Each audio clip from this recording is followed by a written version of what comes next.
some good old school luck here with the deuce. We're going to give away that EMMITT SMITH plaque with the cards. Fantastic. We're getting the ball first. The game's on.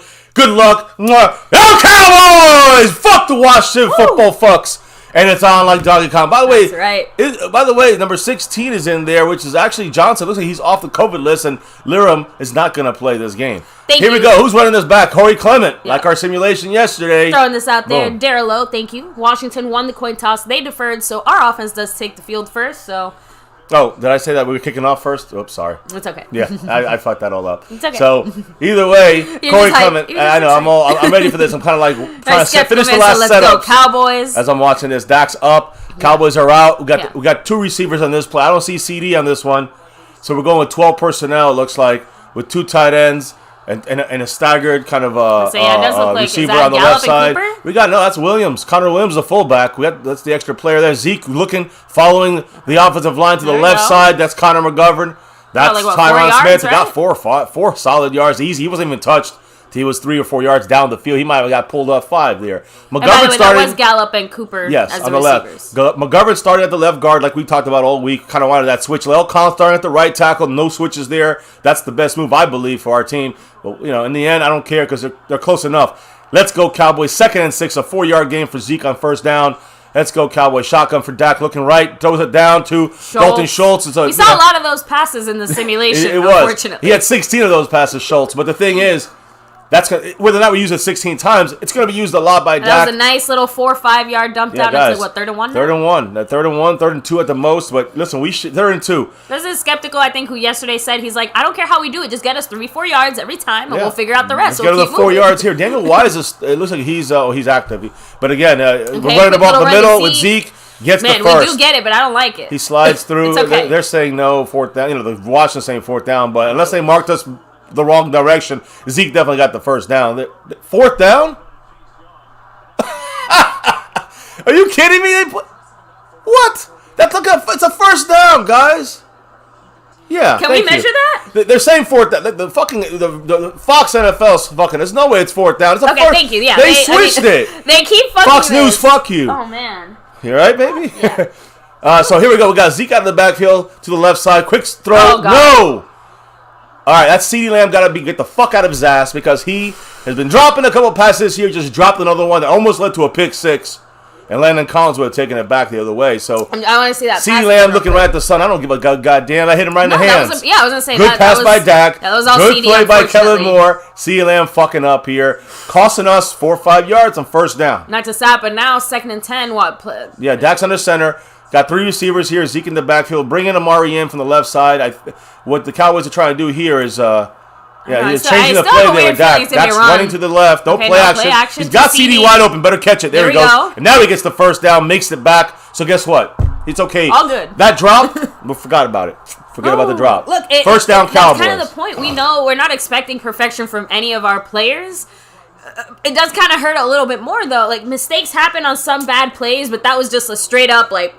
Yeah, you just can't drop that and cost us 4 yards. But the key is, and I was going to say it, if we get those 10 yards back in the 1st down, it doesn't really matter. In fact, this time we went back to CeeDee Lamb, fooled the defensive secondary, Cole Holcomb and some of those guys. I told you I was worried that play was going to be a run. He was a quick little fake to Zeke, and oh my God, almost fucking picked. Who the fuck are you throwing to? Fucking Prescott. It's not Kellen Moore. It's not the offensive line. That was Dak fucking Prescott fucking up. Almost another pick right there. The other one pick was on CD. This pick would have been on Dak. Luckily, no interceptions. Dak, wake the fuck up. Like, he literally threw it to 29. Dak looked at him, hesitated, was going to go to CeeDee Lamb, saw Cameron Curl, 31, on CD, went to the next level to Michael Gallup, and that's where Kendall Fuller was waiting. I was just about to say, it's like he couldn't quite decide if he wanted to take the chance to throw to CD or do the safer throw to Gallup. Instead, half-assed it and went in the middle. Well, he was stuck because of the coverage. Play action there. Dak's going. I see Gallup open. He didn't go to Gallup. Throws it down to Cooper with the catch. I think he got the catch. It's about 8-9 yards. That's a good play. 3rd and 1, 3rd and 2. 3rd and 1. Coop. There's the Coop. The crowd's going Coop. For a second, I know, but for a second it says so it was Washington. I'm like, is it a Coop or a Boo? It always takes me a second unless you're in AT&T Stadium. When you hear it pop out like that, it's something good we did, it's probably Coop. It's Coop. Yeah. Okay, so it's actually a 3rd and 3, so a little shorter than I thought. Still very manageable. We're on Washington's 35 in case you're wondering about field goals. It's about a 52-yarder right now, right? So we don't want that. Got a shotgun here with Dak with Zeke to his left, moving CD from left to right. 2 receivers on the right side. Snapping in motion, dumps it over the top to Zeke for a first down, 25-20. 20-yard line, almost the red zone. I was worried first there down, because, Cowboys. again, obviously Zeke isn't picking up a block if he's going down the field. It was meant to be a quick play, and the coverage was a mismatch there. So you see Zeke was supposed to be covered by either a corner or a linebacker. They came on a blitz.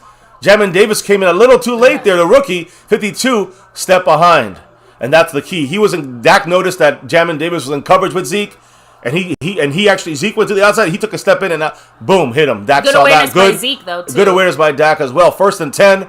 Amari Cooper in motion. Right to left. We're gonna run the ball up the middle here with a little draw for no gain, half a yard maybe. Nothing. Not very good there. Washington's run defense, 3rd that was in Corey the NFL. Clement, by the way, not Zeke. Oh yeah, it was Corey Clement, number 32. We're facing the 3rd toughest defensive line in the sense of run stop in the NFL. Right, it looks like Schultz and Gallup are back out there. So, yeah, Zeke's on the sideline for now. By the way, Tony Pollard is, obviously not playing. He's wearing his hoodie next to Zeke, talking to him for a second. All right, so you have Michael Gallup on the right. Is that CeeDee Lamb behind Dak? Well, it's 2nd and 9. It might be. Let's see. It is CeeDee Lamb. Okay. Good catch. He's looking to throw. He's looking He's right, looking looking for left. CeeDee. Run, Goes the Dak. other way. Run, Dak. Run. Got to run it, Dak. He's going to run. Man, that was... that was... At that point, throw the ball out of bounds, Dak. Instead of taking a yard loss. Oh, damn. That's now rookie. That's 10, rookie year shit, Dak. Come on. That's rookie year shit. I mean, I know that.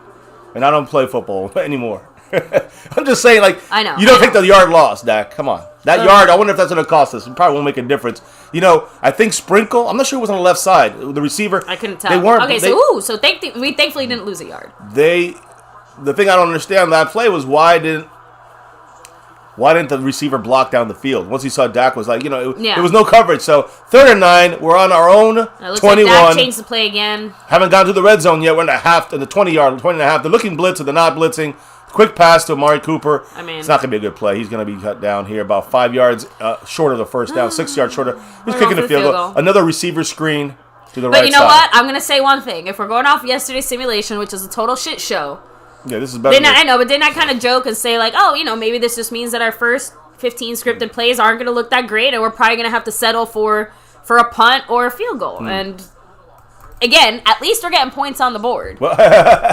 You're speaking a little too soon, my love. You can't do that to us right now. You don't know what's going to happen. Okay, at least we are attempting to put points on the board. Well, Dak got us down the field, which is good to see. That is true. And Dak and this offense. So let's finish this up here. Zerline kicking the ball, kicking it up, kicking it good. It's up. All right, so there we go, guys. Officially 3-0. We got some points. We took like 5 minutes off the clock too. 9 minutes and 37 seconds. Just look, not the touchdown we wanted, but hopefully not the drive we wanted, but it wasn't the worst thing, a 3 and out. Much love to Stephanie Willis, who's got a total of 4 because she's dropping that $2 Greg Zerline holler. He just put it through. Give us those 3. Much love to Stephanie Willis. What does she say, baby, as she's rocking it here with us? Fist bumping with the $2 holler. But she did say, why is Dak playing scared? Like, Dak seems like he's playing a little scared there. I would say... I don't think he's playing scared. I'm going to be honest. I think he actually looks a lot better than he has the last couple of weeks. He seems a little more, I don't say confident, because it seems like the defenses are starting to figure out what Kellen Moore has been doing. That's my biggest fear. Bigger than Dak's off pass here and there or decision issue. It's about the play calling. So it's about being figured out. And so I believe they're not figured out because we got all our skill players back, our receivers. But to me, Dak he didn't look scared. He just looked aware and constantly scouring the field for the open spot. I mean, he's had really a good start. He had one bad decision. Outside of that, it's he's been having a good game. Again, it's one drive. But my point is that he doesn't seem to be. I don't care if he looks scared. I don't care if he looks aware. He's not looking. I would actually go the other way and say he looks again. He very confidently made that almost intercept. You get what I'm trying to say? Yeah. It's that pass to CeeDee Lamb. There was no hesitation. There was no. It right. seems, if anything, again, he seems a little more settled with the offensive line. But like you said, it's not. It seems like now it's the other things. I'm trying to find the word, but it is more. It's not even the confidence, because that's just the confidence. He always has confidence. The rhythm, the flow. Yes, we're not out of whack. We're not like we're not in sync. There it is. The organization, the in sync of this offense. The in sync of the offense is not off in this game so far. Which every game other than the Falcon game the last 5 weeks, including the win against the Saints last week. Every game we've started off. What is football again? How do we do this thing? And at least we don't look like that this drive. And I didn't see anything that other than Dak's bad decision and CD's ugly ass drop. A couple missed, maybe not the best blocking. See, I feel like the drop is almost neutralized just because, like you said, it ended up being a non-factor where, the almost interception ended up being a slightly bigger factor just because of the way that the rest of the drive went. Anyway, not a big deal. Thank you so much, Randy. Starts with that $5 holla here. He's saying touchdowns, please. I know. We need TDs. He asked nicely. We need TDs, not threes. Much love to Randy Stites with that 5 on it. And by the way, I know some people are watching that board above me here. Majestic YouTube, who's in first place right over on this board here. Today, after this stream, he might be that sponsor of the week, but right now he's losing control of the stream boss. Code Red, like Washington. Majestic YouTube, much love to him. He's got 6 points left. He means a touchdown. You guys take over. Somebody takes over that top spot. Don't let it be an enemy. Let it be a Cowboy only. Exactly. So Bloody Moon, since I see you're just hopping in here, only missed a field goal, right? Dallas Cowboys, the Washington football team won the toss and deferred, so our offense took the field first. We drove down the field for a field goal. So. Yeah, and again, it could have, it was not a haphazard, weird kind of what's going on. Everyone's confused kind of offense. Now comes the defense. That's what I'm saying. Like, it was the first drive. We know we always have issues. It's the slow starts. It's the 3 points. That's a fast start for us. This is where I want my bread buttered, guys. This Cowboys, is the matchup I have been waiting to see all week. We got to see this run game stop. 24, Antonio Gibson, and we've been talking about all week. He has to be stopped. Get in there. They're throwing the first down. We're getting that push. Great pressure. But wide open in coverage. Anthony Brown not in coverage very well. And Adam Humphries killed us yesterday. Not even having a very good year. Adam Humphries. He had 4 catches and a touchdown in our simulation already. First play, first catch by Anthony. Thank you so much, Jason Renfro with the $6 holla and Huxel. Hulks. There you go. Maybe Hulk formation. Much love. Welcome to the family. But much love that Jason Renfro got. Boom. 99 now points, right? Took over the stream. Hamilton's been cut, but he'll be back in the practice squad. 99 points. So that first and 10, they're showing only 4 on the line, but it does look like no blitz there. So run to the outside, got to get the stop. There's LVE. Finally, LVE makes a play, and I think who was on the outside? That Curse on the outside, holding the edge to make sure you don't get to the sideline. Boom. My first instinct is still sometimes when I see Curse say Trayvon Diggs, even though I see number 7 and I think Trayvon Diggs. I know what you mean. It's like we just cloned him. We have 2 Trayvon Jason Diggs Renfro, now. sponsor of the week, Cash App King, Cash App leader, 4 out of the 5 point stars right now, and 99 points on the stream boss. And he's in, in the top 7-8 up here above me. So you never know. He could take a full 5-star takeover. We'll see. Right now, we need to get a stop on defense, a turnover, play action, roll to the left, throws it over. A very good. There we go. It was a lofty little timing pattern.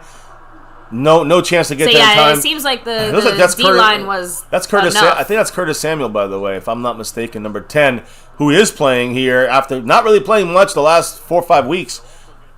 The throw was a bit behind. He had pressure. Listen, we had pressure every time. The 2 out of 3 passes, I think we had even pressure. Troy just mentioned, we are finally getting back Neville Gallimore. Lots of good things happening on our defense right now. And we've been talking about this all week long. Isn't that him there, right? Neville, 96, yeah.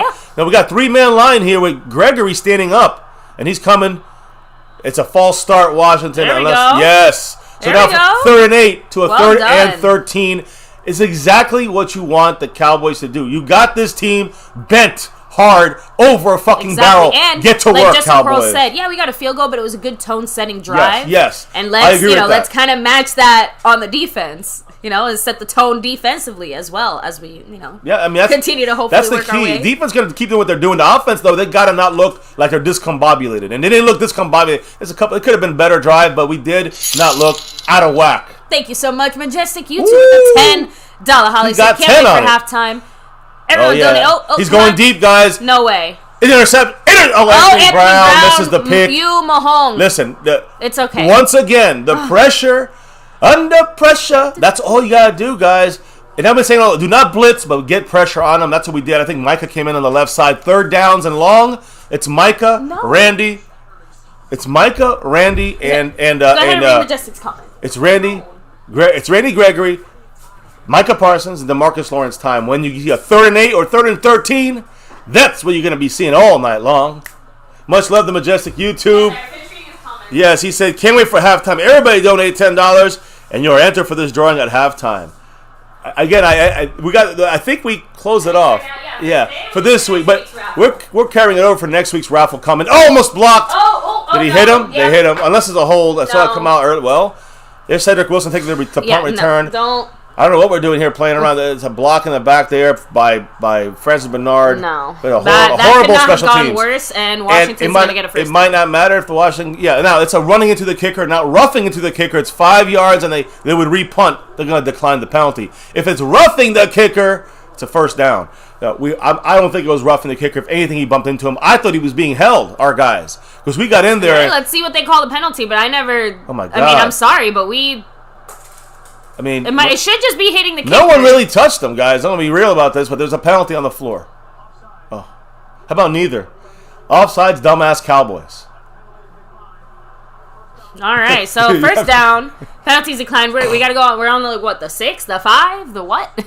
We got to go 90-something yards is all I know. Not good. Not a good play. Not good. The special teams there and Bones over there. Sorry about that, guys. The dog stole one of our shoes and tried to bring it on the couch, so that's not allowed. No, it fell out. Oh, yeah. I got a hair stick. I was like a joke when hair hangs like that. I'm not gonna say else. Casey Anthony. It's okay. I don't care. Sorry, that's not a good proper joke. Let's hit up the chat since it is a commercial break. Who's in the house today, guys? Thank you. Over 100 people. Hit that thumbs up, that like button, and then, of course, that big red button that says subscribe, grow the channel, grow the family. And let's get to number 6 and beyond, please. It's funny because we were all trying to guess the penalty and we were all wrong. Like Schmuck said, we were all wrong. That's why I never thought it was a roughing or hitting the kicker, because it came out so fast. Like, they were like already projecting a hit by the time that flag hit. Because when the flag hit the ground, the guy ran into him. So it's like, it couldn't be that. If I haven't said it already, we do have the best mod squad. You guys have quicker trigger fingers. Like, the trolls didn't even get a chance. Ooh, thank you guys. Seriously. Okay, so the comment about the raffle is still like the pinned comment in the chat. Oh, shit. That's why. Yeah, okay. I'm sorry about that. You see, that's why we need all of you guys. We're a little discombobulated heading into this game. There is a raffle, though. Next week, it looks like. I'm pretty sure we talked to the Lunatic on that. And they got another raffle, probably a jersey, another one of these prizes, like a hat-style prize or a shirt-style prize. We'll discuss that on Monday. But, we'll be calculating and maybe throwing you guys on from today, who drops 10 or more, onto next week. So that's what we're going to... And by the way, yes, a huge shout-out, because I know we have quite a few people here who aren't able to get the game locally. I don't know, I know, the Dallas Cowboys, if they're smart, they would personally figure out how to... Coño! Damn, you scare me when you... I know, sorry. When she goes curse in Spanish, there's always an issue. Oh, stupid dog. Anyway, give me a second, guys. You made me lose focus on what you're saying. I just need to stop her. I don't want her to hop up on the couch with them. Yeah, all right. So, now Schmuck is throwing out there, why can't we run 21 outside the tackle? We always run them in between the tackles. That's what I would like to ask Kellen Moore. That's my biggest. That's again that along with the other issue we talked about Kellen Moore this week. Not trying to necessarily find blame someone. I'm not trying to blame anyone. I want things fixed. And to me, it just seems like we haven't utilized the running game ever, really, with Kellen Moore. The last 3 years with him that well. That's just the facts of it. And some of that is the non-creative run plays. Jason Renfro's throwing in there that we should have just let that kick go, by the way. Instead of, whatever the fuck just happened there, we should just let it bounce. We should just let it go. Probably right about that. I have to recheck that. I have to admit, I think that I was so focused on the penalty, you forgot about it? And not so much that, but, I think Washington made it so we couldn't have done that. You know what I mean? Yeah. They basically forced us to have to catch it. First and 10 for the Cowboys on the 5.5, 4 yard line there. So here we go. A 4.5, 5 yard line. Let me rephrase that. And we got Connor McGovern in the house. It's Connor Williams in the house as the fullback. And, Zeke follows him. Hey, I'm gonna say one thing about Connor Williams there, and that fullback being a guard, whether it was McGovern or what's his name? McGovern or Williams. Williams now. The thing is, they're just a big guy. So that time he hit that time and blocked well. Connor Williams. Their biggest interior guy, their best interior guy, Jonathan Allen, number 93. He laid him. He really blocked him well. Solid block. Zeke went off of his back to the right and saw him blocking to the left. So it was a great job there by Connor Williams. That's right. And Shout by out Zeke. Mark Hutchton. Much love to you. 4 It's all yard good. gain. Great. Much Hopefully love, a good day for you to come back. Throwing the ball here in the middle. There it is, wide open. That was an easy one. First down. CD Lamb, who's in the slot. And I said it all week. That's the matchup to watch. The slot matchup. They got a couple guys. Cameron Curl will drop down there sometimes in the slot. You got to me, Kendall Fuller, number 29, will be in the slot. Although they moved him to the outside in recent weeks, and he's done better. Number one slut on this team. Slut, slot, yes. But the key, I think, is Bobby McCain, number 20. You just saw him there in coverage in the slot. And that's where a fumble for the Cowboys. Zeke falls on the ball. I mean, what happened? Dak tripped. Dak tripped. I missed how he Dak tripped in the handoff, trying to hand it off to Zeke and dropped the ball. Like again, we just lost the yard, so now it's 3rd and 7. Let me see. Can't have this sloppy play. Who did he trip over though? I don't know. Biadish's foot. I mean, that's on Dak though. I mean, Biadish gonna need his time to, you know. You can't blame. I was gonna say that's just a mistake. Like shit happens. That's what I'm saying. Like let's just be glad that it worked out the way it did. Let's hope it not to 2nd and 12 though. Yeah, it's hurting us there. Dak looking down the field over the top and intercepted. Dak not as we said last about Dak looking, kind of control, not too controlled there. Dak making a dumb decision again. Dak with the dumb is going on right now. Don't like that. Bad move by Dak, giving Washington the ball at midfield. Here, let me take the shoes off. Unfortunately, 100% on fucking Dak Prescott. It's not on pressure or bad play call. Yeah. Although I guess it could be on a bad play call. Maybe it was a wrong route Let's run. see it again, but that didn't look like a good decision because that was like three Washington players and CD. Let me see. Who is he going for? Was it CD Lamb? If it was CD Lamb, then Dak. It was a bad throw. Yeah. Dak overthrew CD Lamb. It was horrible. No pressure, no bad call. That's Dak with 2 mistakes already in the first quarter. And this one's the bad one. This one really cost us. Now they got to have a chance to score in a short field, making it harder for our defense. And again, almost a fumble on first. Listen, they're on our 37-yard line. They got points already. Yeah. So Dak just gave away 3 points. Let's see if the defense can help us. Van Der Esch playing pretty good. This is where I do want our defense to say, "Hey, no, we got you," and go out there and fix it. But Dak, I was gonna say, Dak left his brains out there on FedEx Field when he tripped. That was stupid. So, although Justin Crow's is saying, FedEx Field they are known for being the worst field. Oh, I know, but in the NFL, guys, again, it did look like to me that he tripped over Badass. He tripped over Badass, not the field. Biadish, sorry. Oh, sorry. Yeah, he tripped over Biadish, and horrible throw by Dak there. Yeah, Stephanie Willis said, "I think it's time for a shot." Oh man. When we begin, I don't know. It's a little early for the drinking. Here we go. Get in there. Gallimore gets a little pressure. Good coverage. Yeah. LVE 3 for 3 for LVE. I'm not gonna dance, like we got him back or anything. No, but I hear the Wolves are yipping in the back. They're in the distance, but at least LVE is playing very well. 3rd and 10. Now we 3-head monsters, motherfucker. Am I allowed to say it? Can I raise my hand now and say why? Do you know why LVE is playing well? Because we have all our guys back on the defensive line, and we can use Micah Parsons as a linebacker. Now we don't have to use LVEs doing all this other shit. Yeah, but now he's focusing, on maybe a role that fits him better. We have LVE back to doing what we wanted him to do originally. 3rd down and 10.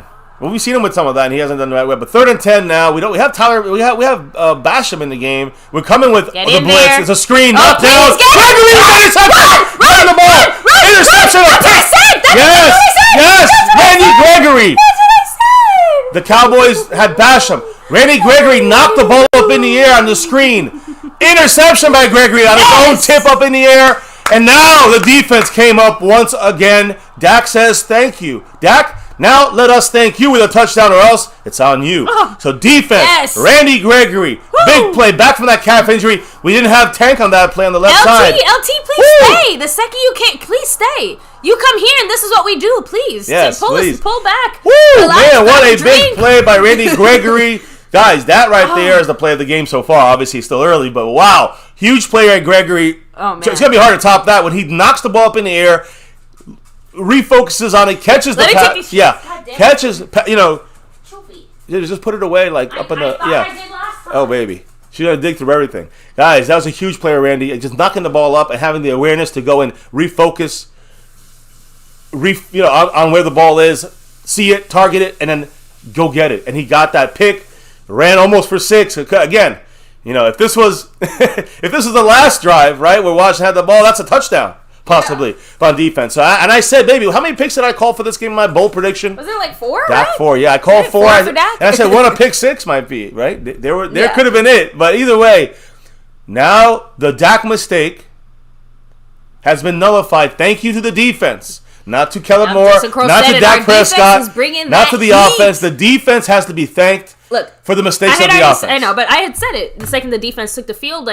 Not saying I wasn't expecting good things from our offense or whatever, just I was genuinely excited, like little kid on Christmas morning excited to see this defense against this offense. Yeah. I know you are excited. Asha, chill. No more. So, it was more about the defense. And I've been calling this all week. To me, that was the biggest key, is how we attack this offensive line now. Just so you know, the reason why we had 3 guys on him immediately was because they were pulling for the screen to the running back. But that was great awareness, number one, by Randy Gregory, by seeing that, putting his arm up, and knowing that was going to be a screen. He knocked the ball up, and then making the awareness. Just incredible to Mr. Wright said, I've got my grill ready. Will we get a 40 burger today? Are we putting a 40 burger on that grill? I'm not saying that yet, but if we play on offense... Because defense, I knew we were going to be... I wasn't worried about defense. Whatever the equivalent of a 40 burger is on defense. No, let me rephrase. That's a joke. It'll be a 40 burger if the defense plays like they have been. That should be the way it is. And if the offense plays better, like if we get 3 points on this drive, it ain't going to be no 40 burger. But you have a better chance to hit the 30, 40 point mark if this offense is back on fucking track. I think Gotta get it. First career interception, by the way, for RG, Randy Gregory. Oh my goodness. Wow. Beautiful. Okay, yeah, I feel like I need a cupcake. Now, first and 10 on their 20. Here we go. On their 40, I'm sorry. Zeke runs for 5 yards. Pounding. Yeah, he got about 5-6 yards there. So now it's second down and 4 or 5. Great play by Randy Gregory. It was a third down. That's why I wanted to say we're going to send them now, although we only had Basham, 2 out of the 3. Gregory and Parsons.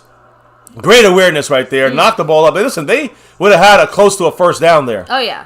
Because they had the blocking on the field. Randy Gregory saved us so far. Now it's second and 5. We're on their 37, right? Second and 5 on their. Yep, that's a free 36. play. It's a badass throws it to the ground. Free play. There we go. Gallup with the catch. We still to the made 15 that. to the 10, 12-yard line in the red zone. The flag is on Washington. But how did the ball end up on the ground? Did Dak drop it? Because badass, it was a bad snap. Or the guy, I think badass kind of half snapped it. And hit the ground. I'm assuming because of the penalty, maybe? Like, that's...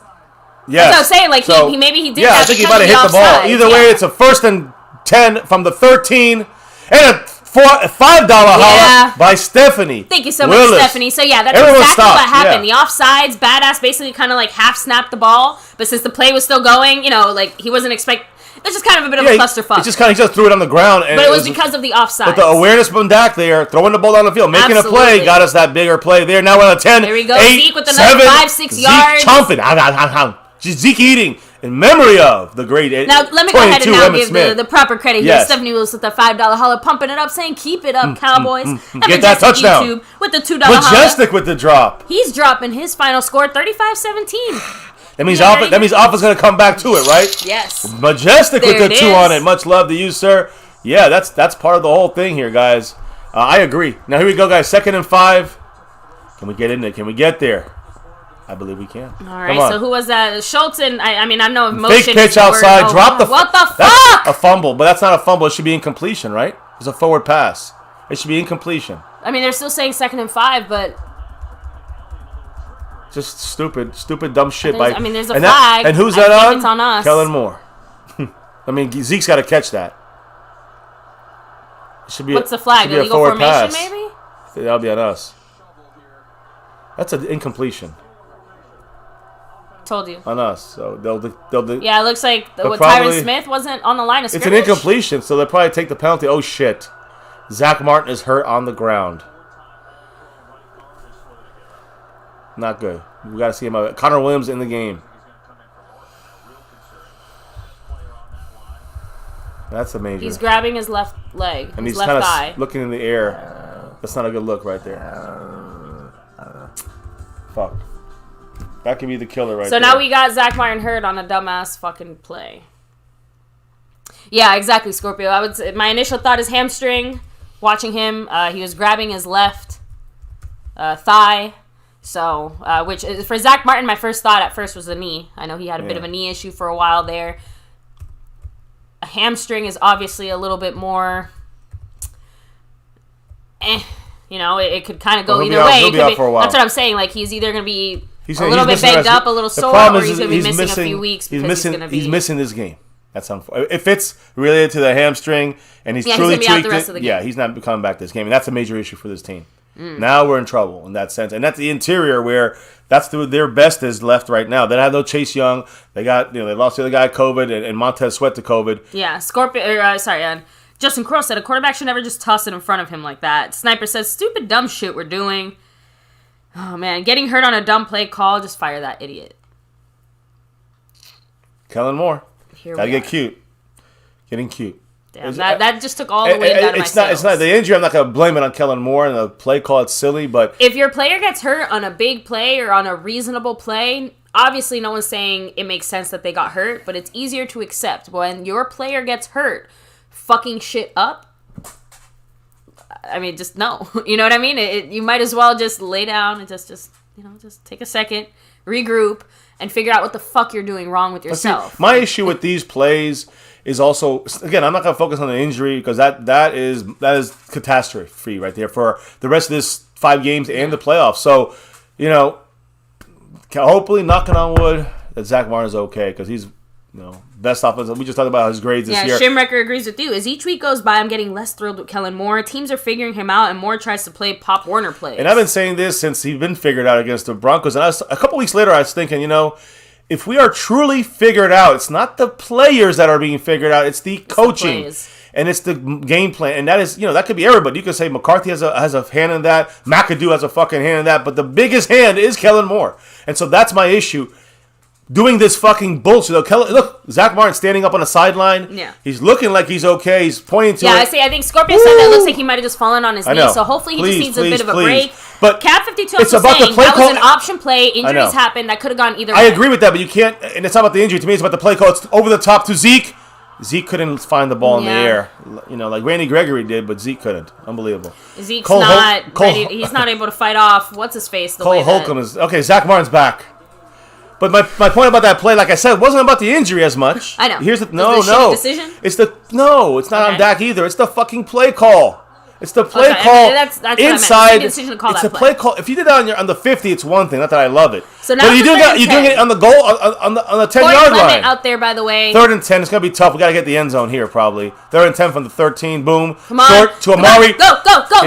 Fuck. It's a flag though. On Washington, please. I don't know. Either way. I don't think so, though. They That's just kind of here. It's down the field. It was on the receiving area, so it could be holding for them. Yes, on them. Another play for the Cowboys. 3rd and 5 from the 7. We are getting saved. But the refs are out to get us. Deron Payne. There's a name we haven't heard in a while. I've been talking about him this week. He's the run stopper for them. Although they use Ioannidis in there to rotate, it's him. Mm-hmm. And number 93, Jonathan Allen. Those are the records inside. Thankfully, we got, Zach Martin back. 3rd and 5. Now we're in striking distance on the 7. Come on, I see Zeke. That's looking. End zone touchdown, Cooper! Yes! Amari Cooper! But there is a flag. And there's no points up on the board yet. Yes, it's against Washington. Fuck yeah. Till they change it, I'm not. No. Well, I know. They're going to go for 2. Watch it. Yep. They're going for 2. Cowboys are going for 2. It's a penalty on them. Now it's going to be a 2-point conversion from the 1-yard line trying to make this 11 points. Now I'll believe it. Okay. Yeah. Touchdown. Personal foul, roughing the passer on Washington. Is Dak okay? Touchdown stands half a distance to the goal line. He's fine. He's back on the field ready for the 2-point but he was doing that little leg shaky thing. You know what you do? You run a sweep to the outside. All you gotta do is, Kellen Moore has no blame here. All he has to do is have his fucking guys execute. Ioannidis, is that him? Yep. Ioannidis shoving through the ground. Boom. And on that play, it took Jonathan Allen out. And they put I think that's the first time I've ever seen a roughing the passer call on Dak Prescott that other quarterbacks also get. Does that make sense? Yeah, that does make sense. Because that play has happened before, but we don't usually get that flag. But one play from the half-yard line. They're not ready. They're bringing guys in. Come on, snap the ball. Got Connor Williams back there as the fullback. Running up the gut. I don't think we Zeke's got it. in. Did we get it? Yeah, second push. Woo! Zeke is in, baby. Sorry, for a second I thought Schultz was Zeke. I don't hear a signal yet. Is it in? The fuck? Yes! Okay. There we go, baby. 11-0. That was the weirdest signal I've ever seen.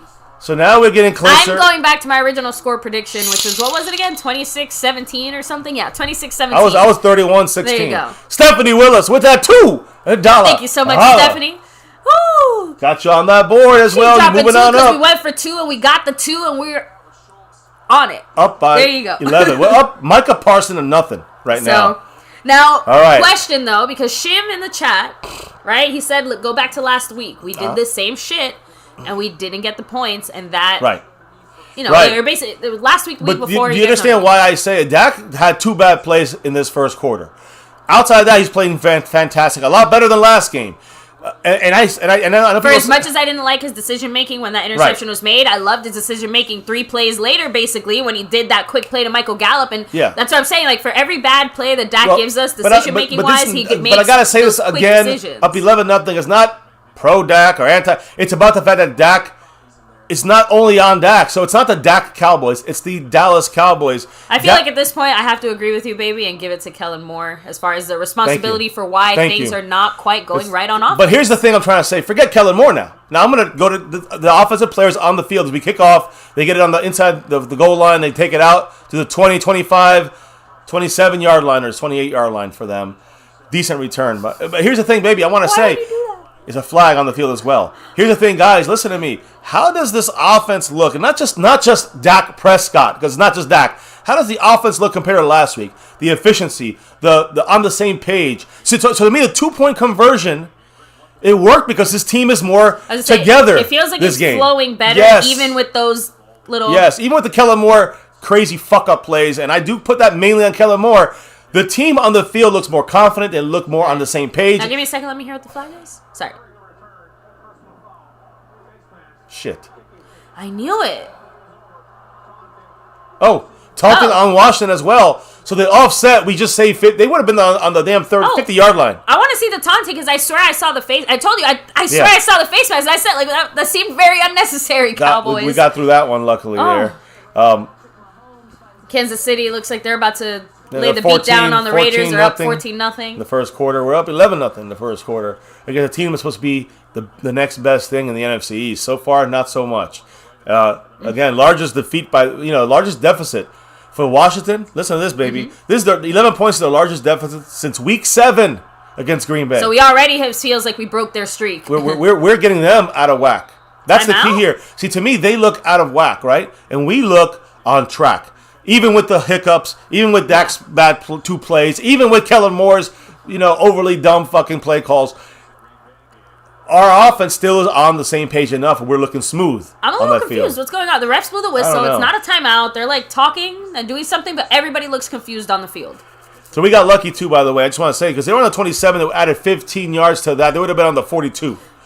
On their own, that's a big difference in the 42 to their own 27 to their own 42. So that's a good break for the Cowboys. They got called for taunting. How about another interception here, Cowboys? I'll settle for a fumble. I want to see pressure. Bohana's in the game now. They got to put him in there because no Hamilton. There's Basham coming down the line of scrimmage with a no gain there. And Antonio Gibson right now. Here's the key now. We always talk about Zeke and how we stopped running to Zeke. Why? Because they're down by 10, down by 14, 17. Guess what? Now we're up. We're fucking up by 11. Antonio Gibson now, the running game has been stymied, which was one of the first keys to winning this game. Yes. And now they got to get points. They can't play time of possession football now, right? They cannot play control the clock because they're down by 11. They're not the team that comes back. They barely score 17 a game. We got 11. So got to keep attacking. They're not going to run that much anymore. Get in there. Too much time. Not enough pressure. 4-man rush. Heineke runs it. Yeah, fumble? No. Okay. No. And there's J-Ron Curse. Good tackle by Curse, though. Yeah, he gets he was kind of spying him from the safety spot, Curse. But he gained what? About 4 yards? Yeah, 4 yards. So it's 3rd and 6. 5, so there you go. 3rd and 6. Baby. It's going to be under 230 when he gets his playoff. We need to get a stop. I want to see us fuck up this team to last year. I want to see him fuck. I want to get that revenge from last year. I want to fuck them up like they were back to the shitty Washington football team. Well, the other name. My question for you, baby. Scumbags. Since we are up, like you said, the biggest thing that's held us back as far as our run game, besides dumb decision making, has been point deficits. Yeah. Does that mean that we can expect a nice run game today, you think? Maybe, but right now we got Micah coming in. We got pressure. He throws that ball out of no. Oh my God! Did he catch that? He caught it. Oh my God! Late flag as well on Malik Hooker. Are you fucking kidding me? I want to see that play. I want to review that play. That was unbelievable pass. It was lucky because he just threw it up there, and it unbelievably hit him in stride. Look, the Hooker thing was close, though. Unbelievable. Like I feel like that was close-ish enough that I don't know. I mean, we need our resident ref in the chat to let us know. That's Humphreys again. Let me see. 1. He's out. I'm sorry, that's but that should not be a personal foul. What was wrong with Hooker? What he did there? He knocked the ball out of his hand. Nice, regular, solid, just listen. Tackle go back to that because I guarantee you that I think Humphreys' second foot was out of bounds. Review it. Oh, are they saying it was? No, baby. It's not on back. No, I'm just saying, like, they're not calling a penalty on bashing. No, the referee called it down the field on that play. It was a dumb play. Let's review this. And I want to throw that flag because is this the only fucking angle they got? The second one hits out of bounds. Watch, it's his shot right there. It's out of bounds. I was gonna say. I mean, can they give us another fucking angle? Are we allowed to challenge that? Of course. I wonder what happens to the penalty though. Do they take the penalty away? That's my point. Does the penalty affect the challenge? Why is this a one fucking angle in Washington? I can't deal with this fucking bullshit. This raggedy fucking NFL stadium. Fuck Washington. Are they calling it out? Look where they got the ball here. So they didn't call it. I don't know what's going on. So they called it incomplete, I think. And they gave him the first. Okay, but they gave him the first because of the penalty. But I really need somebody who knows more to clarify a little bit more about that. Shmuck, what's the excuse for the? Are you going to give the refs? Shmuck said that was a bad call. He hit with the shoulder. There we go. Exactly. So it was a bad call, and it was incomplete. I'm more offended that they're trying to call it a catch. Okay, good. I told you. Good. I told you guys. They called it incomplete, though. Yeah. But they called a late hit. I mean, what the fuck is Hooker supposed to do? That would have been our ball right now. Now it's 2nd and 8. Look, it happens. Antonio Gibson, as a running back, now as a receiver, like we do with Zeke. We're blitzing with Micah, and there's some pressure over the top. Yes! Good defense by Trayvon Diggs. On Scary Terry. He ain't too scary. And now it's 3rd and 8 again. Big 3rd and 8 here. And baby, what do we do? I'm going to keep reminding everyone because we didn't do it the first time. But we did it the second time. We got a pick by Gregory. Didn't do it the third time. But we're not seeing DeMarcus Lawrence in the game, right? We've seen Basham and some Armstrong, but not We've seen Parsons DeMarcus too. I saw Lawrence. Michael Parsons once or twice. No, he's in the game. Michael Parsons. I mean, like on the D line. But that's what I'm trying to say. Not even watch him here. He's on the outside as a rusher with Gregory. DeMarcus Lawrence is inside now. Now he's back to the outside, so we got DeMarcus. Now we got our 3-headed monster. No, Tank is still inside. Oh no, you're right. He's outside. No, he's outside. Man, there's a stop. Got to stop. Yes! Stop. Hooker this time. Woo! He made up for that. So CeeDee Lamb made up for his drop. Dak made up for his mistake, and now Malik Hooker made up for that penalty. Accountability. But now they're gonna go for it. They're gonna go for it. Yep. This team is scared. Washington's scared. They need every chance they get. Now it's a 4th and 2, 4th and 1, 4th and 3. I think they're gonna go for it. Hey, Ron Rivera, I'll give you credit. Let's see. Are they going for it? Dak's saying, think about it. Dak just said, watch the ball. We get to stop here. This could be the game. So, and I say the game, I mean the control of the game. 4th and 3. Whew. They're on our 46-yard line. Well, they're getting loud. Washington's trying to calm everyone down. The fans, the Cowboy fans are there. There's Micah. Get in there. Get in the pressure. Yes! Fumble. Yes! Get the ball. Go. Yes! Go. Touchdown. Touchdown, boys. Touchdown. Micah with the sack. The pick. The fumble 6. Oh my God. How about these Cowboys? How about that defense? How about that 17-0 lead? How about them Cowboys? Woo! Oh man, Micah Parsons, the real deal of defensive player of the fucking year. Fuck the rookie of the year. Defensive player of the year, Doris Armstrong with a touchdown. I'm trying not to mess with my makeup. DeMarcus Lawrence running with him in the end zone. The three-headed monster. Oh, that's on the attack. I have tears. Actual tears. Ah! Please let it be a fumble. Yeah. He's losing that ball. I mean, he hit the ground. Let the bodies hit the floor. They might call this down. But it's our ball there at worst case. But guys, to me, the ball was moving already. Yeah, it's moving, and then it pops out. It was moving out of his hands.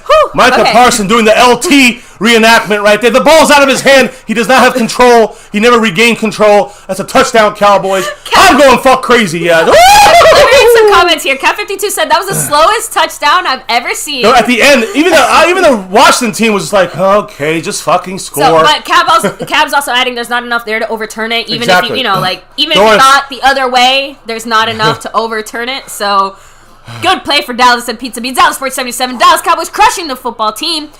Fuck Washington. Retros guy said that's what you get. Washington 70 Miller said all right. Cowboy fan said the best player in the division. Barry B said Parsons. It's good. Maybe the modern version of LT. Go to my video, guys. I got a video on this. I've been saying this for weeks. Yeah, Prime said it every pre. Well, it's a good thing we went for 2 earlier. He made it. My God. Oh shit! I thought he missed. He made it, but it was so close he should have missed it. Honestly. But wow, what a play by the Cowboys, guys. Micah Parsons is a fucking monster. Majestic YouTube said Cowboys. How about that, Toucher Smith? 11 sacks. We got fire. We got walking in. We got people going crazy. They fucking gave it to him. Wow. I gotta say one thing about that play on this channel. That's one of the biggest. Again, this is one of the biggest, games/plays that I've remembered. I love seeing that touchdown on defense, guys. What did I say? I know I said 4 turnovers, 4 interceptions, and I said one's going all the way. One's going for a touchdown. First quarter, I already predicted all those things. Woo! Scorpio said that's the best tackle I've seen from a hooker. No Dag Ninja said don't blame the refs when we hit guys that are out of bounds. Sorry, well, like I said, we'll forgive the refs for their mistakes this time. Oh, but the Cab is also adding. They are very much forcing all the plays away from Tank's side. He said he hasn't seen a single play go on Tank's side all game. So, thank you so much, Stephanie Willis, with another $2 holler there. You gotta put some. Exactly, for Greg Zerlines. Greg is the leg. Oh, well, hello. Hi, I'm gonna stop him being the leg right now, but yes. Hi, you wanna take your? You're trying to take your daddy's spot. Oh, she really is. She's so excited. She's like, I want to be part of this. Chuck to Montana Dwayne said Hooker is better than KZ, which you just gotta balance them. I think you gotta balance them and utilize them. Look, the Washington's all depressed right now. Dallas brought a very different energy, and I've said this before. Like what we did against the Falcons was extra special because we were there, but also was significant because, again, it's been a while since Dallas really had laid the smackdown on any team. And I've said this before. I will keep saying it till the day I die. If you expect a blowout in certain games, you're wrong. The NFL, the first team and the 32nd team are closer than you think on any given Sunday. But you've been saying this about NFC East. You got to throw out the records. We hear this a lot of people. Exactly. Like the NFC East is a tough division. We're not 2 up on this team. We're 5 up on this team. And that's the reality's coming out. Even going back to other NFC East games, like we've won by touchdowns before. Heck, we've even won by let's say like 10 points. But it's been a long ass time since we absolutely demolished an NFC East team, and we're doing that this year with this team. We are. We did it against the Eagles. We should be doing it. Now here's a run from Heineke outside, and he gets about 12 yards, 11 yards. He gets the first down with 23 seconds in the first quarter. Ooh, I lost my voice. I know. Oh, a double drop right there, guys. We got Clark Kent and Skeptical Fan. Clark Kent with that 5 on it, and of course the man staying skeptical with that $2 holla. What do these ballers have to say, baby? So Clark Kent said, as I said, over by halftime. Baby LT in the making. I'm telling you. People are making fun about me saying that he's like LT and that he's not how can you dare compare him? I'm just saying compare his rookie. He's got his rookie season, LT's rookie season. He's got a lot of the same LT-isms. We'll let Micah Parsons speak for himself. He just keeps building on that, guys. We've been talking about it, but he's been showing it. Second quarter's on, like Donkey Kong. Say officially, which that's the whole point. It's only been the first quarter and we're up 18-0. That's greatness. I gotta be right back, guys. I need to. Go ahead. I told you we're all over the place. Did they switch? Is Heineke out? Oh shit! Was that? Yeah, no more Heineke, I guess. That was number 4. Nope.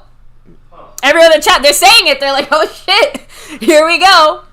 Oh man, guys, this is exciting. Yeah, No Dag Ninja said they're gonna turn to Taysom Hill. They're just gonna start running. No, is that Josh Allen though? The guy who's playing, that's what I'm trying to figure out. Right now, so I don't know yet. They're just saying it looks like they switched quarterbacks. So as soon as they come back on the screen, since it is a commercial break and I can't see. Sorry. So now they're saying that no, Heineke's back. Okay. So there you go. Now Larry J is saying that Trayvon Diggs' pick is incoming. We can feel it. We can sense it. It's a feeling in the air like lightning before it strikes. That would be great if they both had 11, right? That means that Trayvon needs 2 picks. Then. Oh, there we go. So real quick. Gotta shout out the man, Grant G, 1971. He's dropping that Micah Parsons, right? And he said, Micah, the hungry lion, Parsons. Woo! Hell yeah! Guys, it's, welcome to the jungle. No one? Jesus. No one? No, Asha, get away. Get away. She's like, I know that we're really excited, Choopy. But bye, Miles. She's like very excited.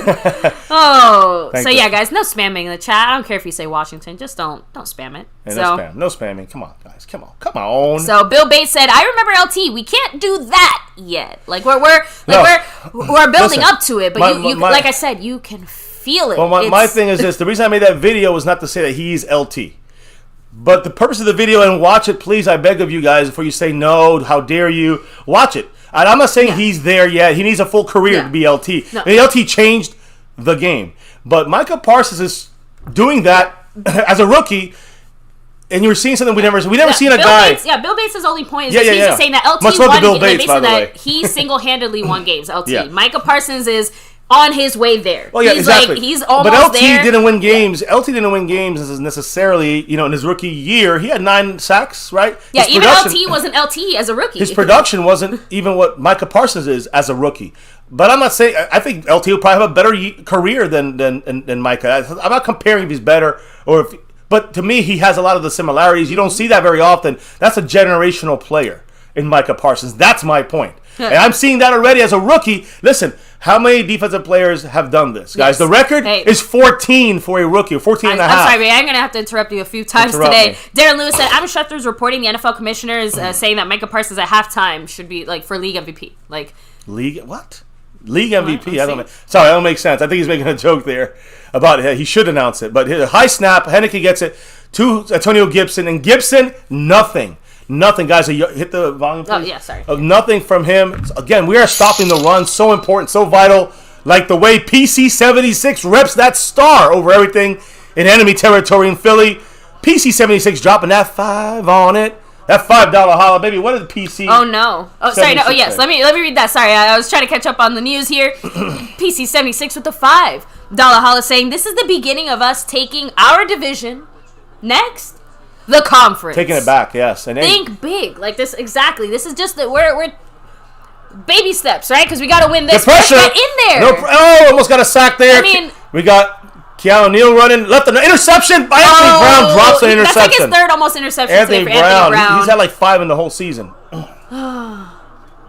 Holy shit! Man. I'm sorry. I'm all over the place. No, it just it is again NFL news, but Lamar Jackson's been carted off into the locker room with an ankle injury. Man. Just want to throw that out there since I was just seeing that now.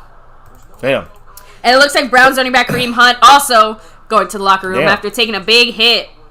At least we're all up to date on everybody else. Right now, for us, we could have had a fucking interception right there. This team, right now, we're sharks. Smelling that blood in the water, guys. It's here for the taking. Cowboys are about to do it to it. And I think right now, we could really... 3rd and 8 right here. This is such a vital play. Here's Micah blitzing inside. Another blitz. Micah's being held. He gets another sack. Micah with another sack. Motherfuckers. I don't got a mic, so I'll drop the remote. Guys, this motherfucker's got 12 sacks. He's breaking all records. He's not... Listen, do you guys know that Micah Parsons hasn't played defensive line since high school? That's why he's maybe LT-ish. Along with everything else. He was being held. He's breaking... He's like this, running through. There's 8 guys holding him from the inside. He's coming over center. Guess who's sacked? Gibson ain't stopping him. Again. Micah Parsons... And again, nobody expected this. I didn't expect this, but I'll say this. They're punting. It's 4th and 17. Getting that ball back and putting a dagger in these motherfuckers. But I'm going to say this. We did not come to fuck around today. No, this is starting to snowball. That's what we needed. There's a nice punt there, Tress Way. Far punt, but deep punt, but it's a direct punt. CD gets to return it. He's dancing back there. I don't know what he's doing. He needs to just get the fuck on the ground. And stop fucking around. I'm going to tell you what I think. No, there's a flag, by the way. I'm going to tell you what I think I saw. CD Lamb, very much he waits. He waits for the opening, and then starts trying to go that way. But I think in this scenario, what's the motivation to try and make a big special team play? You get what I'm trying to say? It's not that they don't want to, but he went for the smarter thing where he was just kind of waiting. Look, I'd rather that's what I'm saying. I'd rather they just go and pick and choose and go. Listen. All I'm trying to say is Micah Parsons. Back to Micah Parsons. He's the player of our team. I know Dak's the leader, but Micah Parsons is the heart and soul, the passion. To me, all I said was this when we drafted this guy, and I was not happy. I knew we couldn't help it because the corners were picked. Yes. But we got Micah Parsons, and all I said is this is a piece for Dan Quinn to use to blow up the running game, to use an attack as a pass rusher. If we use him that way, that'll be a great pick. If we use him as an LVE off-the-ball linebacker only, it's going to be a shitty pick. And that was my concern, but I said I think we'll use him to be Micah the Missile. I call him that on the first day we drafted him. I know. He's like a missile.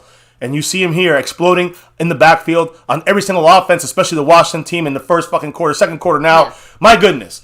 He's got 12 sacks in the season. He's 3 away from breaking the record, 2.5 from tying it. The rookie record, Javon Curse. And the real cherry on top of all of that is the fact that you go back to when we drafted him. We knew we were getting a quality player, but you can't deny that Dallas fans, right? All of us collectively were a little bit wary and a little bit concerned because we'd been burned before by Penn State linebackers, yeah, and on top of that, with the injuries from Sean Lee, but that's what I'm trying. But we've been burned by Jalen Smith in a way now. Yeah. We've been burned by LVE. So these are recent picks. It's outside of the 10 years of Sean Lee's injuries. And we've been burned at linebacker. Like I said, the extra factor on that I think now it's easy to forget. But that COVID year definitely happened. Like he did not play for a whole season. Micah didn't play a whole season, and he wasn't the only player that had that situation where But you know what the biggest difference was though. The biggest difference, guys, is the reason why he's doing so well, developing so fast and so well, is because Dan Quinn made this happen. To Dan Quinn. Dan Quinn. It makes me laugh, too, when I think about the beginning of the season, how Micah was, not upset at Dan Quinn, but he was frustrated because he wanted to play more, and Dan Quinn kept telling him, calm down, you gotta wait. Nope. Incredible.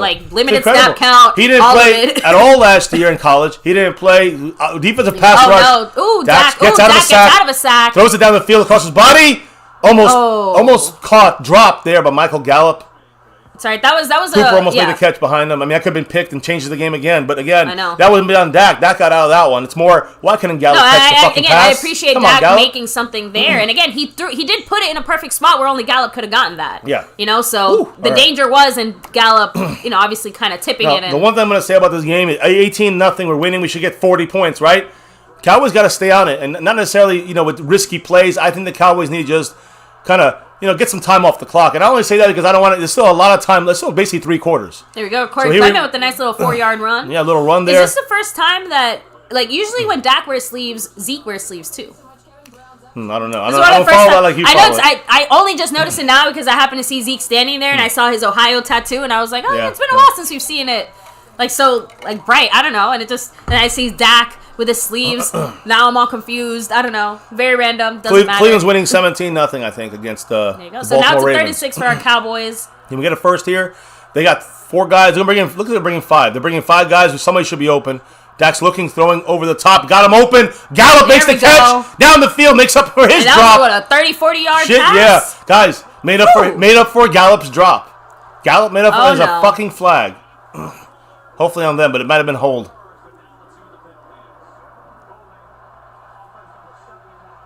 Lyle Collins fucked us there. So even though Gallup made up, it was not made up enough because now we got to redo third down. It's gonna be third and extra long. Let's see what the hold was though. Why are you holding Bottini or whatever his name is? He's not somebody. That's no need to hold this. I mean, I'm just saying that this guy's not that good enough to hold. That's a blatant hold. Daniel Wise on the other side, they have no pass rush. I know, but now it's 30-16 again on our 15 on our 13. That's what I'm saying. Here's what it comes down to. If we don't get another big lucky play like that, you gotta dump it down and punt.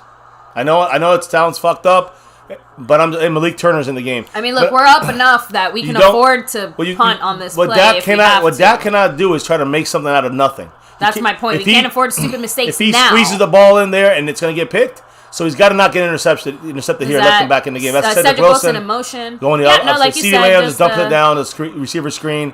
He gets about 5 yards, and that's that. We're going to punt. There you go. Like you said, that was the smart football play, even if it wasn't maybe like the play that your heart wants to do. Unfortunately, Lyle Collins cost us on that one. Yeah, Michael Gallup did cost. If he made the catch, it would have been at least second down or third down. The only good thing out of that, though, if we saw it now, we know for sure it's going to happen again. I am confident we're going to see another 30-something yard bomb to Michael Gallup before this half of the game is over. Just saying. Should be open. He should get open. Exactly. That was a potential touchdown drive there, Justin, but it is Dallas Sports 77. That was not cheating refs. Lyle Collins was holding. You can't get mad when the refs call what our players are clearly out here fucking up. Listen, come on, guys. Not everything is against us.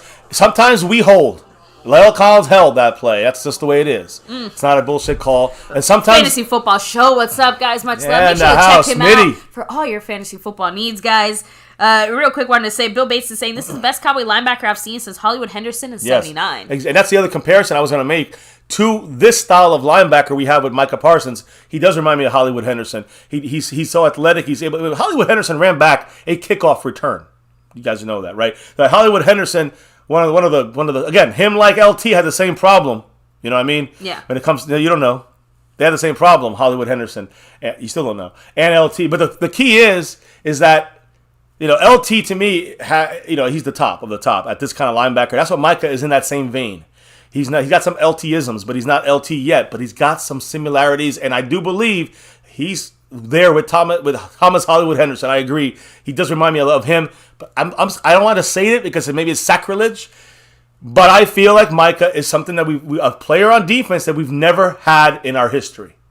On this team. I've never seen a guy play like this, and I've been around for maybe, 45 out of the 60 years. So, I mean, I've never seen a linebacker do so much in such little time as a rookie in my life for the Dallas Cowboys. Mm-hmm. Never. Name it. Hollywood Henderson? Never. I don't care. Keep naming them. I don't care. No one. I've never seen anyone do this. I really hope they don't. If that's the case, I think during halftime I'll make sure to get our backup stream ready. They're saying if it's a blowout, Fox might change the game. Yeah, we have the Sunday ticket though. We can always flip. I know, but we still have to get. That's what I'm saying. Maybe during halftime I'll get it ready. They block it out on the Sunday ticket. That's the thing because it's local. Because it's local. Yeah. So we'll have to watch it. Listen. You know what the other options are out there? Shittier games. Trust me on that. So right now, I'm gonna say they're not changing anything at halftime. I really hope they don't. Let's not jump the. Not during halftime. I was saying during halftime, I might just get it ready just in case. They're not gonna change it until fourth quarter probably, unless it's like 40-0 in the third. That could happen, but we'll find it somewhere somehow. Trust me. And we'll be celebrating. If it is that, I'll be celebrating. Alfonso, that's a great compliment. That makes me laugh a little bit because that means that Mr. MCF here is Regis. Oh. Why, who you? He said Ripa? These two hosting the chat are the best duo since Kathy Lee and Regis. So, Kathy Lee. And I'm sorry, that makes me laugh a little bit. That is a great compliment, though. Thank you, man. And seriously, guys, if you are here in the chat, thanks for hanging with us. We're having a great time. By the way, Micah with that. 9.5 sacks in the last 6 games. He got a 6-game streak. Guys, that's tied for the most by a rookie in history. 6 games in a row. Actually, no, I'm sorry. Tied for I think J-Ron Curse had 10 in a row. I say J-Ron. Javon. There he is! Randy Gregory. I thought he had another one. What a play. Randy Gregory almost got that. Randy Gregory came flying. Good point there. Yeah. They're talking right now. Oh, my God. Randy Gregory. I'm sorry, I shouldn't have laughed that hard. It was just like, get it? Like, Randy Gregory's laying here like this, like, paint me like one of your French girls. Just, chilling, talking to Heineke, and Heineke looks so pissed. No, I got and Randy Gregory is having the best time. Okay. No, I got it, baby. I know. I see it. I know they're celebrating and hanging out like friends. I know. Chill a little more. Hey, right now there's no chill. Right now, it's kill this Washington team. That's all I want to see. Kill them all. We got all 3 guys in the game now. And there's a stop. Number 26, Jordan Lewis with a nice tackle. Hey, Tristan Hill making an appearance as well. Number 72 in that interior rotation. Whew, man. Yeah, Regis wasn't 6 feet tall. Yeah, Regis was a little dumpling. He was short. So I'm 5'6". Does that make me Regis then? Yeah, well, I don't think Kathy was that big either. Anyways, here we go, guys. Dan Quinn up there in the booth. I know I don't get that passion. It's funny, we didn't even get to talk about that because remember, with last week, one of the things we said, McClay's up there with them. We really enjoyed having Dan Quinn on the sideline. You know, he's clearly much more effective up in the booth. Yeah. 3rd and 6. Here we go. Bring a little pressure. No flag. No catch. There. 4th and 6. Another stop. This offense is done. And I've been saying this. How do we make this offense score 0 points? And I go back to this week's chats. I said this team won't score a point in their offense if we stop the run and get pressure on the quarterback. I love how also after that play, like what's one of the things that you see, and they made it a point to show you, right? Randy Gregory and Micah Parsons talking, and all 3 run on the field again. It's such a good feeling on this D-line right now. They're punting 4th and 6, 10 minutes and 30 seconds. And after the snap and ticking, here they go. No block here. They punt the ball, no flags. Ball's going back to the goal. Let it bounce. There it goes. Yeah. There we go. Into the end zone. CD does the right job there and lets the ball bounce in the end zone. We get the ball on the 20 with 10:21 to go. Here. And now they're talking about Lawrence Taylor. Drafted 2nd overall by the Giants. 9.5 sacks in his rookie year. I mean, shit, Micah's got 6.5 sacks 9.5 sacks in 6 games. In the last 6 games, he's got as much as Lawrence Taylor, guys. And Lawrence Taylor is the only rookie to win Defensive Player of the Year. And we still have how many games left in the season? I'm saying Lawrence Taylor has won Rookie of the Year, Defensive Rookie of the Year back in 1981, and he also won Defensive Player of the Year. Micah Parsons, right now, and that's with the 9.5 sacks for LT, and all the other things he did, creating stuff in the game. What do you think Micah's doing? So Micah's got more sacks. Micah's got better pass rush win percentage. He's got, the production numbers are off the charts when you look at the fact that he's playing linebacker as well. I know Lawrence Taylor was a linebacker That's what his name was. But he was a 3-4 blitzing linebacker. He was like Micah Parsons when you see him rushing from the outside. That was Lawrence Taylor. But Micah can rush from the inside. He can play linebacker and stop the run. He can blow up. He can do, quarterback spying, which, Lawrence Hill just come in there and just attack the quarterback. But Micah Parsons does that too. So I'm not saying he's better than Lawrence Taylor, but you got to give Micah the respect in the rookie year to show what he's showing. That is very Lawrence Taylor-ish. Yeah, and everyone's starting to get on the bandwagon. Exactly. These comparisons, when we were talking about them and bringing them up, I know it's very easy to be like, oh, it's just Cowboy fans getting a little overhyped. No, but Micah Parsons, exactly. Micah Parsons is doing all of that on the field, and we're all here watching it, right? Every single team is feeling the impact of Micah Parsons and watching Micah Parsons. And for all intents and purposes, every team is watching Micah Parsons like he's LT. He has 12 sacks in 13 games, Micah. And not only that, 12 sacks, and he only needs 14 and a half is Javon Kurtz's record from the Tennessee Titans as for a rookie sack record, 14 and a half sacks. Micah's going to pass that. He might pass it this game. I don't know. Some people are saying he'll do it in 2 games. And I was like, that'd be awesome. But take a lot of sacks. Well, guys, we're 2 in already. I very rarely get to talk like shit out in public and stuff like that, because, we rep our Dallas Cowboys and stuff. But here in Florida, it's pretty chill. Humble. But the other day, I was getting food. I'm in my car. My car has a big Dallas Cowboys star on the back because it was Mr. MCF's old car. So... You know our secrets. The point, I have to set up the story here, though, because I'm sitting there chilling, waiting, and then somebody, comes by and hits my car, and they're like, oh, you're a Dallas fan. And I'm thinking it's, a Dallas fan, so I put down my window. I'm like, yeah, go Cowboys, hell yeah, and stuff. They're like, no, I'm an Eagles fan. Okay. Guys, if I didn't spend the next 3 minutes shit-talking, yelling out of my car window to this Eagles Philly fan. And fuck the Washington, whatever, so we're coming for that dub. It was just such a nice feeling because they kept saying, oh, you're going to lose this week, you're going to lose this week. I'm like, no, we're not. Here we go, Zeke. Clement running for no yards on that play. But I want to run the clock. It's like we almost they took off a minute off the clock on 2 drives. We had a drive, they had a drive, and they took off 2 minutes off the clock. That's not good enough. Mm-hmm. We got to drive more time off this clock.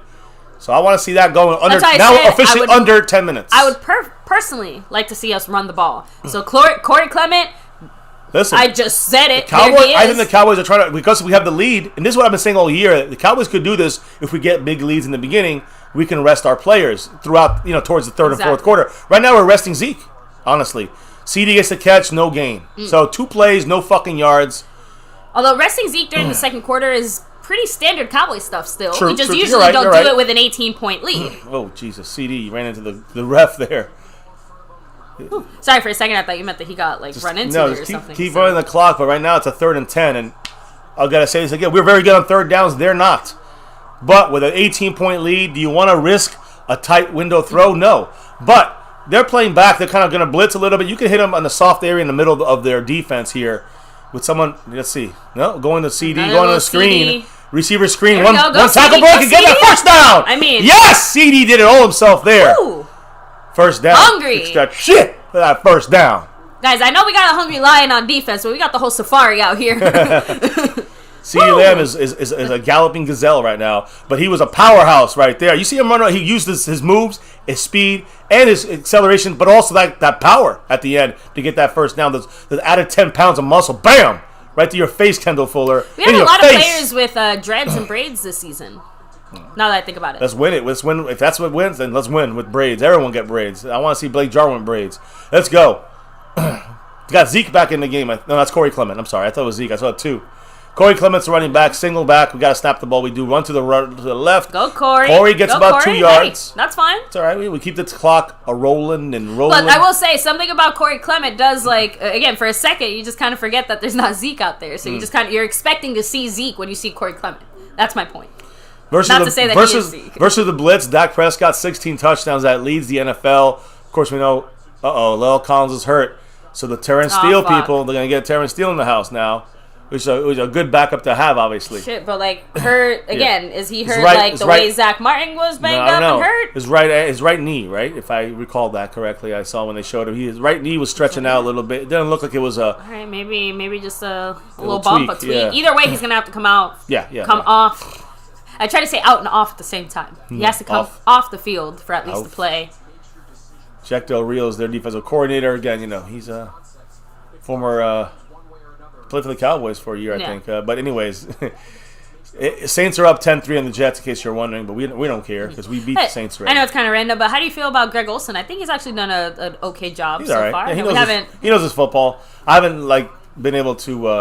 That's what I'm saying. The little bit I've listened to it, I'm just saying maybe it's just because we're used to Troy Aikman being so negative. I'm just saying I think he does a good job of breaking down what he's seeing and keeping things relatively neutral. You know, La'el Collins is welcome. He's walking back to the locker room.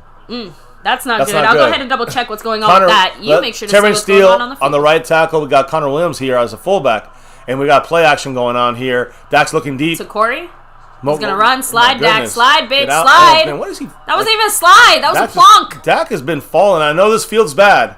My goodness, Dak has been really not good on his feet too much here this game. I think one good play he got out of a sack. Outside of that, he's been falling all over the place. Damn. So now, was something we were bringing up here on that play with Terrence Steele is going to be fine at right tackle. I don't have a feel. You're not going to miss a beat there. If Terrence Steele was starting and La'el Collins came in, you're not missing a beat. So that's a good luxury to have with two good starting right tackles. The thing is, we need him back in case he's a backup. We still need him back in this game. 3rd and 6, big third down. Dak's looking down the field, going deep, splitting the defense, and a flag. Hey! A flag on Washington for defensive pass interference. William Jackson III, you get the flag. No offense, I don't know. I want to see that again because I didn't think it was offensive. To me, I thought that pass was pretty good, and it hit Michael Gallup in the hands. He dropped it. All right. I mean, so far. Let's see. Yeah, he holds him right there at the end. All right. Look, close enough, but I probably would not have called that flag. Yeah, guys. I mean, okay, that's a little more blatant. But listen, let's be real. Let's be honest though for a second. If Anthony Brown was called for that. If Anthony Brown was called for that, you all be yelling right now. That's a bullshit call. I agree. That's what I'm trying to say. And I'm just trying to say, I think that was a bullshit call against Washington. It could have been. You could have let that go. But I'm not. Hey, everyone talks about the refs cheating us all the time. Come on now. We got a little bit of a break. That's not really interference there. That first one. The second one is a more interference, but that was so close. They didn't have to throw that flag. They usually don't. So we got the right. We got the close call. Probably shouldn't have gone that way. At the game time speed. Yeah. But we got a break. So first down on the 35. After this, I'll give you a quick La'el Collins update. Run to Zeke in the middle. Gets a lot of yards. That time for Zeke, 7 yards. There we go. Blasted in their face. What's the update on La'el Collins? Blasted. Number 71. What's the deal? So La'el Collins was favoring, like you said, his calf in the back of his left knee area. He tried to play through it for a second, but he is going back to the locker room for further evaluation. Terrence Steele is in. So. All right. Well. But I'm just saying, it looks like calf, knee. Oh, fuck. We're talking about calves and knees. Here we go. Zeke limping here on the right leg, right? And it's that same right knee. Yeah, he's limping on that knee, guys. Not really good. Bad. Corey Clement's in now with Connor Williams as the fullback. Again, a lot of Connor Williams this game. Good. He has to embrace that role. There we go. Corey Clement gets the first down. There we go. First down, Corey Clement. 4-yard gain. So, I think we just got to rest Zeke. So we're missing our first running back, Zeke, now, for the time being. I know. And we're missing our backup, Tony Pollard. We got Corey Clement, who hasn't played more than, 2 snaps? Yeah, a lot of people are saying that should, if it was me, that's Zeke's last carry of this game. Like, just why would you risk it? If every time he runs, he's going to be limping, you can't have that. Yeah, you just can't play him. And we give it up to Zeke for doing his best. But with the game, we got the lead. If it was a tie game, it's different. I'm finding it very interesting, too, because I'm looking for a little more La'el Collins updates real quick. And other... kind of reporters like Adam Schefter and things like that, they're all kind of saying the same thing about that pass interference call. We almost never get those. And even that one that we got, not really sure if we should have gotten it, but we'll take it. Right? Oh, yeah. Zeke's coming. I don't like this, guys. Zeke's back in. Corey Clement. But, Corey Clement has a nice pickup in his pep in his step. He has a good pickup there when he's running. I know. So I almost want to keep him in the game. So here's my question, though, because to me, this is definitely Zeke is saying, I'm good, I'm fine, put me out there, Watch a pass here. Watch a pass. Time of possession, 15 minutes. They have 8. That's a major key. It is a 2nd and 6. Not bad time Watch to pass. A pass here. Dak's for pass. Cooper in motion on the right. Dak for pass protection. High snap. Zeke's going out for passing. Throws Dak going down the field. Incomplete, too high for CD Lamb. An attempt was made, but... 3rd and 6. I'm fine with that because the last time Dak did that, it was a pick. Huh? That same pass to CD Lamb in that same over spot. The top, yeah, a little that was that overhead, same exact moment where he got picked. Instead, this time it just happened to go different play. Way yes, past you're saying exactly similar kind of placement and good coverage on CD on that one by so Kendall now it's Fuller. 36. By the way, you were right. Zeke just kind of picked up a little chip block and just kept going. Yeah, he went out for the pass on the left side there. Now, Jonathan Allen, 93, is back in the game. Zeke's still in the game. Yeah. We got all 3 receivers. So Zeke and Dalton Schultz lined up, standing up on the left side. Zeke Lamb for a little pre-snap Zeke motion on the right there. side, yep. He went from the right to I left. think Zeke's going to be used a lot here for a pass. Oh, he's going for the screen. What is he doing? Thank goodness. You know who made the play there? Connor McGovern. Yeah. Connor McGovern saved the interception. Another dumb decision by Dak Prescott. And I don't know what kick the field goal. I don't know what happened there. Yeah, kick the field goal. Zeke did a weird loop in. Watch this, guys, because the Washington picked it up. Dak should never have thrown that. It was a dumb play. You can see the screen happening. I think. Am I reading this wrong? Is it that Terrence Steele was supposed to pick up the block on the inside and Zeke was picking up that outside guy, or what? No, Zeke's going out for a pass. There's a pass to Zeke, but it was a bad decision for Dak. Why would you throw that pass? But that's what I'm saying. That doesn't make sense to me unless the play looked bad That's too. what I'm saying. Like Zeke going for that pass there doesn't make sense unless he blocks the outside guy. It's up. It's good. Sorry. I don't know. Maybe I know. I don't want to spend too long on that. Yeah. But the point is, to me, it made more sense if you were to move in Terrence Steele more on the inside and have Zeke help block there and then come in, because then it makes more sense. The play was for him to go out. It was what happened was it was a screen. Zeke could not get played. I think that's what happened, guys. Let me make sure I get this score right. It's 21-0. But baby, I know maybe some of you guys might have seen this, some of you guys might not have seen this. But what happened there was the offensive lineman pulled to the right side. Not too far to the outside, but more to the middle of the field, to like the right hash. Yeah. They both pulled there, leaving the Washington guys coming forward. Washington's got the pressure because of our release and pulling for the screen. Now Zeke went to the right and went back. One of the Washington players attacked and broke up the play. He got through the first block on the right side from our lineman who pulled. Before Dak can throw it, Zeke's sitting there looking. I think Zeke felt that pressure, so Zeke cut across the middle of the field. But the Washington players on the inside by then who were coming in and seeing it was a screen bounced back a little bit, went back in pass coverage, and Dak tried to squeeze it in between a very tight window. Listen, if he had got the catch, there's nobody there, so Zeke's open, but you can't make that dumb decision in between so many hands like that. Yeah. Again, too much. Luckily, Connor McGovern knocked the ball away. I was going to say, so let me see what you guys have to say about Field that. Field goal's good. Scorpio says Zeke was out of position from all the blocks. Justin Crow said agreed. Dak should have thrown that one away along with the play call. Yeah. But again, I think Washington saying that's the second altered the play. Well, that's the second bad play call I've seen in the red zone. So Mark Blank again, bad decision by Dak, but bad play design as well. It was how screens are usually to the outside. It was a screen to the middle. Smart play. I actually don't mind that. It was more. You got to give credit to Washington on this one. Washington came through there. The Lunatic said, "I love the score, but not our offensive production." I know. I wish we had more touchdowns than just field goals. Exactly. Which we had a couple. Yeah, Wiseman27 said that play call was terrible. I didn't like the play call, but again, it was more the breakdown and execution, or I should say, not even execution. It was more the breakdown, not the breakdown that they caused. It was the fact that Washington, one guy, look at the outside blocking there. Dak didn't want to risk it. He was going to set up Zeke to get crushed or picked. So the guy was right there where Zeke was. Zeke moved inside.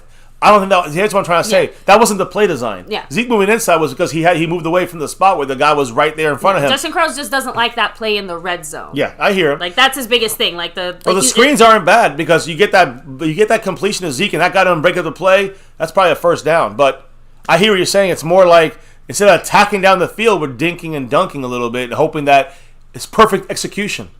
Instead of just like, how about we just hit him? What we do is catch the ball. Exactly. It's a touchdown or first down. So Scorpio said Dak is scared to run. You can tell he's struggling mentally. Dak keeps thinking about his ankle every time he runs. I mean, I don't know if he's thinking about the ankle, but it just seems like he don't seem like he's 100%. I don't know if it's his ankle. I think it's his calf. I don't think it has anything to do with that injury from last year. I think it has to do with this year's injury in the calf muscle pull there. Which right now L. Collins has. Kicking off here under 5 minutes. I'm definitely more inclined to think it's more the calf than the ankle, only because we visibly saw Dak Prescott change after that calf injury. Good tackle. Oh, no, not a good tackle. There you go. Good tackle, Luke Gifford. He was hit before the 10, and that was a missed tackle there. But then, of course, Luke Gifford solidifies that. Exactly, Cowboy fan 1112. He was running a little, again, strategic runs for Dak Prescott before that calf injury. After the calf injury, it's all gone away. And not just that, but we've seen it a few times where in any other scenario, Dak would have taken that 1 or 2 yards to the outside, and we're not seeing those same moves. The other thing, too, Kellen Moore made a mention about a lot of it has to do with thinking about that calf issue. that's a lot of reasons why he's not calling so many RPO runs for Dak. So now here we go, guys. 452. That's probably one of the few things that I can't really blame the Cowboys on too badly. Outside, he's going to run it. He does. He gets 45. He gets 6 like yards. 8 yards. Yeah, when he started went down, he would know. When he went down, it was about 6-7 yards.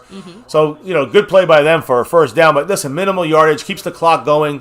That's fine. You just don't want him finding a touchdown. You don't want him getting a lucky play. McLaurin has 0 catches. Rack City's also throwing in there. That grass is trash. Yeah, no, I know. This is one of those few games you don't want to risk it. Justin Quarles also said that too there. I agree, but you're seeing the steps by Dak have been very. It seems slower because he's concentrating more on the way he's stepping, which is not great to see that, but it's good that he's protecting himself in that way. First down, Gibson gets a first down there with Dorrance Armstrong with the stop. It's funny seeing a lot of Dorrance Armstrong and Basham on the opposite side of. So Charles Leno Jr. right now injured. That's their left tackle. Oh God! Is this right knee looks bad? Actually, I was say I know they just said they're going to take a quick break. Charles Leno, guys. Charles Leno is again he's their best guy they got out there right now, which is Sheriff is their best offensive lineman, but Leno and Cornelius Lucas, these guys were outcasts of Chicago. Now they're guarding the left and right side for Washington. Now they're bringing in another guy here for for Leno. Leno's serious. Out. He's definitely locked up there. I don't know if it's a cramp or if it's a tear or something like that, but he definitely looks like he's locked up. So now they got Sadiq Charles, I think his name is, in the game. He's a guard and he plays guard and he plays tackle. He kind of does both, but he's the backup across the board here. Sadiq Charles in the game now. Great update on La'el Collins, actually. Let's hear it. Hopefully a good news. Cramping. Okay, good. Thank goodness. Exactly. That's why I said it's actually a good update. So he's just cramping pretty badly. We'll keep you guys updated. I'm not really sure what his game status is going to be. But if it's just cramping, that's good great for news the long term. Collins, yes. 1st and 10. They're going to run left. Antonio Gibson got to get a stop. We do. Who got that? Gallimore in the backfield making the play slow down. He got the brace and everything, playing very well in this game inside, helping stop the run. And it was finished off by, who was the other guy that finished that play off at the end? Osa Odigizua with the finishing touch right there. So great job by our interior. And again, DeMarcus Lawrence also involved in there. Was it Lawrence? No. Osa came from the other. DeMarcus Lawrence is getting double teamed, it looked like there. And that's what you want to see. You want to see them double teaming him. Yeah, he might not get so much production for DeMarcus Lawrence. That means someone else is. Gallimore. You see somebody else like Osa. You're seeing other people like Gregory and Micah. Get in there. Little pressure. Gets the catch. Bates, their rookie tight end, makes the first down. Are we just taking it easy? It's a flag, though. It could be a late hit there on the quarterback. I don't know. Hopefully it's a hold on Washington. It is. He looks mad. No, wait. Offensive pass interference, yes. There we go. On Washington, go back you go. I'm seeing a lot of very interesting comments just because as I'm looking for the La'el Collins news and updates and things like that. We're winning. We're happy. We're doing great. We're doing awesome. But what is still going on with the offense technically? Like that's basically kind of the point because, people are, especially with the score like this, it's kind of hard not to notice when the offense is not quite measuring up to snuff. And basically, some of the comments are just saying that... Well, we're still not back on offense. I agree 100%. No, but we also don't have Zeke or Pollard, and not really able to do much there. No, I'm saying we were losing. Time. Pick by... Oh! First, Trayvon Diggs almost had an interception. Then Micah Parsons almost had an interception. And now they're both crying. And they both dropped it. 3rd and 20. Here's an interception coming. Now, how many turnovers in this game so far? 2? And we should have had 6. I know. And then they should have had 3. Anthony Brown dropped a couple. I'm just saying, if we go for all the should-haves, they should have 3 interceptions. Trayvon Diggs had and we should have 6. And Micah Parsons had the rebound easy on that one. My goodness, so close. I love the awareness. The good thing is Micah that in coverage, he felt keeps happening like this, we know it'll happen. We know it's going to happen. Almost had that curse. So Curse, Diggs. Then Diggs again, and then Micah Parsons. Easily had the interception. Literally on his, oh my God, Micah. No, that's 3rd and 20 for what happened? Offsides, Randy Gregory went over the line. So that's not good there. Good stop, though, by Malik Hooker. Good tackle. Flag on us, probably. Yeah. So it's Randy Gregory luckily, it's going to be now, it should be 3rd and 15. Yeah. Take the penalty. Yeah. So now it's 3rd and 15. Again, I'm not trying to say negative things or anything. I'm just saying that one of the only things I need to see for the rest of this game is I don't want to say it, but yeah, Dak Prescott himself personally. Just like, I just want to see him get into a better rhythm. My thing is this.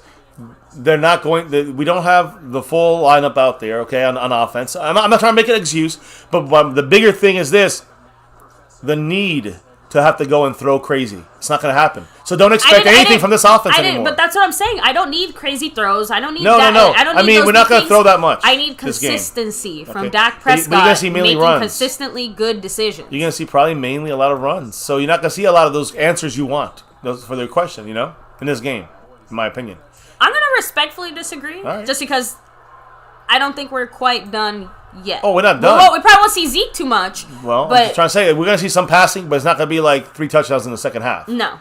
And I don't need that. Passing-wise. Either. Unless the defense sets us up, he got time. This time it's another dropped interception, this time by 26 Jordan Lewis. I mean, everyone's one-handing Every single one of these defensive backfield players is reminding me why they're not receivers right now. Every single one of these times, I'm like, that's why you're not a receiver. You could have been a receiver. You know why you're not a receiver? That's why. We had almost four chances for interceptions on like 4 in a row. On 3 plays. Yeah, that's what I'm trying to say. It's incredible. But the Cowboys have everyone kind of covered. I feel like we're asking for too much, though. No, this is easy interceptions. We're asking for nothing. We're asking for goddamn make an interception. We're asking for the bare minimum. 4th and 15. No dumb penalties, and we get the ball back here with no problems. No dumb penalties here. We're trying to go for a block. Yeah, and there's the penalty. They gave a first down. What did I just say? Trayvon Diggs returning it. Just take the knee because this don't count. Trayvon Diggs looking pretty good, but just don't get hurt. We just ran to the kicker, and Dallas bashed him. Who bashed him? So now they get a first down. They get a first down. On a third and 15. Should have been 4th and 15. Yeah. What I just said is do not get a dumb penalty. They're coming back in the game because they got a first down off of our dumb fucking asses. Stupid. Dumb, stupid. I know you want to get the block and get 28 points. Fuck all that. Now they got the ball back. First down, Washington, because we have... Who was that, Basham? Over-aggressive. Basham and Armstrong again. Yeah, Basham hit him. Armstrong at least went in there right. Stupid. Dumb, and again, there's no need for that. And Basham did almost block it, I'll give you that, but... No need for that risk. There Stephanie Willis in the house, dropping that 5 on it. And damn, thank you so much, Stephanie. We didn't need this 555, this 15 in the first, but much love to you, Stephanie. Pretty appropriate comment, especially after what just happened. Noob. That was a noob mistake. No, it shouldn't be. Basham's not a noob. No, Dak just said the D in Dallas stands for dumb penalties. Wait, why is Dak on the field? So was it running into the kicker? Not roughing the kicker.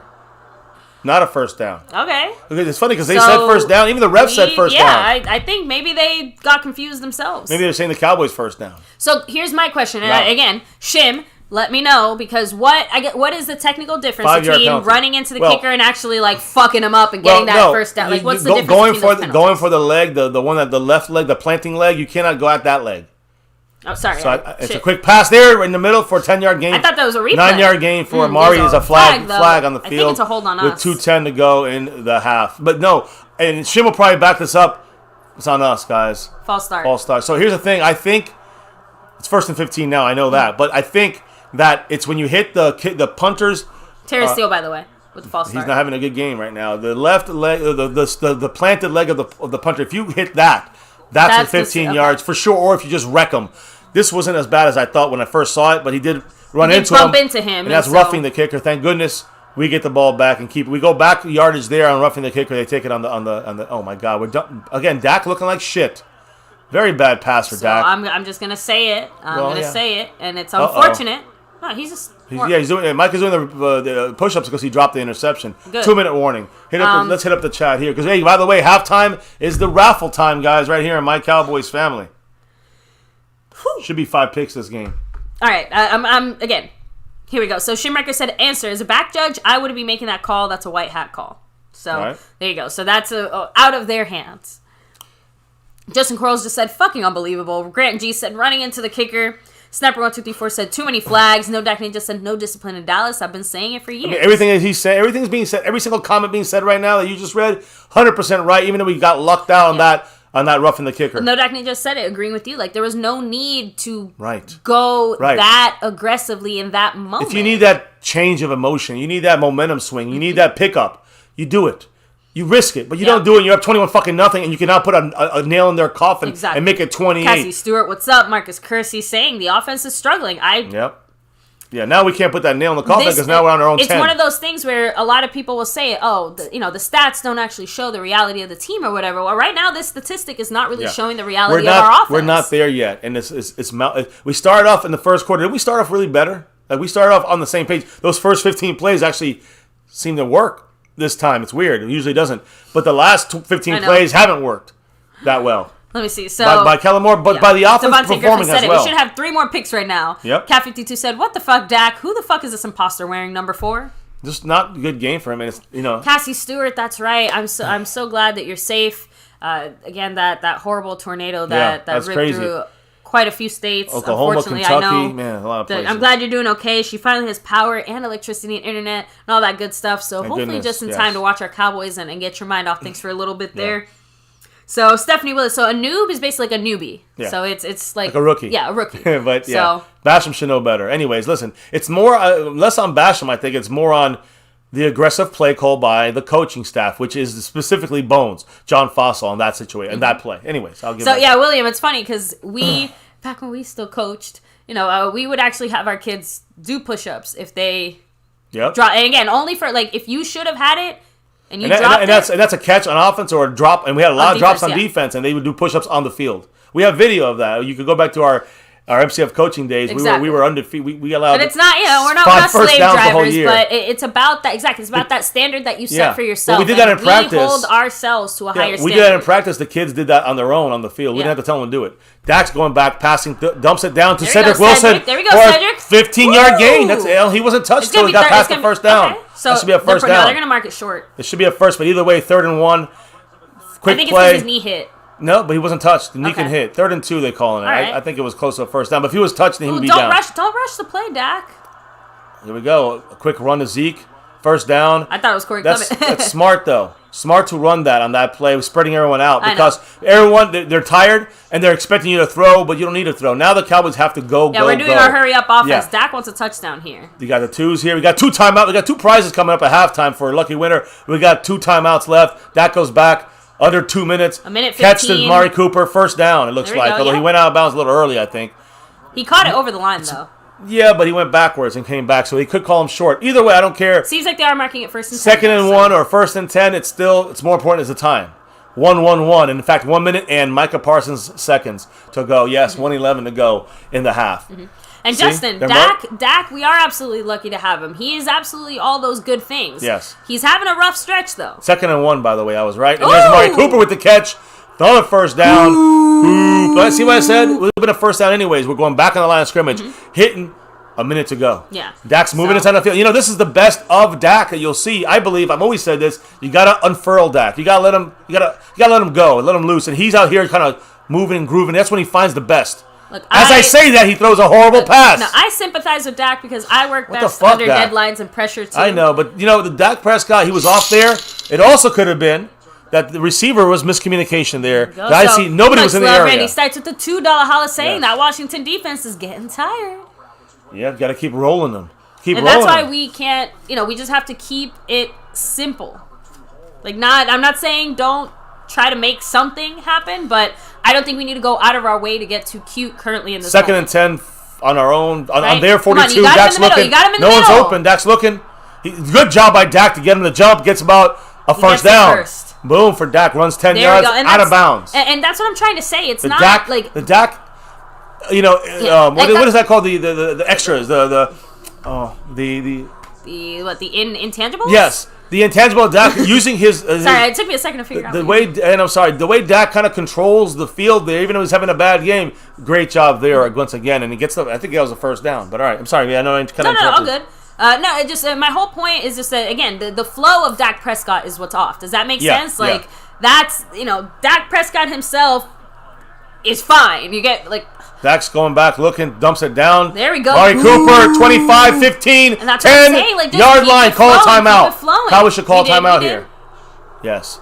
Coop and Dak, staying again. This is like I said, Dak flowing. This is what we want to see. This is Dak from the whole offense. Loose. Yes, but you let Dak loose, he will find the open guy. If you sit in there and just make these fucking cutesy fucking plays Kellen Moore throws out, you're handcuffing Dak a little bit. Down there. That was Malik Turner. Yeah, Malik Turner's playing well. He's back in his game. And, he can block as well, Malik Turner. As Cooper's tearing them up now, they're really getting worked here. We went all the way from our own 10-yard line. Now we're on their 10-yard line. Yeah, and we're on their 10.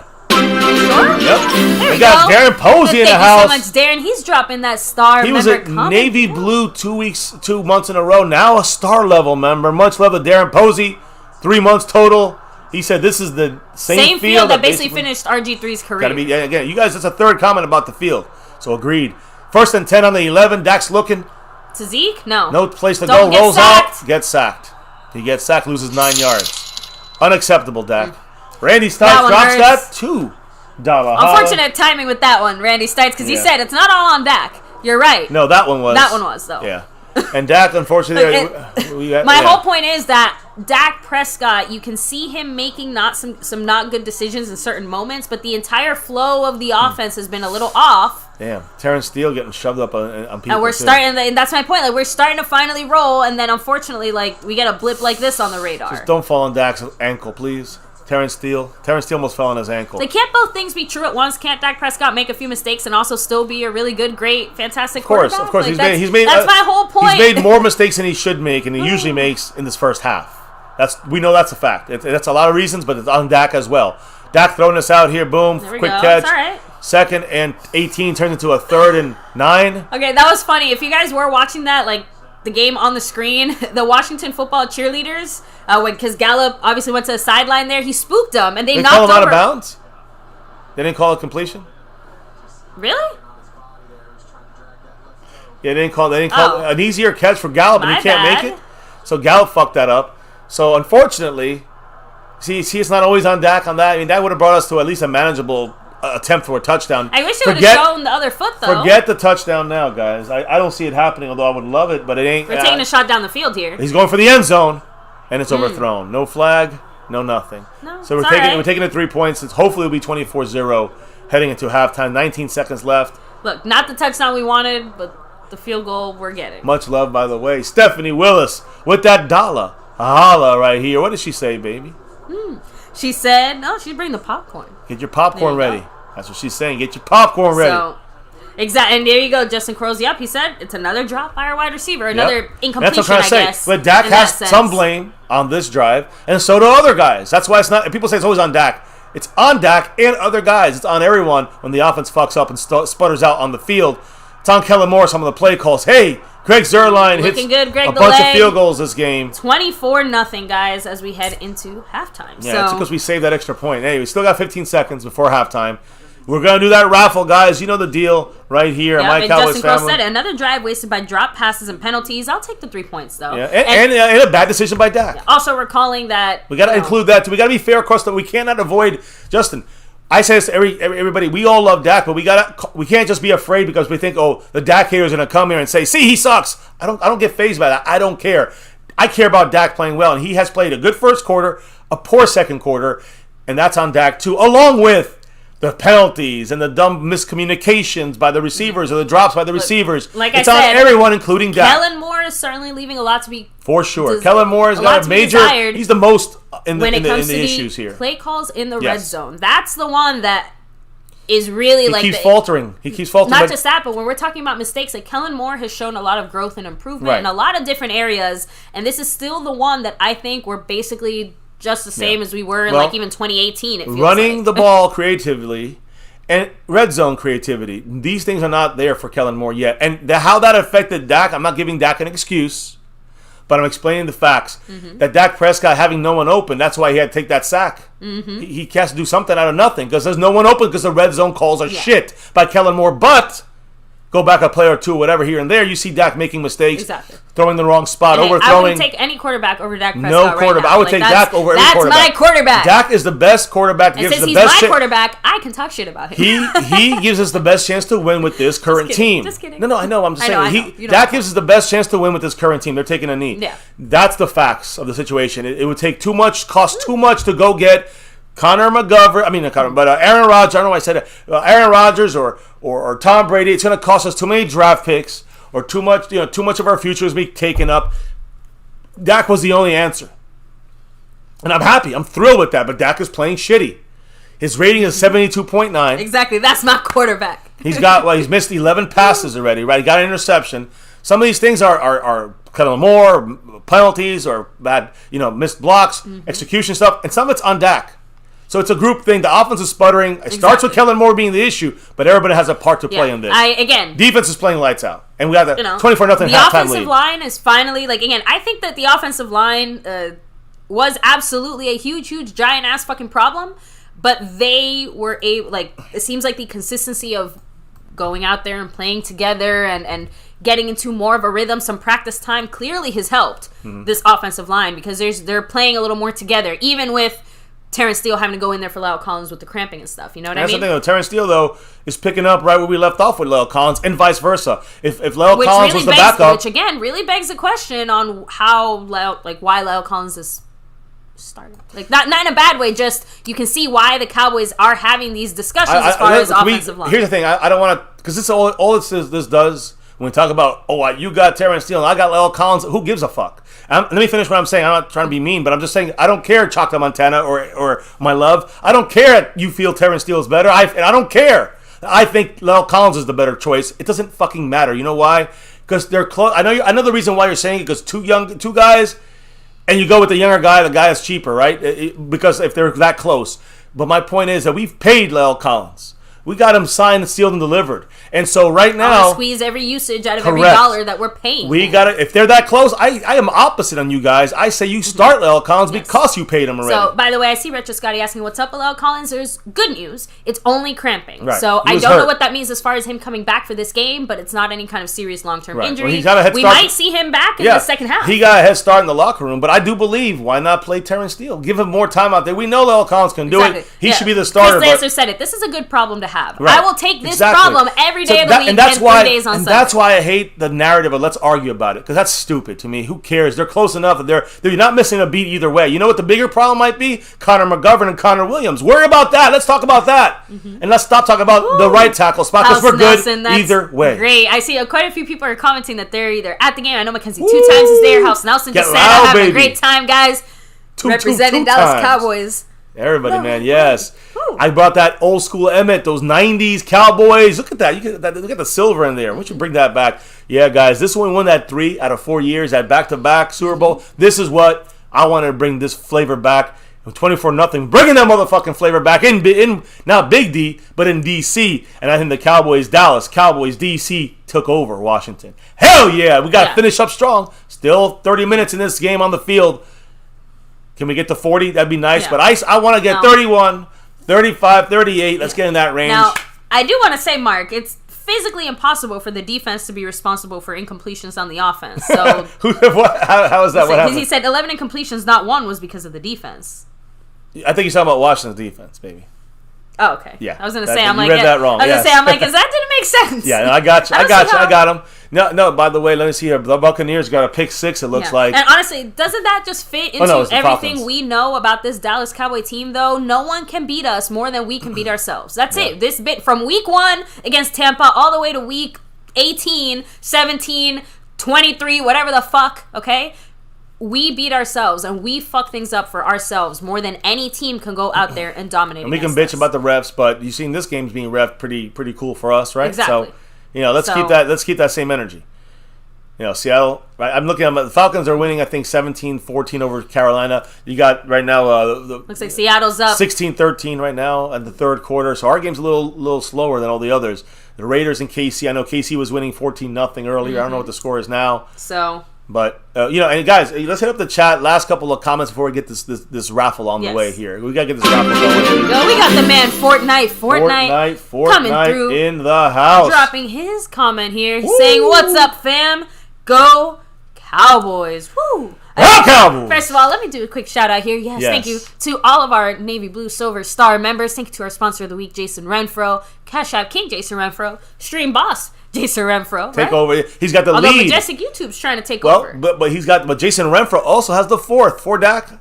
We'll see if he gets that 5, but he's got 4 in it right now. Jason Renfro, yes, sponsor of the week, Cash App King, Cash App Leader, and Stream Boss, 44 points, Robert Newhouse, as I like to say. But the overall leader right now, coming for that sponsor week, is Majestic YouTube. So we'll see. He's got a nice little lead right now. Definitely a lot of people in behind him in the running. Stephanie Willis, getting in there too in the mix after today's drops. So we'll see what happens. And towards the end, I'll compile all that, make sure I got it right up on the board, and make sure we are assigning the true champions of the week as leads us into next week against the Giants. But what? Giants? Who cares? We're talking about a Cowboys-Washington game. This game. Cowboys-Washington, and then we got right now a 24-0 lead. Can we be any happier? Just wish the offense was better, a little smoother. Outside of that, the Cowboys and Fortnite dropping the 50-50 right there. The Sean Lee. We just upped the Penn State linebacking core. That's what I'm saying. We got we got Sean Lee giving the baton to a greater linebacker in Micah. Fortnite taking over the stream boss. He said, "Love you guys and go Cowboys." The $50 holla, and that puts it. I was just saying how it's close, right?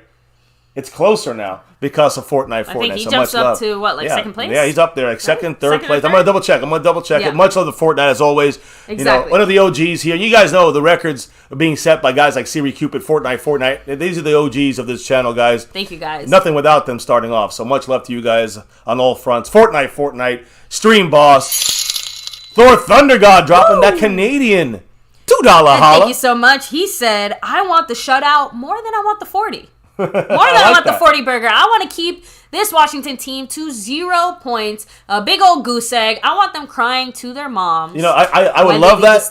But what happens when we bring our backups in on defense? That's the thing. You gotta say maybe they'll get lucky and get one, but their offensive backups will also be worse than their starters. So yeah, we should be hanging with them. I love that. That's why I'm saying. I said 40. Everyone's saying 40. Yeah, I don't think we're gonna even push that much with Zeke and Pollard out right now.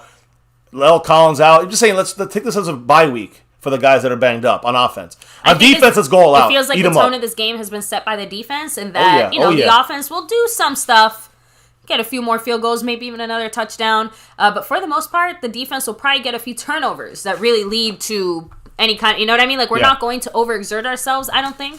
I could be wrong though. Dak Prescott was trying to prove a point there on that 2-minute drive he was trying to pull off. So.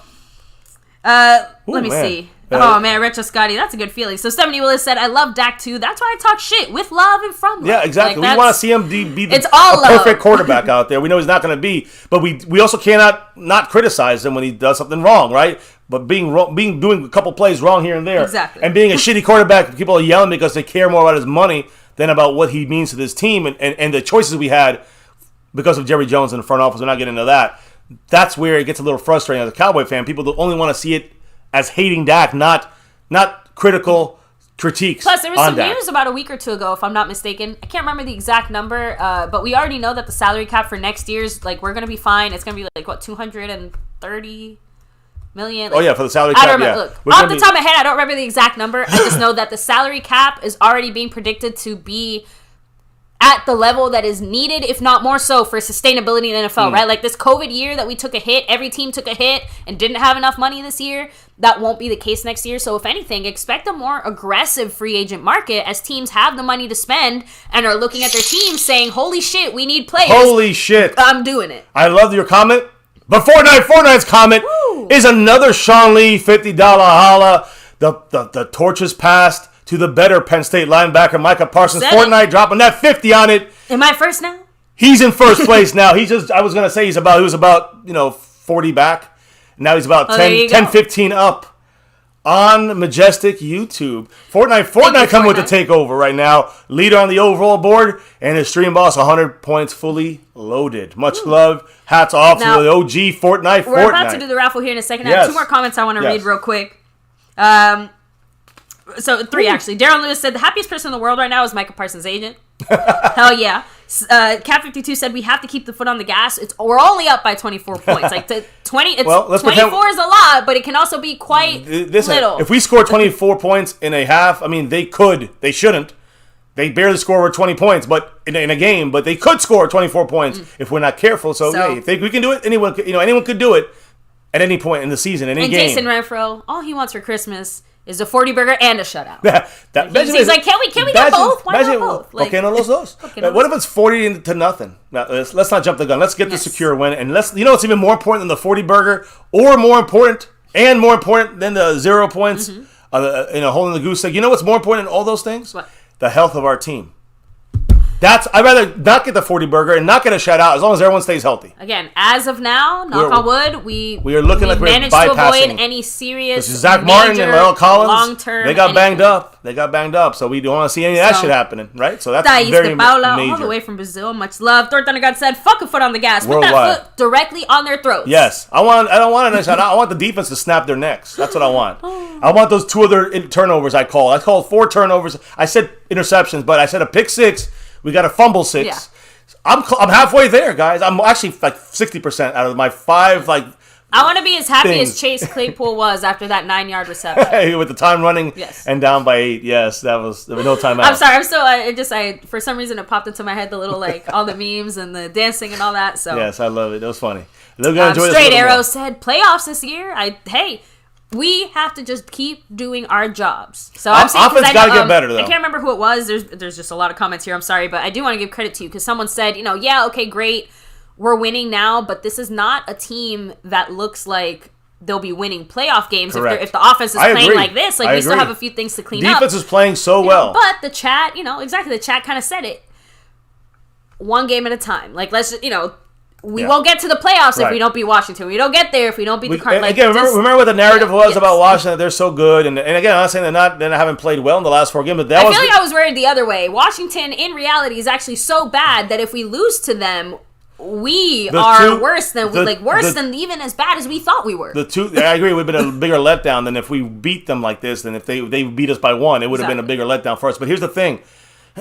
What did I say would make us get a game where we're blowing them out? Do you remember what I said? The key in it, defense. I mean, offense. We have to not. We have to get back on track. We know this, right? But what did I say was the key to ending these Washington motherfuckers? And I said 2 things: stopping the run. That's number 1. Have we stopped the run? Fuck yeah. Absolutely. Hell yeah. And part of that is because of 24 points. But part of that's because we went a concerted effort to stop the goddamn run. Exactly. Even before that, we were stopped. Ages, different locations. Exactly. Like a good neighbor, stay over there. So, what's some chat stuff, guys? Now, Mr. Wright said, when was the last time we got a shutout? Does anybody know the actual last game that we shut a team out? If I'm not mistaken, it wasn't it in either in the 90s or the early 2000s? Because we talked about this. I want to say in like 2018 or something. Like, you know what I mean? At another point during one of our live streams, I know we were close to having another shutout, and we talked about it then, but it's been a year or 2 because it wasn't last year. Oh, you're not going to like it, but what? It was 2017. Oh, so it wasn't that bad. That far off. Yeah, oh, no. You remember the game? I think I do. It was a 6-0 game. We beat Philly. They rested everybody. We didn't have any reason to play. We missed an extra point and a field goal by Dan Bailey, easy ones. We scored 6 points, 2 field goals. Yeah, that one doesn't count. Sorry, touchdown and we missed the extra point. That's what and they didn't score anything. But they had their third stringers in there. So that was the last one. Before that was 2010. And we beat Philadelphia by this score you see on your screen right now. It was 24-0. The one before Philly was 6-0. Mm-hmm. Before that was Philly 24-0 in 2010. In case you were wondering. There you go. And we had one in 2009. We beat Washington 17-0. So Wayne B. Brothers, thank you for that, by the way. I didn't even catch it because we're all over the place here. Lyle Collins is back in the lineup. So, like I said, good. A little bit of rest, halftime. Damn. Was able to let him loosen up and no more cramping. Hopefully got some massages somewhere, right? Can we rewrite that narrative then? I would very much like to make December 12, 2021 against the Washington Redskins our blowout game, our 0 game. Hey, look, Lawrence Taylor. I can't let that Eagle stat stand. Just showing a little LT for you there. Oh, here, sorry, the dog needs to be let out, baby. I don't want to ditch you here, but let me make sure. I'll wait for the Cowboys to at least come back on. Here we go. Thank goodness. Is Terrence Steele still out there? He's 78, right? Yeah. Terrence Steele and Lyle Collins are both out there. Yeah, they're both on the same side, on the right side right now. He's playing the. So Zach Martin? What's wrong with him? No, baby. Or he's playing the tight end role. Okay. I'm assuming. Yeah, it's a jumbo formation. Okay, sorry.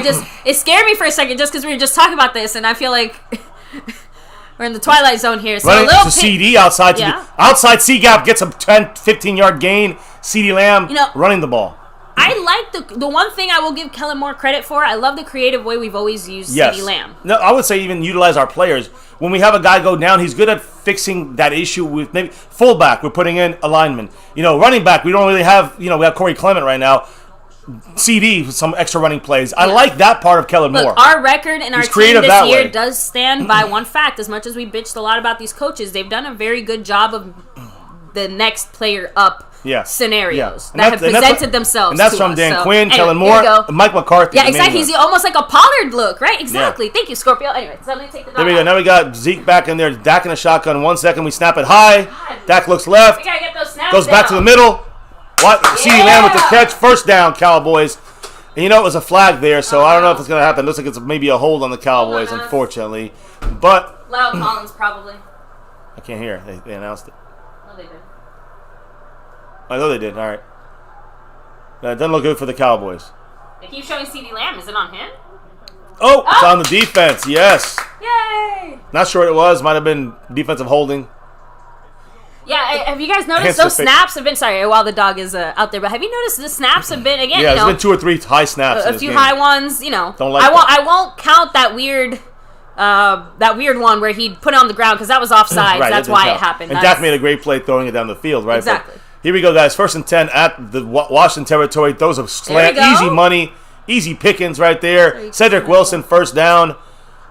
Or close to it. On the 44 of the Washington. 46 of Washington, I'm sorry. We're driving. Here's the drive you guys wanted. Here's the back-on-track offense. Listen, when the offense, when we got this 24-0 lead and the defense is sputtering right now for that's why Washington, Scorpio, we got to take him and put him to bed now. I can't give Kellen Moore that much credit here because that's the point. It's 3-man rush, by the way. All the time in the world for Dak. Dumps it. A drop by Zeke there. Yeah. Should have been caught. What is it with this side of the field? They see the sun, they drop it. CD, Zeke, they can't see the passes.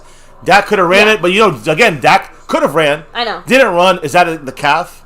Right? So the field, sloppy field. No. Look, a quarterback is always first inclined to throw the ball. That to me is first and foremost. That's the whole point. Dak will always think of throwing the ball first. That's fine. I'll say that's what Linehan and Garrett taught him from the old days. So maybe that was a good thing. I feel like that's most quarterbacks. Like just saying. No, Dak seemed to outside like of Lamar Jackson. Dak broke the pocket earlier. But look, my whole point is I want to go back to it. 3rd and 5. I want to see this play. Bad pass by Dak. 3rd and 5. Had the first down if it was a good pass by Dak. Damn. If people blocked. But everyone looks lazy right now. Amari looks tired. Like he don't really care. I don't like this. That's Amari's face all the time. I know, you're right. Come on, I just say let's not. I just hate that this great drive came to a fucking nasty ass ugly end. Okay, Zeke dropped the pass. Looks like we're going for it. McCarthy's going for it, yeah. We're on their territory, 4th and 5. We're going for it. We're on the 36-yard line of Washington. Instead of kicking the long field goal. Honestly, I don't mind it because they're really only giving up, 10 yards to them? Yeah, I mean, the punt saves us, 15, 20 yards? A punt. That's what I'm saying. A field goal, they might get the ball at the 45. Dak's looking. Nope, taking the penalty. I guess we are punting. All right, Let me see. Or are we taking a timeout? That'd be even dumber. No, delay a game. Yeah, I was going to say, sorry. So now the Cowboys off the field. My main point is, Scorpio was just saying that Kellen Moore has really turned it around the second half of the play calling. I'm sorry, I call bullshit on that. We're up 24-0. What the fuck does Kellen Moore have to do? I'm sorry. No. I disagree with you on that. I think that I'm not saying that the play call has been upgraded or not. I don't know yet. I'm just saying it's one drive coming out of halftime. It probably was discussed and talked about some ideas what to do. So if you need that kind of game planning to be successful, that's not great. We got to see more than just one drive. And again, this drive sputtering to an end on execution there, I believe, by Amari dropped and CD and Zeke dropped the pass. That hurts. Good pump by Anger inside the 10, I think. I think on the 8 or 9. 9-yard line, looks like 9-10-yard line. Washington gets the ball, and why not? Let's let that defense eat. Let's attack Tyler Henneke, number 4, still in there. They're gonna be throwing the ball a lot, right? I mean, if they run, that's fine with us. Let them run 90 yards, and take up 10 minutes. That's perfect for us. The reality is they're gonna need some points. They know they need points. They're gonna try to throw pick 6. I don't know, maybe, but I think that's where we're gonna head to. I think we're gonna see a turnover here somewhere on this drive, or at the very least, forcing them to punt here early. Hopefully not many first downs, and hopefully get a 3 and out, obviously, if no turnovers. Hold on, I can't get the angle here, baby. There we go. All right, so yeah, I mean, I'm hoping that the Cowboys can, get a nice little turnover here. I would say, get some points here. It'd be great. off a turnover or because of the turnover directly. I don't know. I can see it happening. I said we have four picks this game. We have 2 turnovers so far and a fumble return for a touchdown. I said one of them would be a pick 6, so I don't know if that counts enough. But I feel it's not even about being right about it. It's about the amount. 4 is a lot. Bold prediction. I said we're going to do what we did last week against the Saints. That was my bold prediction. And I believe the Cowboys not only can still do it, but we're doing it. And I think that we would have done it if we would have done it in the first half if we didn't drop 5 interceptions, right? I mean, we had 5 chances to get picks that we didn't get. So I think that's coming. Though we got the toughest one. The one where Gregory knocks it up in the air, returns it for a touchdown. So all right. So last week had a pick 6 from Carlos Watkins. Let me go ahead and read some of the comments, right? Because Scorpio's saying that drive was all on Dak and Zeke. Kellen Moore was great. Said it before last night. It's 50-50 and Dak throws a great pass. That's 50-50. So you factor in a player's catch rate is 50-50 right now as far as drops and stuff. Basically, half the time when these plays are being executed, feels like is like there's a 50% chance any given time that one of these players is going to make a mistake on these drives, and that's what you're seeing. The catch of the execution. The catch rate does not happen. That should happen a lot less. They should catch a lot more. That's their job. Primarily, like that's their number one, catching the ball. So if it's a 50-50 is what you're judging it on, I disagree. You got to go. Catch has got to be made 80% of the time. I like what Dallas Sports 1977 said. He said Mike McCarthy's conservative at trying to be tough, and he's not. Interesting. Like he's almost trying to play both sides, and I agree, especially with that play there. I'm just saying it feels like you're trying to get cute for no reason. I understand they're trying to almost make something happen, but I feel like at that point, just play the safer football. Does that make sense? I mean, that's what he did there. 1st and 10 on their own 10. There's some pressure. There's a little hole. Look big. Oh, Anthony Brown. Not really a missed drop there, just a good coverage. Yeah. Listen, they have no place to go. This team is it's waiting for an interception. I just said there's going to be a turnover coming, guys. A sack in the end zone. It's funny. Who was it that said he has defeat written all over him? Diego Dulantic said Heineke's body language has defeat written all over before throwing. Before the break, he just looked. Because he knows there's no other options for them. They're running out of options. Everyone's covered. And everyone's getting hurt too, guys. As long as we don't have a breakdown when we shoot ourselves in the foot on defense, we're going to just continue to hold them to 0 points. Pressure coming? No, they're moving around. Confused. Micah's trying to come in there. They ran right in that gap. It was open, and they run in the ball for a first down. Again, looks Antonio like a miscommunication Gibson on the defensive line there as we were setting up. Yeah, it was at the last second move there. Micah tapped him to move over, and it was late. I don't think it was on him. I think it was on the defense. Thomas Garrett said, I smell a turnover. They're baking in the oven right now. They're Micah. They're going back to Micah's side. A nice tuck. No, did the play even count there? I don't think it counted. Happened? I think it's false start on Washington. Oh. Cowboys call a timeout. We were not ready. Whatever. I think we wanted to make a substitution or something. Yeah. We weren't ready. Yeah.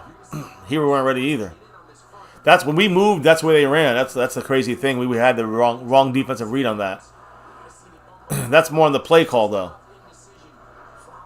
Well, whatever Dan Quinn or somebody saw, they said nope, stop. We're changing the personnel. So the Cowboys got fooled there. I think more of a defensive scheme, not scheme, but outmaneuvering. I think we got too cute with Dan Quinn there. I want to see who's on the D line right now. Yep, let me see. Gallimore. You got Tristan Hill, Basham, and who's that on the other side? I can't tell. Micah Parsons kind of playing. There he is. They back to Basham's side. They throw it, dump it down to the Bates, the tight end. He gets a 20-yard fucking run. Now he's across the 40-yard line, and they got out of their own 10. Now they're on their own 42, 43. Yeah, definitely not looking like a shutout. 8.5 minutes. So the defense can lock them down here. There's 8.5 minutes to go. Aw, Tanner Cruzy, that's awesome. So he's late because he just picked up his new puppy and called him Zeke. Oh, that's awesome. Our dog, had it been a boy, it would have been a Zeke. Yeah. I'll tell you that. Here we go. Come on. Man, but these guys cannot get off their top. That's not good, though. Gibson, is he hurt? Damn, he looked like he was limping a little bit. Hope he's all right. He's probably just tired, although I don't see why. We're going to be under 8 minutes here. You're right, though, baby. He doesn't look like he looks weird. So he's complaining about something. Is he tired? He's complaining about something. We kind of play a little off. I think we're going a little more, I want to say prevent defense. We're playing a little more, less aggressive defense because of the lead. But we'll see. We'll see what happens here. 2nd and 4. Yeah. They're almost at midfield. They've driven almost 40 yards. The Cowboys not blitzing, going with 4. They dump it down. Where's Mike on this situation? Micah seems to be limping. Not limping, but let me rephrase. He's not limping. He seems to be gassed a little bit. I got to say, Micah Parsons seems a little bit out of it. Maybe he is tired after sacking Heineke 17 times. 2 times, but again, we still got a quarter and a half to go here. So I don't want to give up at all. And this time the offense has no firepower, but Cowboys cannot give them life. This is about choking them out. You know, putting you got to snap their necks here. Look, Gregory is talking to Basham there on the sideline. Again, I was just about to say, it seems like this is more of a drive to rest our starters, if anything, although Tank is out there now. Marcus Lawrence is back out there with Gregory out. So we're definitely taking it a little more seriously There's a now blitz that they're by on Micah our territory. Coming in. Oh, he got a good move by Heineke to get loose there. That He could be a touchdown. definitely looks tired, though. Out of bounds. He hit out of bounds. They're saying he's out of bounds. Great job, Trayvon. I don't know. I'm gonna hold back my celebration here. That looked like it could have been a touchdown. It just depends where his legs were and where his body hit. Felt like half his body hit out of bounds. If his body hit first out of bounds, then he's out. But his legs caught it. Oh, nice move. And you know, Trayvon, that was a great pass because Trayvon has some good coverage. That's what I'm saying. Like Trayvon did absolutely. He's in. That's a touchdown. That's a touchdown. They're challenging it, and there goes our goose egg. And Trayvon was right there. I'm surprised he couldn't get that ball out. I mean, that's incredible to me that he couldn't get that ball out of there.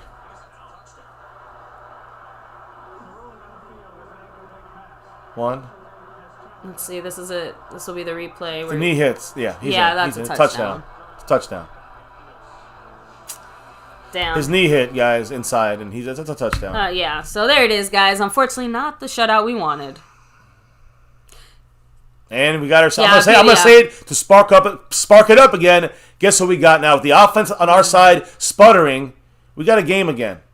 Because if they stop us and they get the ball back, they can make this 24-14. Yeah, Thor Thundergod said it. Being soft on the run, come on. Cowboys allowed this drive going 90 yards. They went on up our asshole 90 yards in like 2 minutes. Yeah, that's unacceptable. You know, even if that's what I'm saying. I think. Even if the ball moved a little bit there, he was in. Guys, the knee hit first. It's in.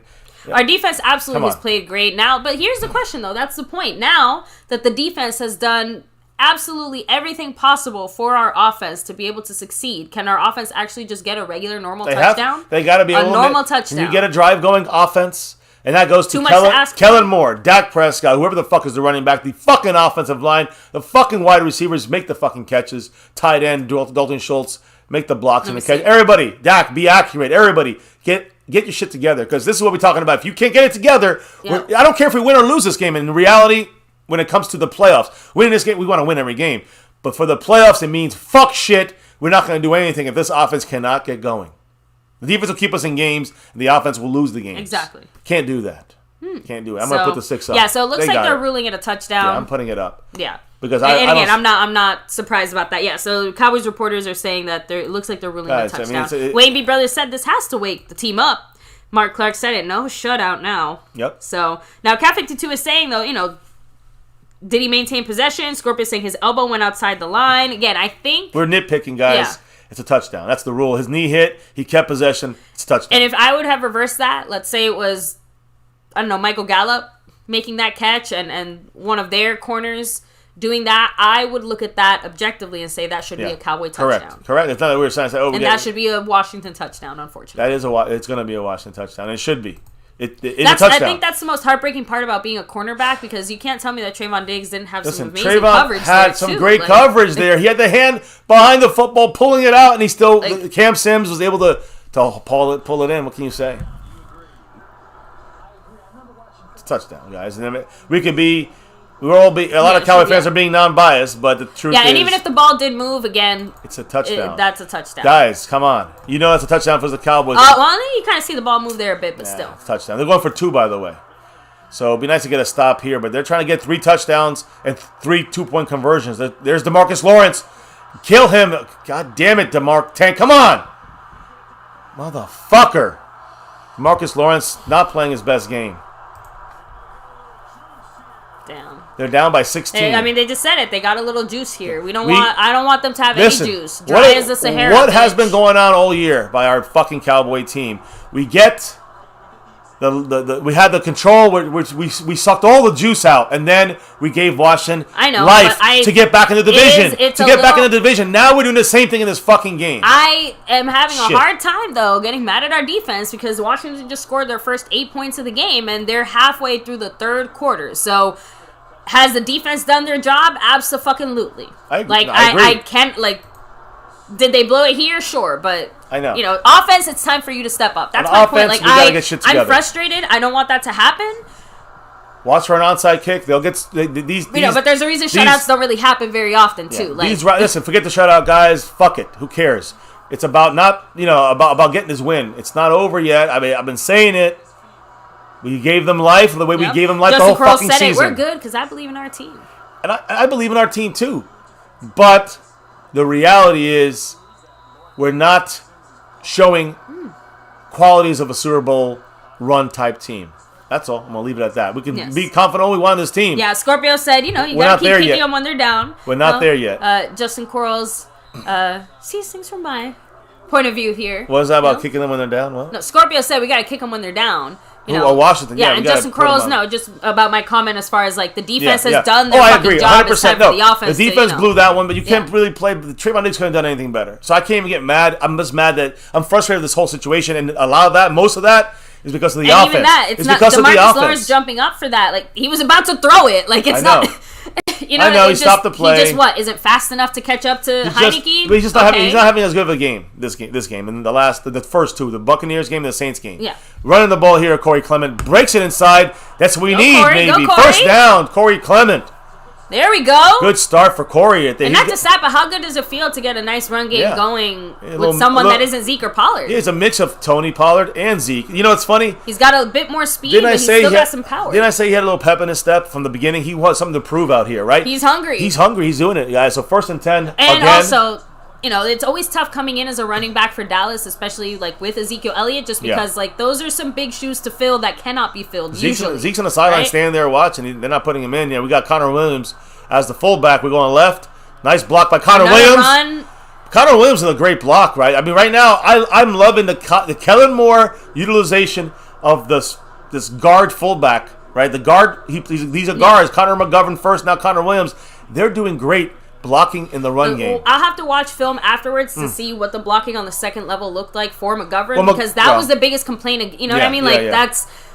so I don't know if it's just because they're not even getting to that point, or if he's actually improved, or like you said, is it the adjustments, or is it all of the above? Oh shit, another Washington player hurt. Yeah, God guys. damn. Yeah, that's the guy in the slot for them. It's been playing most of the slot. So you pick on the slot now a little bit. Bobby McCain been banged up. That's a big. If I'm Kellen Moore, I'm calling a play this is a CeeDee Lamb touchdown play here. You get what I mean? Oh, you can hit him in the slot. Hit him in the slot. Hit him in the slot. Well, there's no cunt sack, so hit him in the slot. You gotta make, you gotta take what you can get. 2nd and 4, guys. Under 6 minutes. Time is ticking. We're at 5:50 and ticking. And they got themselves number 39 in the game, where you can maybe pick on him. 2nd and 4. Dak's calling we're audible. Changing something. Dak is audibling. Let me see who number 39 is. Jeremy Reeves. Again, their 5th string corner, so maybe that's the spot you attack. But we're running. Corey Clement runs over or Connor McGovern. There, he's on the ground. Stopped us for no gain there, so now it's 3rd and 4. All right, so now CeeDee Lamb in the slot. Just kidding. Oof, man, I don't know. Zeke is back in the game, so that means pass protection Zeke is in the game. Justin Kroll said, Raiders scored 36 points on our defense, but they got their ass whipped by the Washington defense last week. I think people are forgetting we're playing one of the best defenses in the league. Yeah, especially similar to the Saints, where Saints were 3rd best run game the run defense last week. And then this week we're getting now the Washington football team is the 3rd best run defense in the league. Their second, I was gonna say, and not just that, but I know their secondary isn't bad either. But I think injuries have gotten to the point where 3rd and 3. It's useless. Shotgun for Dak. He's looking left. Run it. Damn it, he took too long. Dak, mistake there. Dak took too long. He had the run. He had the chance. He took a sack by Deron Payne. Dak fucked that one up, unfortunately. And he's hesitating on, we're going to go for it? No. The Cowboys are hesitating with Dak running. And I saw Dak hesitate that time. He had it there. He had it. He should have just went. He had it because they came in. They dropped back. He should have went. He did not. Right now. Normally there, he would have gone. Like that extra little pump fake he did, that's when he should have started before that. He was trying to create, but there was too many guys in that zone for him. So that's a killer right there. We were punting the ball. Brian Anger, we need a great punt from you now. Get inside that 10. Damn it, we get shit to the 20-yard line now. Yeah, kick the fucking ball, assholes. So now we put in. Now once again, allowing Washington, like in the regular season, we're allowing them back in this game. Dak is allowing them back in this game. Kellen Moore is allowing them back in this game. The offensive line, this fucking offense is letting this team back in the game. Now defense got to step up again, and offense is an embarrassment. Let's just be honest. I'm embarrassed about our offense. Cat 52 said it's called momentum, and Washington is getting it. Offense is keeping Washington. Correct. In the game. Everything is being done because we are allowing it. And it's allowed by Kellen Moore in this offense. You know what the worst part about that was, though? That only took about a minute and a half. Oh, maybe. They score here. It's a one-score game. Like, their defense is tired, but our defense is getting tired, too. Yep. We're looking for trouble. The Cowboys are asking. Again, this is all... Got too ahead of ourselves, guys. And that's... Cowboys are showing it again. They're showing how inexperienced they are. But I think the defense got to come up now with a big stop, big pick, turnover. It's got to come now. Defense got to help us again. Here's the blitz by J-Ron Curse. And DeMarcus Lawrence not even making the tackle proper. I was going to say Fuck that. you, that DeMarcus Lawrence. Stop. Play better, motherfucker. DeMarcus Lawrence is giving him chances, but he's getting... Right, you got to talk about the money? This guy, he's played 2 good games out of 3. This one's shit. And that even if he was there to help slow down the play, the man could not make the tackle. Come on, DeMarcus Lawrence. Looking a little slow. He's looking a little slow. Got to see more from him. I'm not calling him Tank. I'm calling him DeMarcus Lawrence. He gets his real name. Gets announced when he can't play like the man he's supposed to be playing, like Tank. So now it's 2nd and 12. 2nd and 12. We got Gregory on the outside. Good job hitting the quarterback. Hopefully there's no flag there. Nice tackle. Good pressure, good stop. Fumble! Oh! Nice tackle by Jordan Lewis. Knocks the ball out. Is that a fumble? Yes, Jordan Lewis recovered it. If they count it as a fumble, it's out. Yes! Cowboy ball. But let's hold up and see the replay. There we go. I think the hit, and Watkins was involved in that too, but I think the hit was made by Jordan Lewis. Woo! Popped the ball out. And again, let's watch it. Did he punch it out? Did he hit it with the helmet? I'm trying to maintain my excitement until I see it again. I said good tackles. Yes! That was Jordan Fumble! Lewis. Jordan Lewis knocks it out. Keanu Neal as well. Great job. Yes. Helping, and that's the running back who he says is going to be... Defense once again. The running back's going to hurt us. Watch this. Running back could hurt us on the ground, Antonio Gibson, or in the air. Here he hurt himself and his team. That's the huge turnover. Baby, what did I just say we had to have happen? The defense save us again. Turnover. The defense said, we got this defense. Hold my beer. Yeah. I just said it too. Our defense is tired. What did we do? We made them 2 plays. Boom. 6th fumble this year. That's the most by a running back for Antonio Gibson. Great play. Jordan Lewis has been having ups and downs the last couple of weeks. Great job there by Jordan Lewis. Ups and downs. We got the ball on the 25 fucking yard line. Had a great game, and now now we're almost in the red zone. If we don't score, it's on Kellen Moore and this entire offense again. Amari Cooper in motion. There's no excuses here. Corey Clement, obviously. Quick throw by Dak. Good throw. Michael Gallup. Good catch by Gallup. Woo, 10 yards. Man. There. Quick play. Executed properly. Play call and a throw on 1st down. Our receivers have the best feet of any receivers. We like the tippy toe. But you know what's great? What did you see there? Good play call because we threw on 1st down. Dak threw the pass properly. Gallup didn't. Yeah, he threw an accurate pass. Gallup didn't drop the fucking pass, and he made the run to Corey. And the block on the outside by the receiver was very good as well. Okay, we're switching something. Sprinkles in the game. I seriously would not mind running to Corey Clement right now. We got Sprinkle on the left. I'd say run Corey Clement, but let's see. There we go. They're listening. They're hearing me. All right. 2 yards. Now, here's what I'm trying to say, though. I didn't say up the middle. I just said run him. I know. Kentland. Sweep. Just saying. We don't do that enough. 5 catches for Gallup for 60 yards. 6 catches for CeeDee Lamb, 57 yards. 5 catches for Amari Cooper, 51 yards, and that touchdown. Let's see what happens here. Let's get another. We got to get a touchdown here. Shimrecker said, note to everyone in the room. At the beginning of the season, 100% of us all said that we will go. Tyron Smith is hurt. He's up slow. He's limping really bad. Yeah. Damn it. Now here's where we need La'el Collins. Right? That's why I said we need La'el Collins back on that field. Well, like Shimrecker was saying, 100% of us said we'll go as long as the offense goes. Well, this last month it's been the defense, not the offense. So the defense, this is our 6th game. Our defense is helping us against 6 games. Joanna. Thank you, Joanna Solorzano. Much love and appreciation. Welcome to the family here. Thank you for subbing at it up. MCF, My Cowboys Family. You guys are all part of this thing, running the show. Your comments, your drops of knowledge, your drops of love from above. Can't do this without you guys' love and support. Truly appreciate the best fan base of all. Second we had CeeDee Lamb. There it is. What? Oh, man. Good defense. Ooh. Schultz was open. Yeah. I kind of wish the pass was a little faster, but it was as good as you can be there. Man, just Schultz had a nice opening for a first down, maybe a touchdown, but a great defensive play. Get ready for that field goal. Dak could have put too much more zip in that, or else it would have bounced too much, you know? Let me see.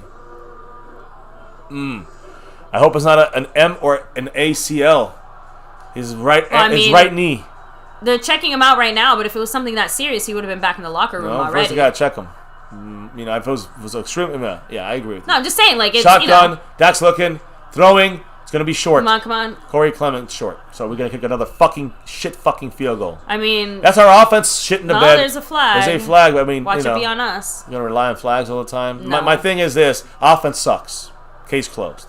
Dak Prescott's not doing anything to elevate it. None of these guys are. And I'm going to put that again. Even though everyone has a hand in this issue, it's on Kellen Moore. Look, we're all pretty much on the same page. First or second round, Cowboys are getting a defensive line or offensive lineman.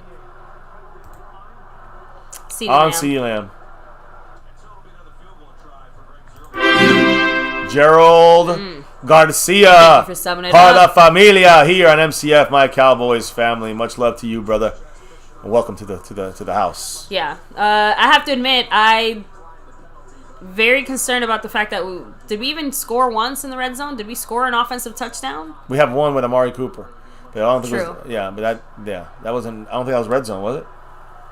I don't know. Either way, it's embarrassing that we're not guys. Just I don't know how I can wrap my mind around this, but our offense sucks, plain and simple. And that's just we all got to accept that fact. We just don't have a good offense, and that's a shame because that's going to lose us the games in the playoffs now. That's it. At least we got the field goal going.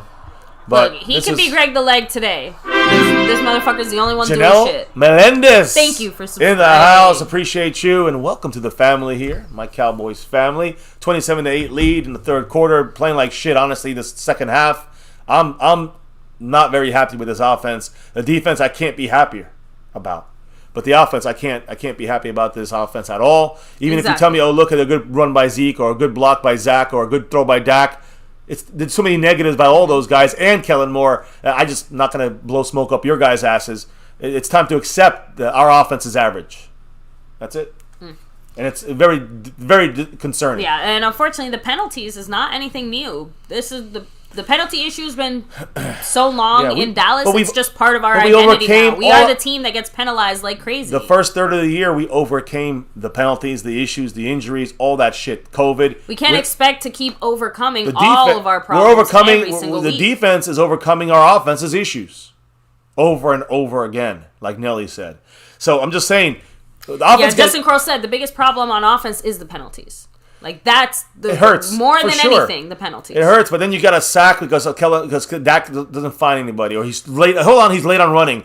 But Kellen Moore on the goal in the red zone, obviously not calling plays open. Dak had 10 minutes to throw, and no one's open. That's bad play calling.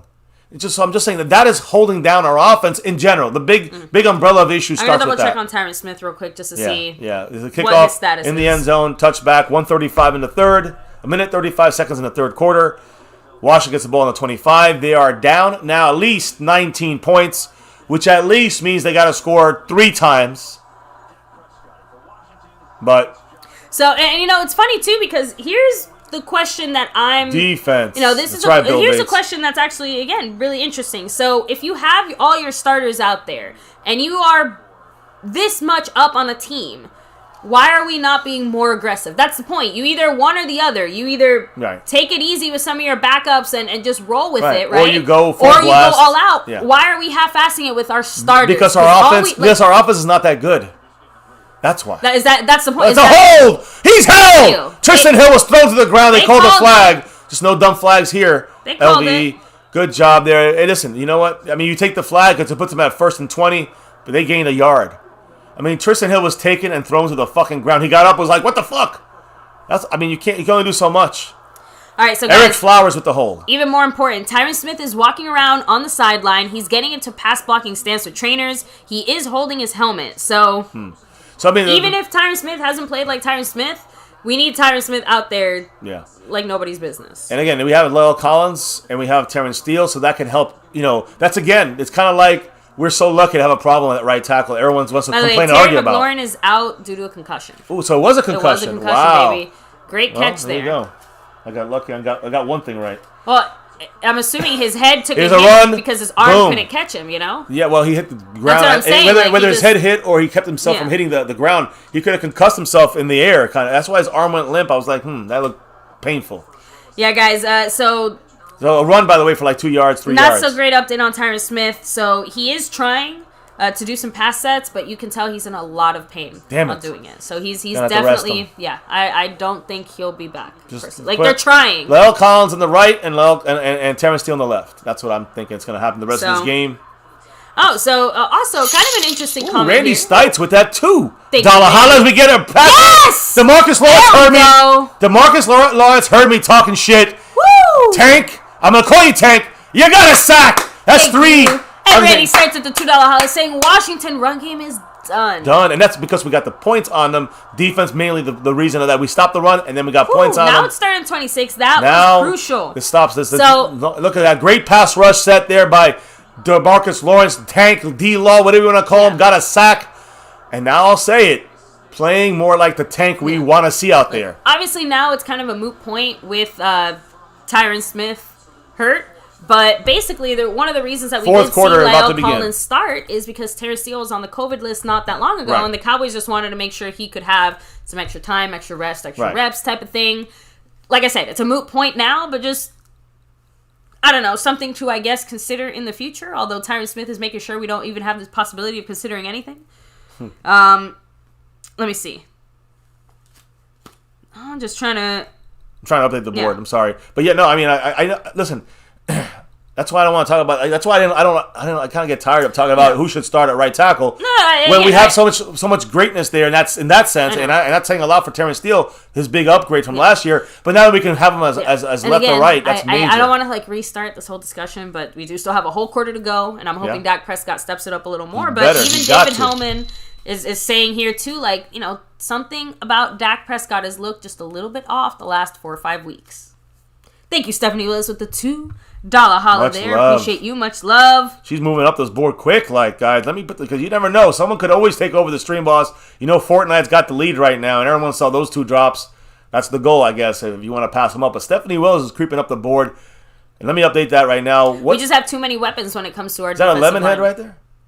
Screaming for the Go Cowboys. I love it. Much love, Stephanie. Appreciate you. And I'm going to move you up this board right now as we speak. Ooh, so no, I'm just double checking. I'm trying to make sure I see anything about Tyron Smith. Just extra sure. Okay, so no updates since that last one there. All right, now let me hit up the chat. Sorry about that. All right, no, it's all right. It's all right. Mackenzie 2 times much love saying all them Deadskins fans leaving. Hell yeah. I know you were out there. You saw your picture tailgating. Hope you're having a great time. I know House Nelson's out there as well. And I'm sure there's a bunch of other people that'll probably come in after just saying, oh my God, it was great. Love it. Oh. Love it. Exactly. So, Cowboys fan 1112 said, y'all are so worried about the money players make and not the impact they have on the team. I just think the money is... Who said that? I don't think he's saying it necessarily towards you, but saying me personally, the money was really only an issue this year. And I know that seems like a dumb thing to say when the salary cap is a thing, but realistically speaking, we knew that the way that our roster was set up, certain players are towards the end of their contracts, certain players we can maybe play around with their contracts, still have a good chunk of rookies that are giving some great production right now. Yeah. So the Dak Prescott hit was going to be a short-term one. We took the hit this year. We're still taking a bit of a hit next year. Yeah, that's what I'm saying. No, money hits is really for the end of the contract.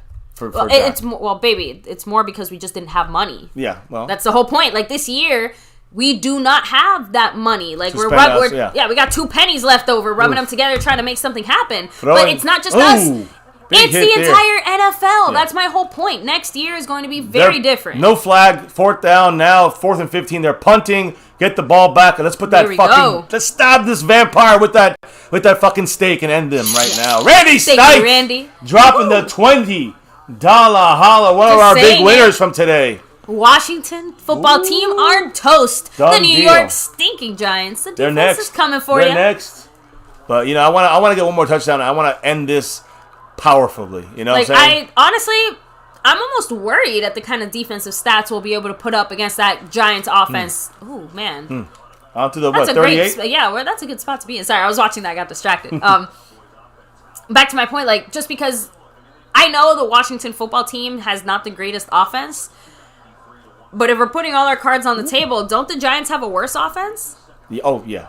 So, well, let me put it this way. It depends. A lot of their guys are out right now. That's what I'm saying. You can add whatever context you want to it. All I'm saying is we're going to be facing these New York Giants. Yeah. And they're going to suck offensively worse than Washington is right now. I'm not going to even say worse, because I think they if they have Saquon Barkley. I'm saying saying it. Even with Saquon is one gentleman who's been carrying that whole Giants offense on his back I know, but so long. He's he keeps getting hurt because his legs keep breaking. There's Clement right there, which is the only guy who should be running the ball from the rest of this game.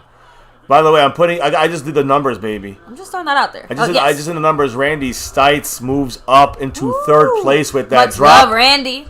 Oh shit! I hit the wrong person there. I put frame rippers. Sorry. Oh, all good. Let me switch that. But let me fix that board. Much love. He's in third place. I'm gonna fix that in a minute. And Janelle Melendez, we do get the game live locally in our area here in Florida. This is a tough one to find though. If you don't have the NFL, not the Game Pass, Sunday ticket. There we go. If you don't have the NFL Sunday ticket, I know this is a tough game to watch because it's so widely available in a lot of other places. So, because I think it's a Fox game of the week. It's a big one. And you look at the other games on the schedule, it's fucking trash. No joke. So, Randy Stites is in third, Frame Rippers in fourth, Grant G in fifth, Fortnite in first place, Majestic YouTube in second place. Yes. And by the way, again, thank you so much. Appreciate all the lovely compliments here in the chat. We do appreciate that you guys enjoy us here. We go crazy. I know. I'm sorry. We go crazy. That's why we say we're fans first and foremost, guys. Ooh, damn it. Third and fourth, incomplete. Corey Clement drops it. Good play on defense by Curly. And beautiful drop by Majestic YouTube. The $3 holla by Majestic. And moving up slowly. He said, I bet no one can drop $100 holla. Ooh, well, Fortnite dropped 250, so I guess that's so close. Majestic, that's what he's saying. So, Majestic's dropping that gauntlet there, which, by the way, I think you're like, what, 5? He's closing in. I'm going to check. Yeah, we'll get that exact number for you in a second, Majestic. Much love. All right. Sorry, I'm updating the board right now. I know, it just... What happened? What's up? You all right? You feel... 3 and out? Yeah, I know. Maybe that's the offense. We are average. I got to remind everybody we're average, and that was a bad punt there, unfortunately. But we were average. They still got 12 minutes, 56 seconds, but they got scored 3 times. This is probably Brian Anger's worst game. He had 2 bad punts, yeah. Which, I guess right now is, I mean, again, it's a testament to how good he's doing, because even those bad punts weren't necessarily horrific. They just weren't great. Yeah. They were just average, right? I'm fixing them. I'm almost done. So, thank you, Shimwrecker. Appreciate that. Dallas Sports 77 said, let me see. Okay, so the Dallas Cowboys have controlled the Washington football team for a long time, since the 70s. Yeah. I want to make sure I read that properly. So, offense, why, said Tanner Crucy. Here we go, punting again, said Jason Renfro. And I got to keep reminding everybody, and again, this bothers me. Yeah, Majestic said he should be 7 off. Let me check. From first place. So I'm saying you check that. I know he's got... Leave me to the chat. Devontae Griffin said, I hate Kellen Moore's play calling. I am not a fan. You guys go back to 3 weeks ago, a month ago. Justin Cross said they didn't even try to get a first down on that last play. Very lackadaisical. We threw the ball, couldn't even keep the clock running. Kellen Moore, he's fucking discombobulated. By the way, he's basically right. I think he's 7 away from from jumping over first place. I think is that what he said? He said 7 to take over. Top spot, I think so. Because 6 ties him, I think, on my side. Exactly. So 7 takes the lead. So he's on the verge of Fortnite. Even though Fortnite's got 52, that's a Connor Williams, by the way. On the stream, boss, he's almost in that code red, like this team down here. Or you just said, this has to be Jason Garrett's play call.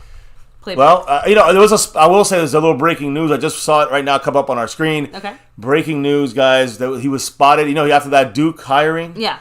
George Edwards stays with the Cowboys. Jason Garrett stays unemployed. But there's sightings at FedEx in navy blue in Jerry Jones's... what do you call it? Booth? In his booth, this man was seen clapping. Was he really? No, it's a joke. I'm joking. I mean, no, I'm sorry, baby. I know you're joking, but I always thought Jason Garrett would find his way back into our scouting room one way or the other. Well, it seems like he's still hanging around with this fucking offense the way it looks. Sorry, baby. I had to throw some comic relief in there. Sorry, I didn't mean everybody. Somebody somewhere is writing up an article right now with that. And using you as a source. So. Bring it on. There you go. Listen, we've been seeing in the good streaks of our offense, guys. You know, right now we're going to be tied with Green Bay. I'm sorry, we're going to be 9-4. Should be 9-4. Just half game behind Green Bay and Tampa Bay. But listen to this, baby. We've been seeing, during our best offensive streaks, we've been seeing the best. Sacked them through a defensive lineman. I mean, offensive line. He sacked the offensive lineman while sacking. I know you didn't miss that. Oh my God. Oh, Heineke's hurt. Heineke is on his hiney right now, and he's hurt. Gallimore, watch him eat the center up here. Ishmael, I think. Oh, Larson is in there now. Oh my God, there it is. He just ate him. Unbelievable. He's like, I'll take you with me. Let's both go. Guys, Gallimore's first game of the year, and again, too bad for. I was saying, and again, it's not like Gallimore did anything bad. Didn't. It was just a really normal, regular sack.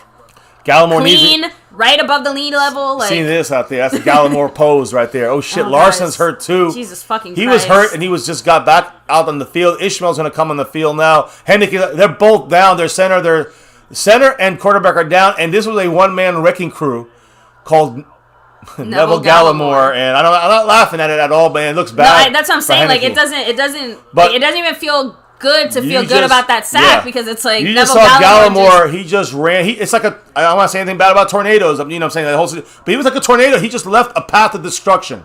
He knocked one down, knocked the other one down. Cyrus, I came in like a wrecking ball. Okay, I guess. Man, I'm trying to have to get Miley Cyrus into the football side of things. I'm joking. No, he's good. Looks like Heineke's good. Thank goodness. Still limping, but he's walking off the field. Thank goodness. Looks like Josh Allen. Is that him jumping in there?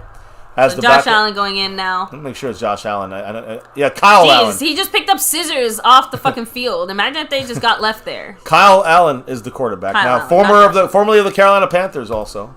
But man, they're going to have to. They're going to a little break here because that was basically Gallimore was the Gala monster out there. He was like Godzilla, wrecking shit, and he just left a path of destruction in his wake. Go Cowboys and go Neville Gallimore. I hope both guys are okay, of course. But Gallimore showing you why he's still in this game because he hasn't played the whole season. He needs as many reps as he can. No, Gregory is fine. They're literally just holding him. It's similar to Zeke. Why play him when our team is up by this much? Let's let the younger guys get the reps. And technically, DeMarcus Lawrence could probably use the reps a little more than Gregory could. You remember this, too. Gregory needs to get back in the reps, but Gregory and Gallimore both said they're going to have limited snaps because they're just going to work them slowly. It depends how they react in the game. There's no need to have Randy Gregory out there. And Gallimore, he hasn't played at all this year. That's why you have him a little longer, and he's able to handle it. If he wasn't able to handle it, they would have had him out of the game. Yeah, and we didn't see him as much. Like, we saw him a lot in the first quarter, a little less in the second quarter, not as much in the third. Until, you know what I mean? Like, we only just started seeing a little bit more Neville Gallimore back into that lineup. Remember, Tristan Hill was the guy that got held out of his socks. Yep. And just a few plays we had Carlos Watkins make some plays. We had Osa make us have some plays. So I'm just saying we have this 4-man rotation inside without Brett Urban gone for the year. Without we cut what's his name? We cut Hamilton. Again, he'll be back in the practice squad. It should be. But my point is that we got our best group here inside. Exactly. Finally. Justin Crowe said it. According to the media, the Washington defense is better than ours. That's what they're always supposed to be from the beginning of the season, and then they were kind of shitty the whole year, and then they got better. We talked about this. So they were, with their run defense being more consistent, I think that's where they got, and the fact that they were supposed to be better, but they lost Chase Young, and they got a little better, and now they're kind of falling back to reality. Although our defense is not the problem. Our offense is the problem more than I think their defense is. That's all I'm going to say. But yes, our defense is obviously top 10. We're also, I think, entering the top 5 zone. Our defense. Yes. You know what to do, guys. There we go. Sorry. Yes. Hit that thumbs up. Take a second to hit the like, subscribe, hit that notification bell. Follow us on Twitter at MyCowboysFamily. Hop in the Discord. Link is down below. Have not seen an update on Tyron Smith. I've been kind of double checking. I don't think he was out there for that horrific little 3-and-out bullshit thing that we tried to do. There it is. Oh, man. Larson's getting taken off in the cart. So, again, Larson... I was going to say, you focus on this. Let me double check on Tyron Smith. Larson just got back from injury, guys. Missed I think he missed 2 weeks ago. He didn't play. He's out. Looks like he's done for the game. And I hope the best for Larson. They got Keith Ishmael in there. It's now 2nd and 20. Cowboys are coming in with pressure. They're coming. Josh, Kyle Allen just said, fuck this. I want to live today. He threw the ball away. Guys, this game is over. This game is over. This defense is pinning their ears back to a point that, the Washington fans are leaving. It's done. 3rd and 20. The only thing that's left to see is what's the final score. And if we get that pick 6, maybe a pick by Diggs, Maybe that blitz, the hit in the end. I don't know. Just I'm glad I'm not the only one who was that concerned about the scissors being left in the middle of the fucking field and no one noticing it until the quarterback picked it up himself. Here we go, guys. We're coming with the pressure. There's Gregory. There's Micah. Dumps it down for a second. Just make the tackle. Boom. Easy stop. 3rd and 20. No helmet to helmet. We're good. And it's really DeMarcus Lawrence is shoving now. Why are we fighting? Nope, fucking flags, assholes. There's the flag. I mean, are we stupid? Is it on us though? I don't know who's pushing who, but DeMarcus Lawrence, if he did something stupid, then it's not. What does he want to stay on defense and get some more snaps? So he's punching him in the. I don't know. I didn't see the flag. What happened? They're first down. They're calling other guys back on that field. So this is where the stupidity of a DeMarcus Lawrence comes up, right? You can't let them sucker you. Oh. So offsetting? So they get another play.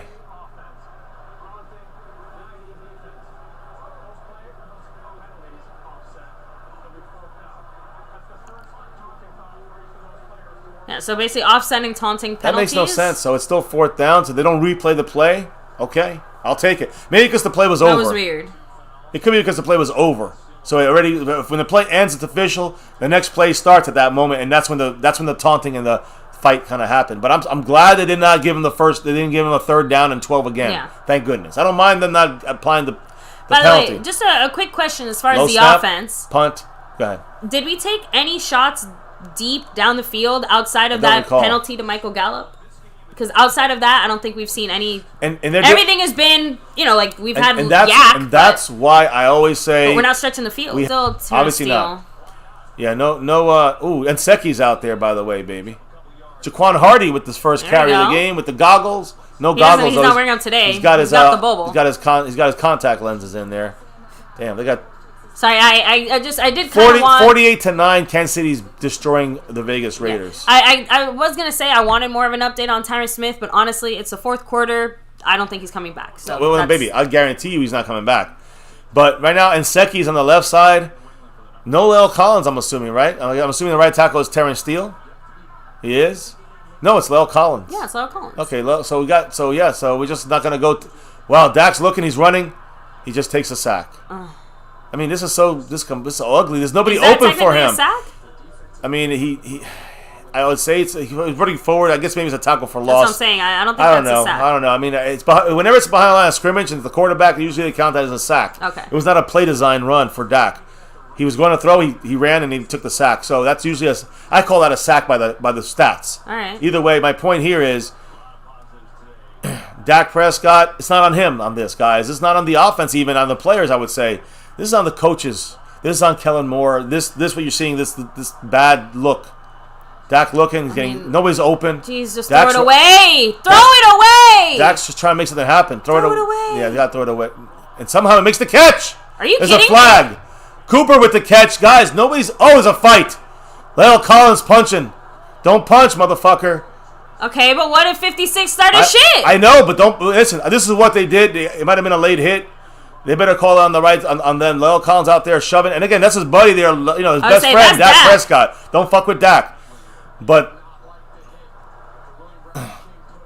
yeah, so exactly. It was on Dak. Yeah, so he didn't like the way he hit Dak there. Hyphenated bastard. Another one. It's been a while since we've had a hyphenated bastard to yell at. Dak threw the ball. I mean, it's not necessarily the worst. It's not an illegal play, you know what I mean? So I don't think it's. Is it the way he rolled on it? Yeah, at the end he rolled on his ankle there. Ooh, I just love La'el Collins. Look at it. La'el Collins punched him. Oh, La'el Collins should be thrown out of the game, or at least penalized for that. Like I would just say, Tristan Hill did that same shit. We can't lose him next game. I mean, Zeke doing that is fine. He's helping his guy out. But to me, it's more about La'el. Not this one. The ref went down. It's the punch here. And then another punch here. And another. He's a mauler. Zeke got his helmet off. Damn. I mean, they did call a flag. Yeah, well, yeah, they threw a flag. I'm assuming it's on La'el Collins. It'll probably be offsetting, but... I mean, no offense. I love that we're fighting, should not be offsetting. I love that we're fighting, though. I love that this team is... Remember last year in this fucking stadium? Remember this fucking offensive line watched Andy Dalton get his head chopped off? The fact that La'el Collins... I love it! Oh, another flag? I love it. You know what? Or are they just repeating... That's what I'm saying. Like, are they showing it again because there's another flag? I think it's offsetting probably on both guys. But I know you're saying it should be on fouls on both teams. Shit. So neutral zone infraction by them. Disregarded penalty because of the other two personal fouls. They threw him out. I told you. Shit. What did I just say? So they don't offset. It looks like the Cowboys get... Yeah, exactly. Like you said, because the one is so much worse than the other. The first one was declined by game or no, it was declined because this one overruled oversets it. Because man, that's just so stupid. We get stuck with Look, that kind of dumb shit let's just be glad Zeke didn't get called for that either. No, like you said, the Zeke part was okay, but at that point, my concern is what happens next game. Will he get fined? Hopefully just fined, or will he get suspended? Cab, he did throw a punch. He threw a punch. He punched him. And the worst part is he threw a punch that shoved 56 that made the ref fall over. So even if he didn't throw the punch, the ref, I'm just saying, like, the perception was there that he fucked with 56 and shoved into the ref. Right. And honestly, not a good look for McCarthy either, because McCarthy just got the fuck out of the way and watched it happen. 3rd and 23. We're running the ball here. Corey Clement, simple run. Goes down. About a 4-yard gain. And every play now is a fight. Every play, it's getting chippy because Washington's losing, and they have nothing to lose. They already lost the game. We lost the chance to get a first down there. A first down on a great play by Dak, all taken away because of La'el Collins' punch. I'm with you, though, in that I like the energy. The fight. And get the fuck off my quarterback, but... Yeah, that was it cost us it was a little another bit drive. Misplaced, that energy, is all I'm saying, because, we won the game, but it's another thing of being... Not clean. How do you lose while you win? This is how. Yeah, this is how you do it. Jeopardizing. It's not a clean game. It's a far from clean game. And again, on offense, it's a horrifying game, honestly. So there you go. Let it bounce. We know we got. They say touch it. You got to get. There you go. Good job. Goodwin held that ball. Please, Joseph, don't you start shit now. Every play is a fight. It's getting stupid. You know what? But let's keep it going. I know, but we're the only ones with something to lose now. I agree. If a fight goes on, like you know how we win. You know how we just another fight. Now it's got. Like, I'm just saying, like now we're getting into it.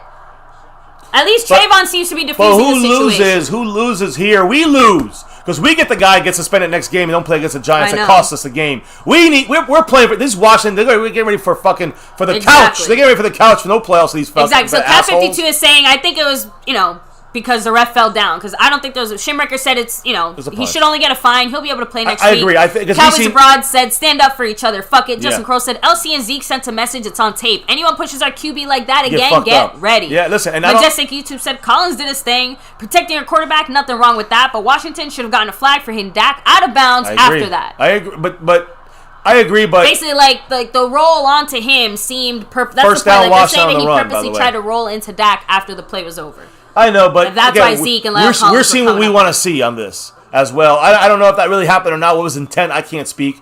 But what I'm trying to say is that if you look at the basic rules, La'el Collins took a swing at him. He's ejected from the game, and I doubt he'll be suspended. Look, we just can't afford but that. But you never know. They do. No flag there. He hit him with the shoulder. Yep. No flag, motherfuckers. No, they want this Washington. They're like this. Come on, where's the flag?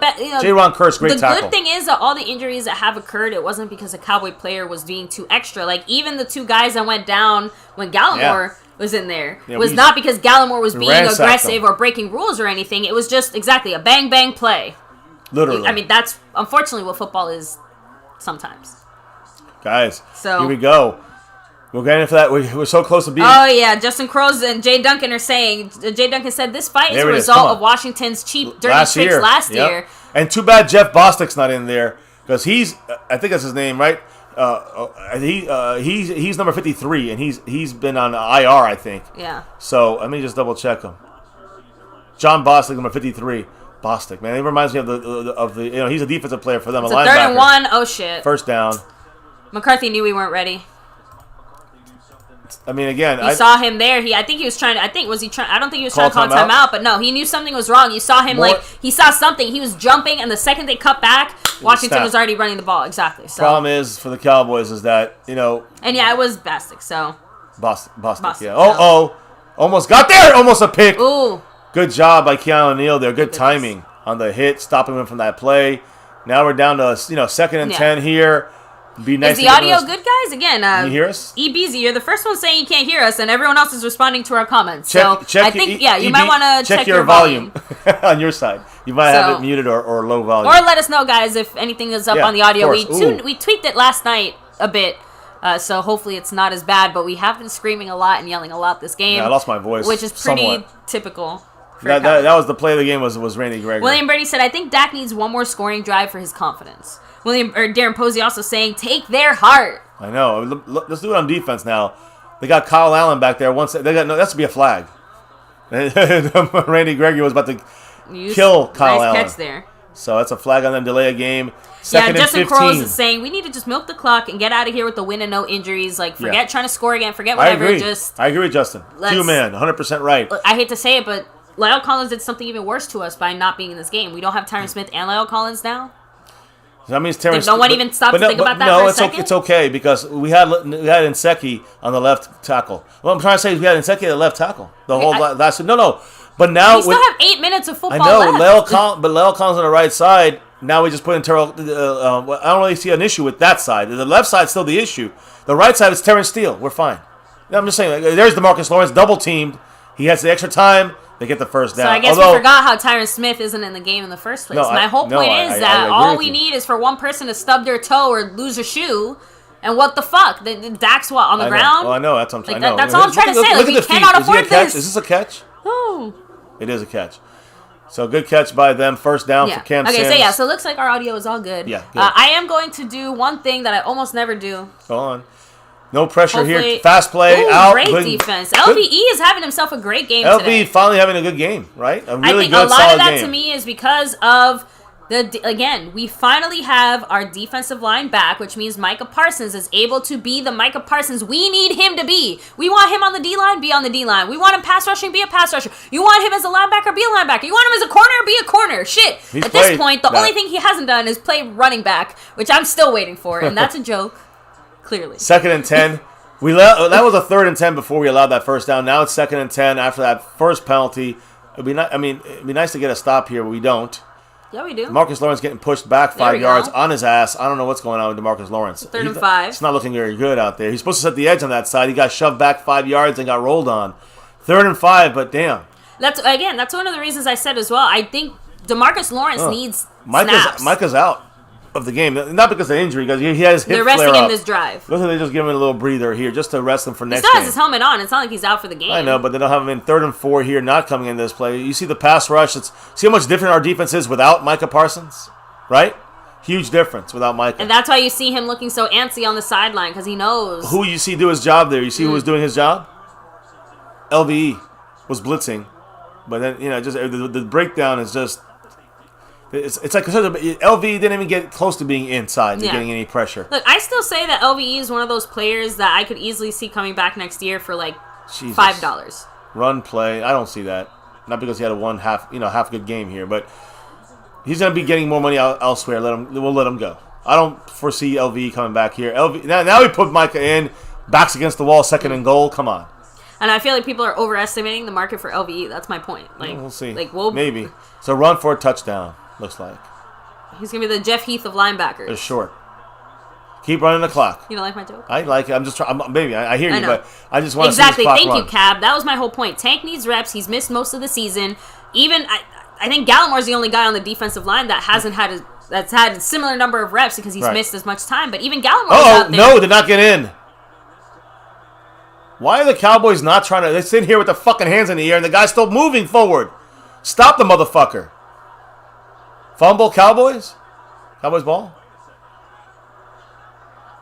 Cowboys ball? Watch this. He was still trying to get in. Every time he was not down, the Cowboys are out there. Look at Micah in the middle there, getting a little push. Yeah, he got stopped. No, not yet. But look, he's not down yet. Look, and now they're trying to push him in. Does the ball come out? I don't know. They're calling it 4th and goal. 4th and goal on the 1-inch line.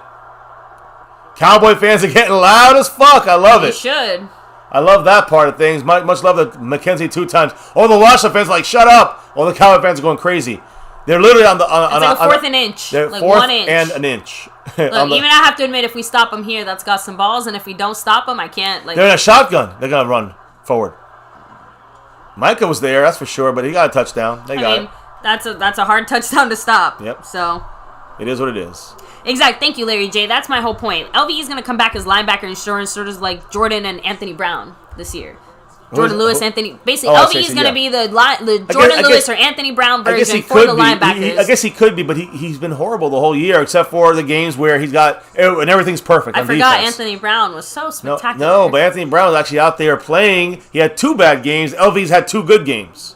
There's a difference in that. It depends on the money. My whole point is that's my whole point. We will get him for $5 because whatever team is going to pay him $6 is not going to pay him $6. They're going to offer him $4. Okay. Because even they don't want him. I disagree. We'll see.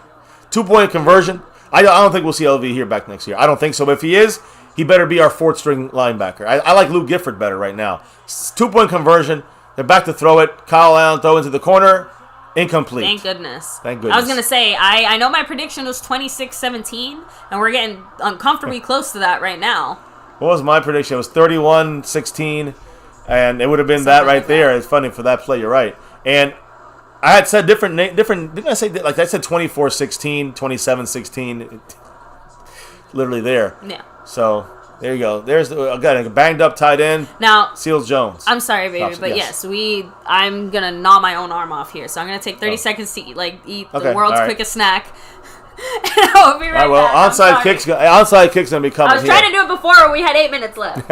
Onside kick's gonna be here any minute, guys. Much love to everybody who dropped the love. Much love to the winners of the raffle today, guys. You know the Lunatic brings the raffle here on the weekly. Let's be real about it. So much love to him.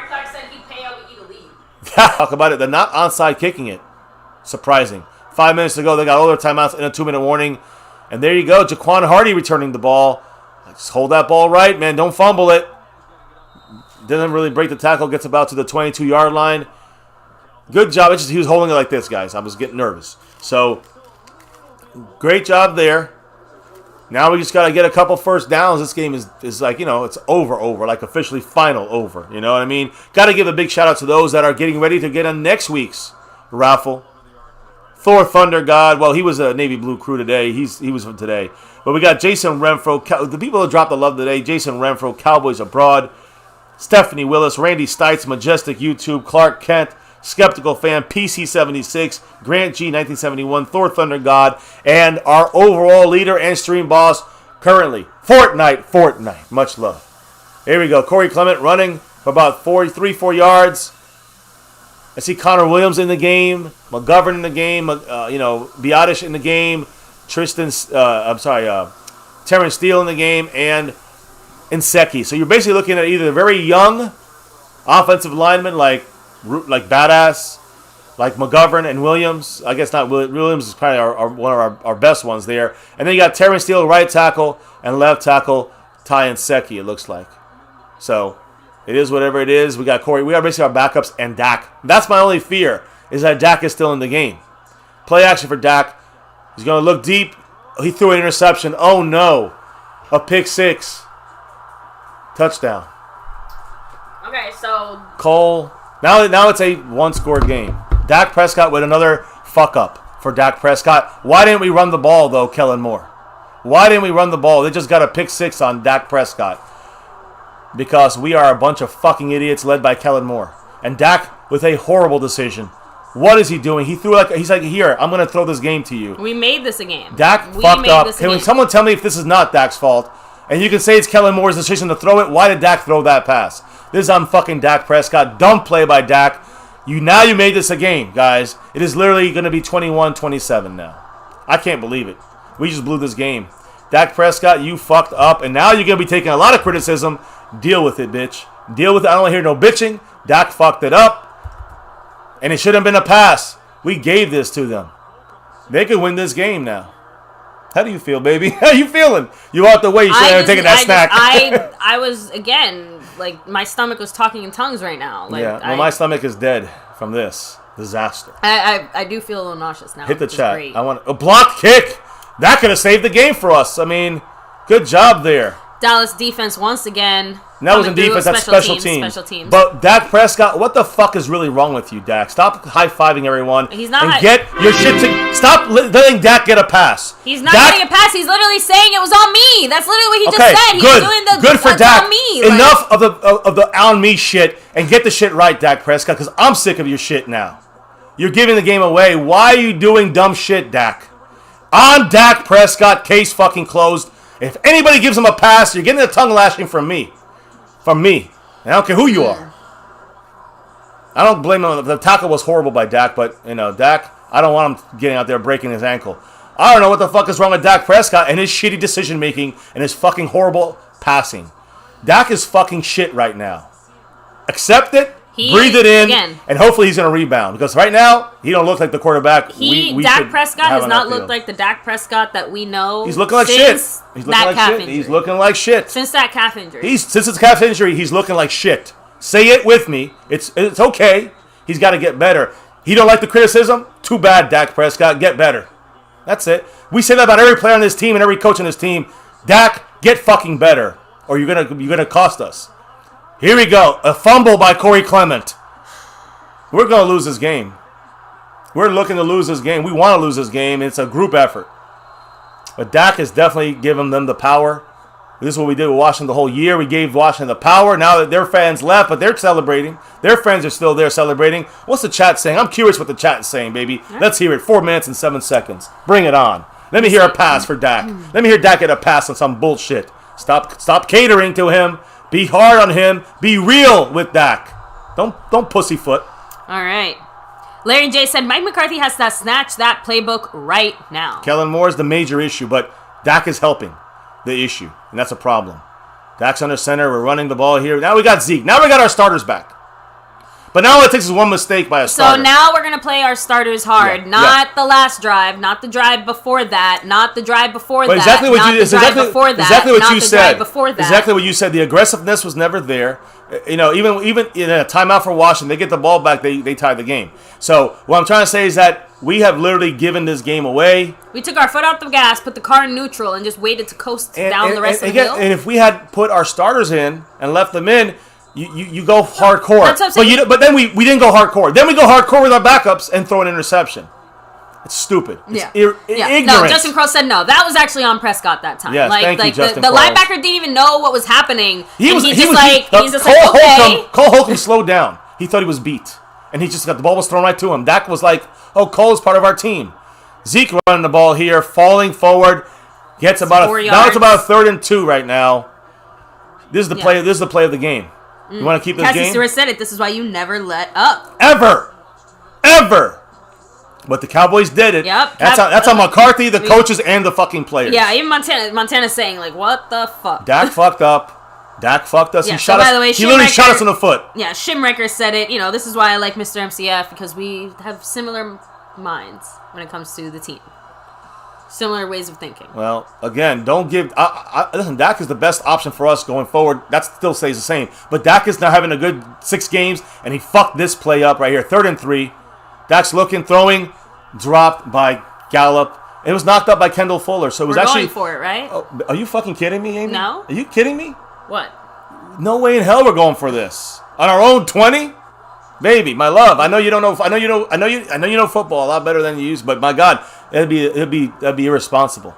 You punt the ball, and now the defense got to play again and save the game. At least we don't lose now. At least it's overtime. And I think they go for 2. Why not? If they got this kind of momentum, why not? And this is an embarrassment. Are we embarrassed yet, Cowboy Nation? Because I am. I'm embarrassed. Personally embarrassed. Let it bounce. What a bad punt by Anger. Another bad punt by Anger. This whole team wants to lose. Hit the chat up because I can't. And they got Kyle Allen leading them. Kyle Allen is leading them. Dak Prescott looks like he's Tyler Heineke right now. Even if it was PI. Are we really blaming this? We're not. Wow. Yeah. Guys, stop with the bullshit. Stop the fucking dumb shit. No, Doug even said you can't have any fun being a Dallas fan. No, never. Ever. You seeing our struggles here in our fifth year, right? Even if we win, do you feel good about the win? If we win this game, do you feel good? Because I don't. I feel good about our defense. Well, yeah.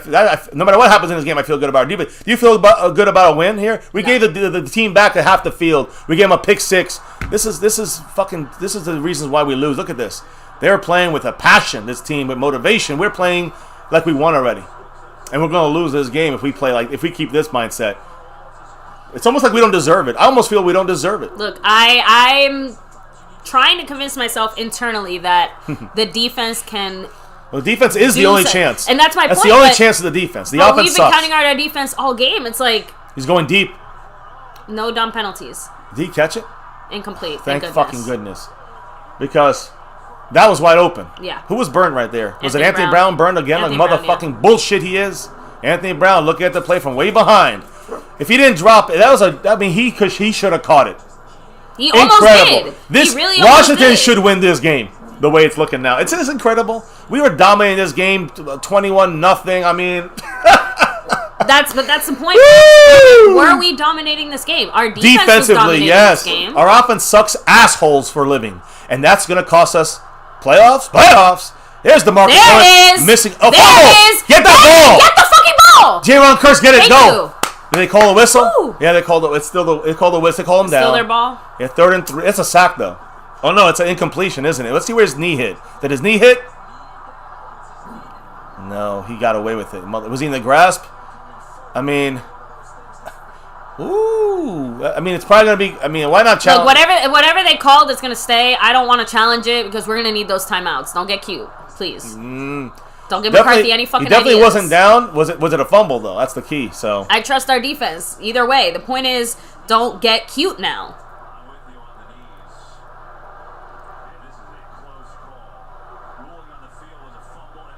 Oh, they called it a fumble. Oh, so it might be in our favor. So, guys, this could actually help the Cowboys because now they got to have enough to overturn it. And that's what I don't think they have. His knee was not down.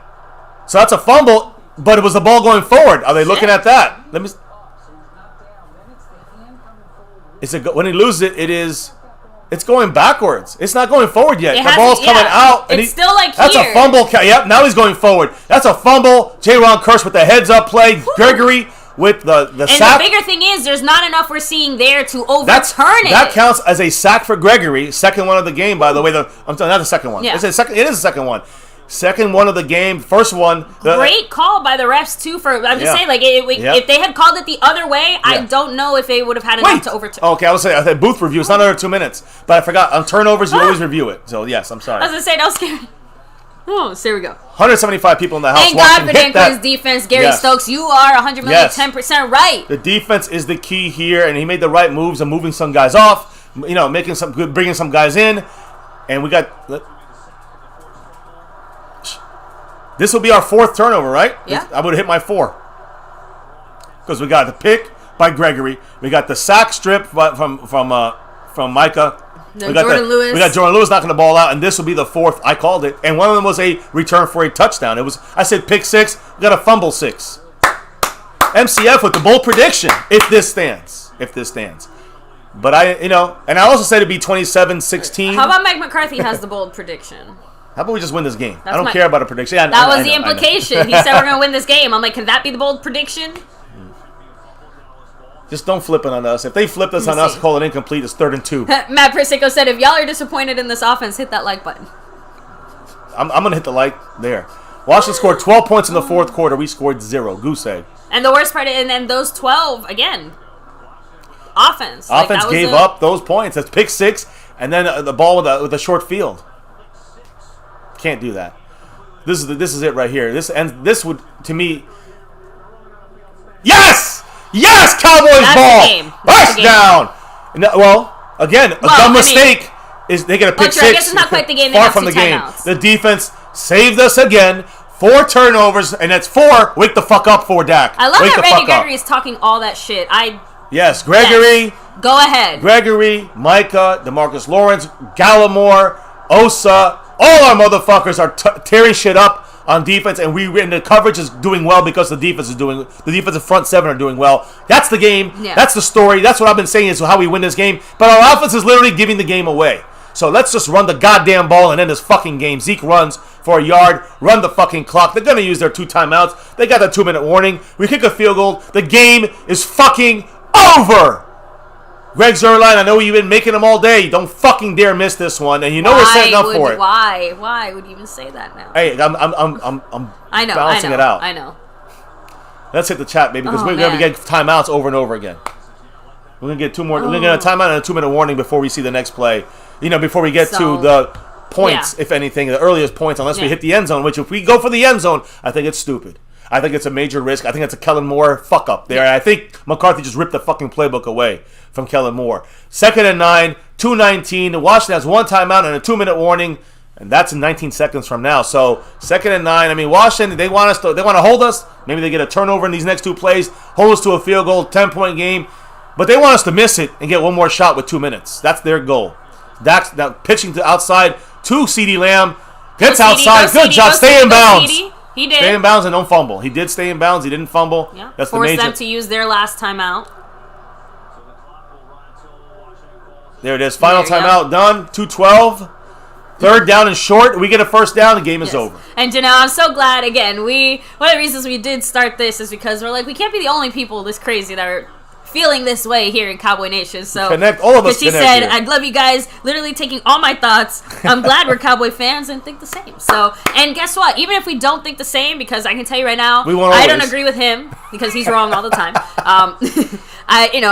That's part of the fun discussions here, because we can discuss and share our different thoughts and opinions of stuff, without being haters either, right? Because I feel like we're trying to be as non-biased as possible. We got to be real about Cowboys feel like shit. We're gonna call him on Zeke that is the fullback here, and we got CD as the we're throwing the ball. It's Kellen Moore time. Just run back and just run him out of bounds. It's Kellen Moore time. 1st down, game over. Goes a 2-minute warning. We should just run, and probably have to kick the field goal, because the good thing here is 1, 2, 3. So 3 times 4. Let's try to run and see if we can get a touchdown with the runs. The game's over, I think. I think that's it. That's it. We won the game. That should be it, guys. We should have this 9-4. You think we're just gonna stay on the ball? Yeah. Okay. I don't think we have to snap anymore, guys. I think that's it. I don't think we're gonna risk snapping the ball. As long as we don't throw the ball. I didn't want to throw the ball. Just get that 1st down and end the game. I think we just did that. Bruce Cabell said it. Wow, a smart play call. Did McCarthy rip that away, or say, "Hey, Kellen Moore, if you do one of these dumb fucking plays again, we're going to ship you to Antarctica. We're going to ship you to Siberia, and you can live the rest of your days out there." But I'm just saying, like, right now, we needed to get it done. They executed on the simple plays. That's all I'm saying. Get a little simplicity when it comes to trying to win the game, put the game away. Simplicity, not Kellen Moore fucking wild shit, and then Dak Prescott put in his position where he made some dumb decisions. I think the most disappointing part of this game, even bigger than the mistakes we made, in a way, it's defensive rebounding. I'm sorry, go ahead. No, I'm sorry. I'm saying the worst. No, I'm saying, okay, you're the worst. I'm saying even worse than the mistakes we made. I'm sorry. Yes, go ahead. Okay, again. Yes, I'm sorry. I read that wrong. I know, but now you derailed me, so give me a second. Even worse than the mistakes that we have made across the board, offense, defense, special teams included, right? The flow of the game. Does that make sense? You guys said it. We had our foot on the gas. Even if the offense wasn't firing on all cylinders, we were controlling the momentum of the game. We were aggressive. And we allowed Washington to gain that momentum because we sat on our laurels, and instead of being more aggressive on offense, we decided to lean back. Defense, and I can't even say we weren't aggressive on defense, because the only reason that this score isn't worse than it is now is because our defense would get a 3-and-out or an interception or a fumble or a sack, or you know what I mean? We basically just forced Washington to punt every single time. But offensively, we were very lackadaisical with the energy and the fight that we brought. That did not it did not seem to match the energy that the defense brought, and that to me is disappointing, because that our offense gets a ton of penalties. We know we're the most penalized team. Okay, next. Tell me something we don't know, right? That we had guys hurt and banged up. Sure, great. Tell me something we don't know. But the fact that, once again, the most consistent parts of our team are failing us, that concerns me, right? Because Kellen Moore's been here all year. He's been here longer than all year, right? Even Mike McCarthy. You guys are joking, did Mike McCarthy finally take the playbook away? Why are we sitting here waiting for that to be the fucking case? Largest comeback win, 24 points for Washington. Largest blown lead for the Cowboys. That ends today, though, guys. Again, we There it is. Somehow came back, taking the knee, just winning the game. That's it. But looks like the final score will be 27-20. Let me read a few more comments here. I just wanted to say, one quick thing here, that this game, baby, this game to me, we started off a little slow, and then we got going, and then at about the halfway point of the game, we started to really sputter, right? Like really badly, and at the end we took over again and won. Is this a microcosm of the entire season? Because we had a little bump in the first play, right? There's the Landry shift. Boom. That's the win, the W right there. The W right now in Washington stands for our victory in D.C. But, started off a little bumpy, like that Tampa game. In that sense, we got a loss. And then we won a whole bunch of games, 6 in a row. We went to the bye, came back, won with, against the Vikings with Dak. Without Dak. So what I'm trying to say is, up until that point, that was like the second quarter of this game. Then we got to the third quarter, and then we got Denver. And we had, some other issues there, like Kansas City and Vegas. The last couple of weeks kind of looked like the second, third quarter into the fourth quarter a little bit. And then the fourth quarter, the last quarter of the season, so to speak, kind of picking it up. We let Washington back in, right, like in real life. We let them back in the chase for the NFC. We let them back in this game when we took it back. And we won this game. We took it back. We took the NFC's back. And there it is, guys, officially. Fucking dad. Yeah, get that final. Get this final on the board. Ooh, okay. What a struggle. We can never have nice things, guys. A blowout turned into a I know. Close we got the game. win. Hopefully, Tyron Smith that's will the be big one. Ready to go for next week's game against the Giants, which is even worse. And remember, we're right back here against the Washington football team 2 weeks from now. Yeah, so it's far from over with them. We're going to see them again, and hopefully if we win, they lose. But, that could be it. That's it, because there's 3 games left. We'll be up 4 games. So if we win next week against the Giants and Washington loses, the East is ours. I mean, hey, I don't know if the Eagles. I guess the Eagles can still Dallas did do something today, though. I think they proved that they will probably end up being the number 1 defense by the end of the year. Really? Number 2, fine, okay. Top 5. We're splitting fucking hairs here. No, top 3 in the NFL. I'm giving them some credit here. This is the first game we have our whole defense back, and this is what they did. Yeah, we allowed 20 points by the Washington whatevers. They sucky offense, but I know 2 of those touchdowns came off of our offensive pick 6 and an offensive turnover. That's what I'm trying to say. So you take 14 points away. This score is not, again, we won. Our defense this score is not an accurate reflection of what our defense did. Our defense allowed 7 to 10 points. That's what they all should be allowed against this Washington team. And it's more the energy, the way they played like they know they are good. Mm-hmm. Yeah, no, and we it just, the I don't know. I love it. The defense playing with supreme confidence, and that defense will take you farther than the offense, but you have to have the offense meet you somewhere. Our offense has to meet us halfway, and we're not even showing up around the block. They're not. They're not even meeting us halfway. They're not meeting us. Again, the problems are still, and don't get mad because I'm going to call out Dak fucking Prescott at his dumb pass decision. That's on Dak Prescott. Dak is on it. He's got some problems. Zeke, running game. You got the blocking has issues. Now we got injuries got to worry about. We got receivers who dropped passes today, tight ends who got injured guys as well. Talked to Montana 808, predicted the score. He said, "I guess my 27-20 came Good job, true, hell yeah." I know it feels even dirtier knowing how we got here. It wasn't like a battle. It was like we let them come back. And so my thing is this: the defense is playing great. The offense is playing like shit. Execution wise on the field, right now with Dak. With everybody in this game, even banged up very minorly, because look, they were banged up too. Let's stop talking about we were injured. So this team, we had our offense almost fully out there, and yet looked like shit the whole game. It wasn't like a bad quarter. It was the whole game looked bad, and I blame the players on the field, but they all have a piece of the pie. But the biggest piece of the pie, and let me reiterate this, is Kellen Moore. In the red zone, why do you think Dak took the sack? Because nobody was open. Dak shouldn't have made the throw into triple coverage. It's on Dak. Dak shouldn't have made that throw to Cole Holcomb for the pick 6, but that shouldn't have been called in the first place. Now, Dak is the dummy to make the pass. That's unfortunate. He'll rebound, but he has to get better. He has to fix his shit. But Kellen Moore cannot be putting our players to give him opportunities to make these kind of dumb mistakes. And Kellen Moore is throwing the ball when you're up by 13 points. He's throwing the ball left and right. We should be running the clock. Whatever's not clicking on offense. It's not. Doesn't make any sense. We got away with it in the first half of the season. That's the point. Because some of the problems we've been having all season long. Yes. Some of the problems have basically only started to happen now in the second half of the season. So Kellen Moore being, fixing some of the play call. And again, that's what I'm saying. It's almost like a tale of two halves, right? Because the first half of our season, like we said, we were still the most penalized team. Our Injuries defense, and COVID. injuries, COVID, our defense was still not like, they were good, but they weren't like as good as they are now in the second half. And it's like, I just don't know what it is about this team that it feels like we're just not synchronizing. That's the point. We are all just one step out of step. We have all the pieces to make it happen. On offense, yeah. I think that's the thing that a lot of people maybe are missing with some of the possible Dak criticism. It's not like we're saying Dak can't do it. We're just saying he's not doing it right now. Right. We are confident Dak can do it. We're waiting for Dak to do it. Like, hold on. We've seen him do it after the injury for half the year, but that's not the whole year. And Dak hasn't been very good the last couple of weeks, the last 5 weeks. McCarthy's the one who's saying we need to play our best football now in December.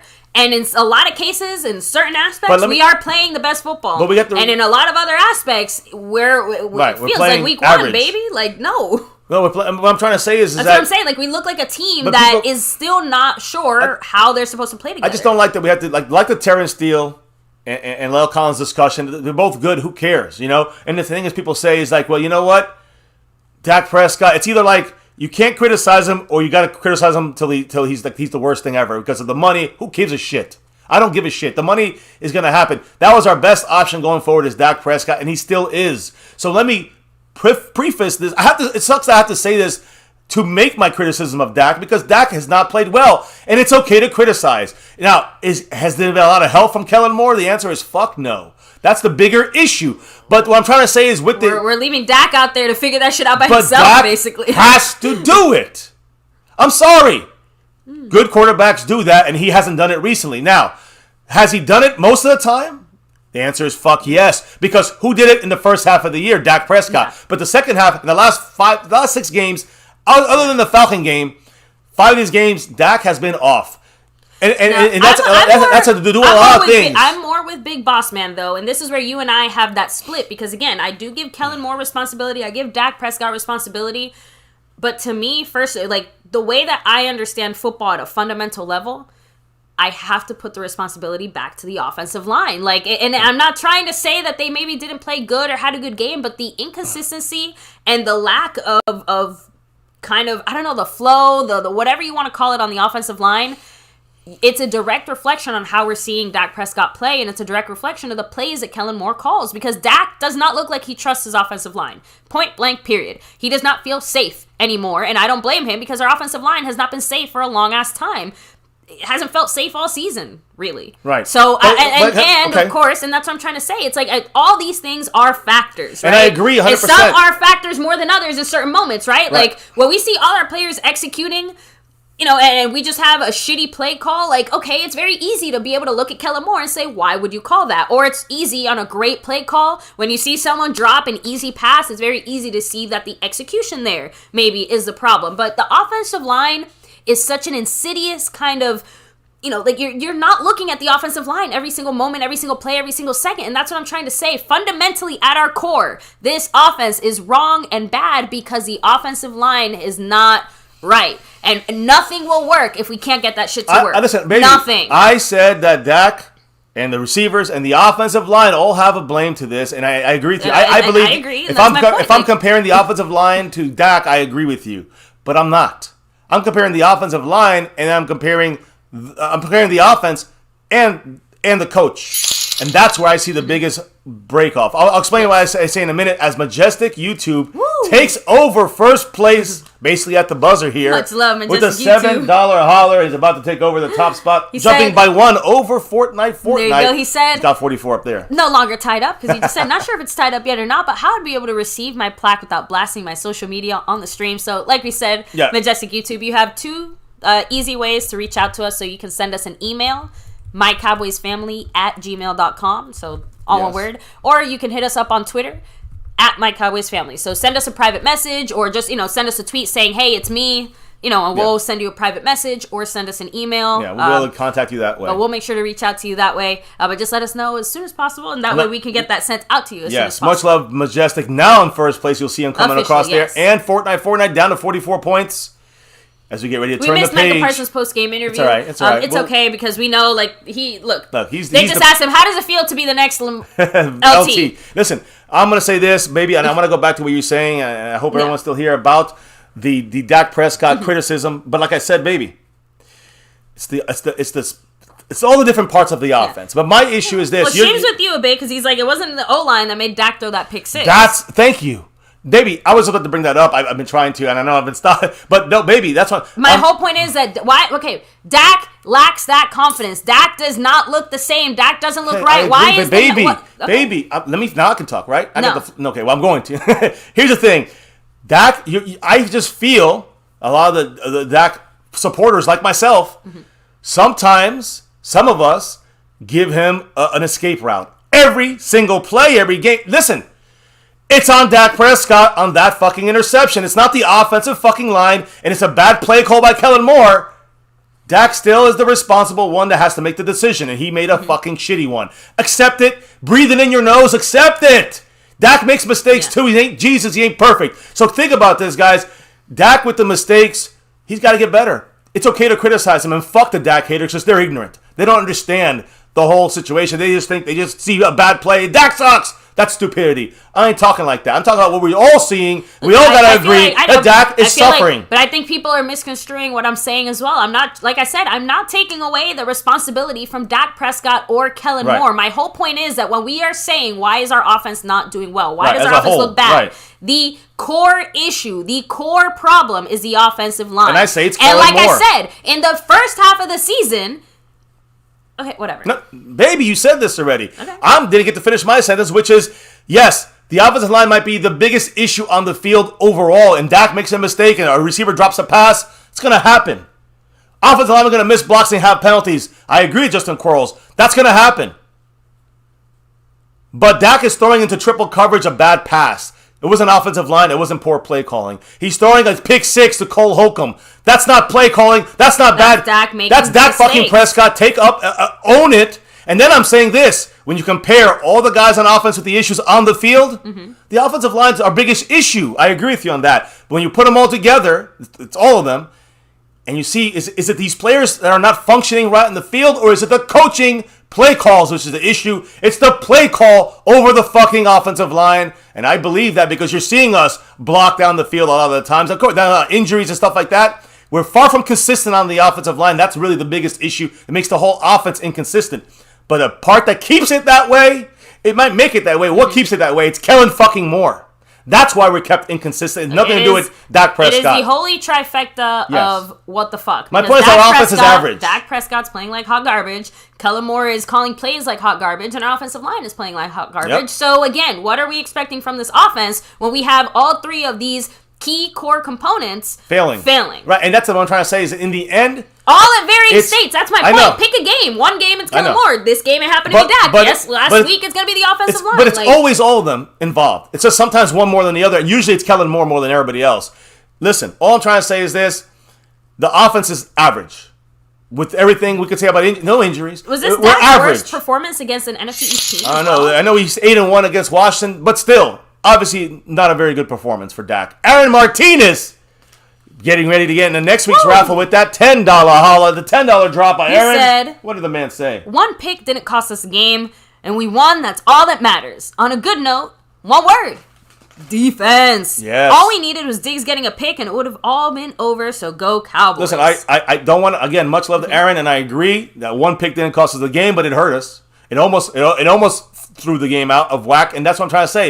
It wasn't just that one pick by Dak; it was the other pick by Dak. Yeah, which is Jim Recker said Brady said himself, "If my offensive line is struggling, he knows how to compensate." But Justin Quarles did hit back earlier, saying, Tom Brady had 3 picks against that same Washington defense, and they took an L and only scored 17 points. Right, so, exactly. So Brady had problems with them. The point is that Brady also had their full defensive line coming at him. We didn't. My point is that our offensive line is not Scorpio said it's blame all around. Dak throws good passes, but our wide receivers don't catch. Right. Kellen Moore called bad plays. Sometimes we had good drives. Then Dak Prescott throws a pick six. Again. That's my point. So the lack of consistency on the offense, I'm still, I will die on this hill. It starts and ends with the consistency on the offense starts and ends with the offensive line. In-game. From week 1 all the way till week 18, we're going to see in-game, that it's the unfortunate truth. In game, that's our biggest issue. But overall, I still think it's Kellen Moore and the lack of adapting. If he's been figured out, it doesn't matter about the offensive line. Think the question it does not matter about the offensive line. But I think the real question about Dak Prescott that I want more people to ask is not so much,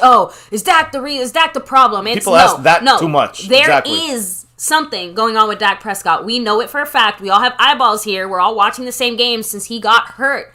That calf injury. Like you said, at first we're like, is it because we're play calling differently because we're compensating for something? I think Dak's run enough that I don't know what we're compensating for. He's physically has been healthy for weeks. Mentally, Dak Prescott has not come back from the bye week. He took a break and he never came back. That's my bigger question in the Dak Prescott and people kind of discussion. And that's what I'm trying to say is that I believe is more Kellen Moore. Because Kellen Moore is not giving Dak the ability to really be able to pick apart a defense because it's being covered. We saw this with Linehan. It's being covered by the defenses, and after the Bronco game, it hasn't stopped. Other than maybe the Falcons didn't take that same blueprint. But the other teams did, and look what happened. So it's just hurting our team. Our offensive line's being hurt by it. Our receivers, our tight ends, yes, they're making their own issues. Dak's making his own issues. Dak has some bad games. It's okay to criticize. But the overwhelming issue to me that's making all these things worse. Yeah. What's making it worse is the bad calls. Said it. Kellen Moore is exacerbating the on-field problems. Yes. He's not helping to cover them up. I literally just said that. I literally just said making them worse. We have these problems with the offensive line. We have these problems with Dak. We have these problems with the running backs, the receivers. But Kellen Moore is making it worse and making it harder for the blocking to happen, for Zeke, the catch, the routes to be more open for these receivers, and Dak to make these throws better. So, why? Because we got no windows to throw, because everyone fucking knows to play. Kellen Moore's been figured out. And like I said, and that's a problem, not just for not for this week or next week, for the season it's going to end bad. Like I said, the Kellen Moore problem has been a problem all season, and one of the other things, like Justin Cruz is saying, the drops and the penalties, right? Because that absolutely has been a problem all season, and something that we, like, honestly, and you go back bigger than just one season, right? Ooh, Aaron Martinez, part of the membership crew. You know, I'm going to hold you back on that. Okay. Bring that up. Don't forget what you just said about. I already forgot it. Damn it! You can't say that. You can't say that. The first thing that's going to happen is I'm going to do exactly the thing that you. I should know better. You're right. Thank you, Aaron Martinez. Star level. My goodness. Star level membership. Wow. Star level member, Aaron Martinez. I think I got it. I got it back. Let me start. Much love to you, brother. 33, $20 set on that Fortnite stream, boss. Aaron Martinez dropping in. Interrupt me once you get to that. Go. But I said that we've had problems that have been season-long issues. So Kellen Moore's play calling, he did better in the first half of the season, but it was still kind of an issue. Penalties have been a long issue, and like I said, not before this season, they've been an issue. All the fucking penalties. That's why I'm going to interrupt you. And the drops. The penalties. Just a quick second. Do you think penalties make it harder for Kellen Moore? Because I believe it does. And I'm trying to say that it makes it harder for any offensive coordinator. So you got to look at that too, right? That's discipline. That's Mike McCarthy. So he has a part to this as well. You guys feel me? It's everybody involved. Kellen Moore has to go on a 3rd and 15 now instead of a 3rd and 2. We've also had the most because of dumbass penalties. We've also had the most illegal formation penalties that we've had in a long time this season, though. So I'm just saying, like, not to discount your point, just saying that some of that is also like we're still not quite there, you know, because we're still like we're just trying to throw out any old offense, figure out any old thing, and see what sticks. I think here's a key that is underrated, and we've been talking about it the last couple of weeks, is Blake Jarwin, and you're seeing Cab speaking on it here. The 2 tight end sets, the 12 personnel. Cab 52 is breaking it down for you. Kellen Moore loved that versatility you have. You can run or throw from there. We haven't seen that since Blake Jarwin's been gone. And everyone like to dump on Blake Jarwin. We don't need him. We got Dalton Schultz. He's been the only guy we haven't been able to replace. Guys, I'm going to say Amari Cooper, obviously he was a big guy coming back. We need to make sure, Tyron Smith is back. We saw what happened today with a little replacement there for this game. We got through it. But that to me, we didn't have to replace Amari Cooper because he came back. That's it changes the offense. No, but the last we lost Amari for 2 weeks basically. Yeah. But what I'm trying to say is it changes for the rest of the year, guys, right? No, not yet. Him and Donovan Wilson are on the teetering on the end of the year for them, but we're not sure yet. They're still trying to work back in. Mm-hmm. But Blake Jarwin right now, the 2 tight end set ability that he gives us outside of Sean McEwen, who by the way, Sean McEwen did not play today. He was out, so we didn't see Ian Bunting because we chose to have 8 offensive linemen instead. Right, but we also went with Jeremy sprinkled in there as a tight end, but he's a blocking Blake Bell type guy. He don't have any catches. Did he have a little moment? I don't think so. I don't know. He had a block or two, but that's what I'm trying to say, guys. That's the issue there. I think that's a big issue. I'm gonna say this. It's an underlying kind of under the radar issue, but it's bigger than people realize. Not having that. That's not about Blake Jarwin. It's a Blake Jarwin plays like he's a tight end that can block. Got better in blocking this year, but can catch the ball. With him and Dalton Schultz would make it very difficult for any team to kind of shut us down in the run or the air when we're using that 12 personnel with 2 tight ends and two receivers. That's beautiful. But not when you don't have Blake Jarwin. And so that's why it's kind of been a struggle for Kellen Moore on that side as well. You know, he gets hurt with some guys being hurt as well in the field, being effective. Not just the players, not just Dak when he's getting pressured because we got half the offensive line injured. But this is what I'm saying. It's a lot of different levels. We were overcoming these things with Dak. We were overcoming these things with the offensive line. We were overcoming the issues if we had anything in the running game, with the drops. We overcame all that shit. Overcame it all. Including Kellen Moore's cutesy bullshit calls sometimes. We overcame it all the first half of the season, and we won 6 in a row. We were doing great. What happened? We have not gotten our footing back since Denver. Since Denver, and that's the calf. That's the maybe his mental stuff for Dak. I think it's more Kellen Moore has been figured out more than it is Dak has been stopped. Dak is still the best option for us going forward. Make that a fact. Now, hey, on a positive note, we did win this game. Yes, we have a 3-game lead now. And Cowboys Abroad said it, 3-game lead with 4 games to go. There's no such thing as an ugly win in the NFL because at the end of the day, they don't care how pretty or ugly it was. They care the final result. Right. What's our final result, baby? We won. So now let's hopefully regroup. 9-4. Fingers crossed, no major injuries from this game. Again, I think Tyron Smith is the most banged up guy, and we'll keep you guys updated. I'm sorry, go ahead. I'm just saying, I want to point out the severity of his injury because they were trying to work him back, but he had a little too much pain to be able to come back for the game. But that does hopefully mean good things for him coming back next week. Yeah, I agree. And we can just hope to get better and healthier. I agree with you guys speaking in here. Look, I'm a huge Dak supporter. I 100% agree with William Burney. Dak, just under any circumstance, cannot throw the pick 6, especially in that scenario at the point of the game. We need to see that same intelligent type of football that Dak Prescott is known for playing. Yeah, that's what he's we know the intangibles. We know his ability to break shit down. He's just not mentally there right now. Physically, maybe he's not as well there, but that is not the only issue. Far from it. If that was the only issue, we'd still win. We win, 35 to 20 or whatever it would be, or even less. It'd be because we wouldn't have the pick 6. Listen, guys, this whole offense is sputtering. We're an average offense with Dak Prescott there, with the offensive line, with Zeke. We're an average offense right now. So Kellen Moore, you got to find a way. The coaching got to fix this. If he can't fix it, and I don't think he's going to necessarily find a way, he's going to have to get help from McAdoo, McCarthy. I don't know. But either way, we got to find an answer because, we might win the division. And I know what you guys saying about no ugly wins. I agree. But I think about the future. And I say there'll be an ugly win in the playoffs if we keep playing like this. So we got to make this, we got to improve on this shit. Because if this is the way we're going to go in the playoffs, we're going to be knocked out in the first round, definitely in the second round. I'm just bringing facts. And that's not where we want our team to be. Yeah, this team is not ready for that run that I wanted them to make. And that's what every Cowboy fan should want them to make, is a run that's, a true playoff run through the playoffs, a true attempt for that number 6 and beyond. But we're not there now. Defensively, I gotta say, we were there. Defensively, we're there. I cannot believe I'm fucking saying this. Chalk Down Montana said this a while back, that the defense is going to come along. He even said, though, it will be a lot slower because they're young. No one predicted this. No. So this defense is blowing it out the water, and a lot of that has to do with number 1, number 11, Micah Parsons. He had 12 sacks. He's going for that rookie record. He's going to be that Defensive Rookie of the Year. He's coming for that Defensive Player of the Year. I'm telling you, he's going to be now instead of being 6th on that number, he'll be 3rd. Watch, he's getting closer and closer. Can't wait still to got see 4 it. games to go. Now let me do some shout outs here in the chat. But before that, thank you once again to our sponsor of the week, Jason Renfro. He's also the Cash App King. He, I think now is going to close it on 3 weeks in a row. Well, right now, you see him right here. Oops, let me make sure I fix this, guys. Give me a second. Yeah, I'm rushing here. I got too many names on there. Jason Renfro, the Cash App King, the Cash App Leader. He's taking that Cash App crown. Much love, repping that Randy White, that jersey he won right here on My Cowboys Family. And then you're also seeing him as the sponsor of the week down there. But now the batons are getting passed. That's right. Fortnite's a stream boss. He almost took over as the next sponsor of the week. But Majestic YouTube, that last-minute battle there, does take over. He was also the lucky winner of the raffle today. Oh, man. He's hitting out the ballpark. Along with Randy Stites. Randy Stites thank you guys both. Yes, the Can't wait to see. raffle. Yes, next week, guys, we do have some other great stuff coming down. Thank you once again to the man, the Lunatic. And Fortnite 33, Tony Dorsett points as he take it into tomorrow. New week, guys. I'm ready. You guys are ready. It was not the way we wanted to end, but it's the way it's going to have to be if we go forward and try to do the same thing to the Giants, hopefully beat them by more than 7.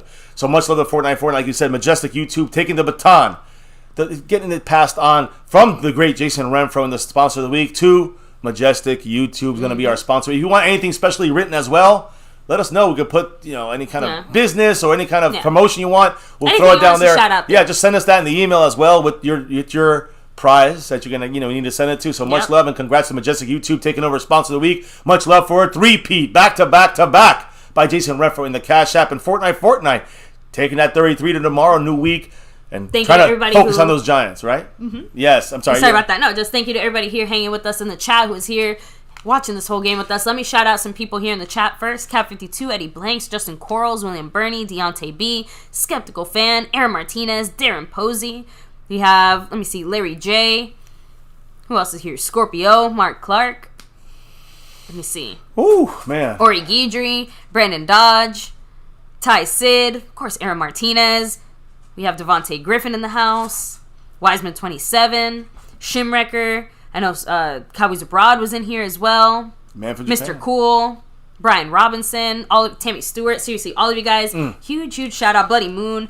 Appreciate every single one of you guys. And much love you guys that dropped the love from above today. You guys really did it up. I mean, Fortnite with the groundbreaking drops. And Majestic YouTube with the drops of taking over the overall board. But much love to Jason Renfro also with I know he had the drops in the Cash App, pre-streaming it. Dropped a little love here, took over the stream boss for a little bit. So much love to those guys who represented this board once again next week.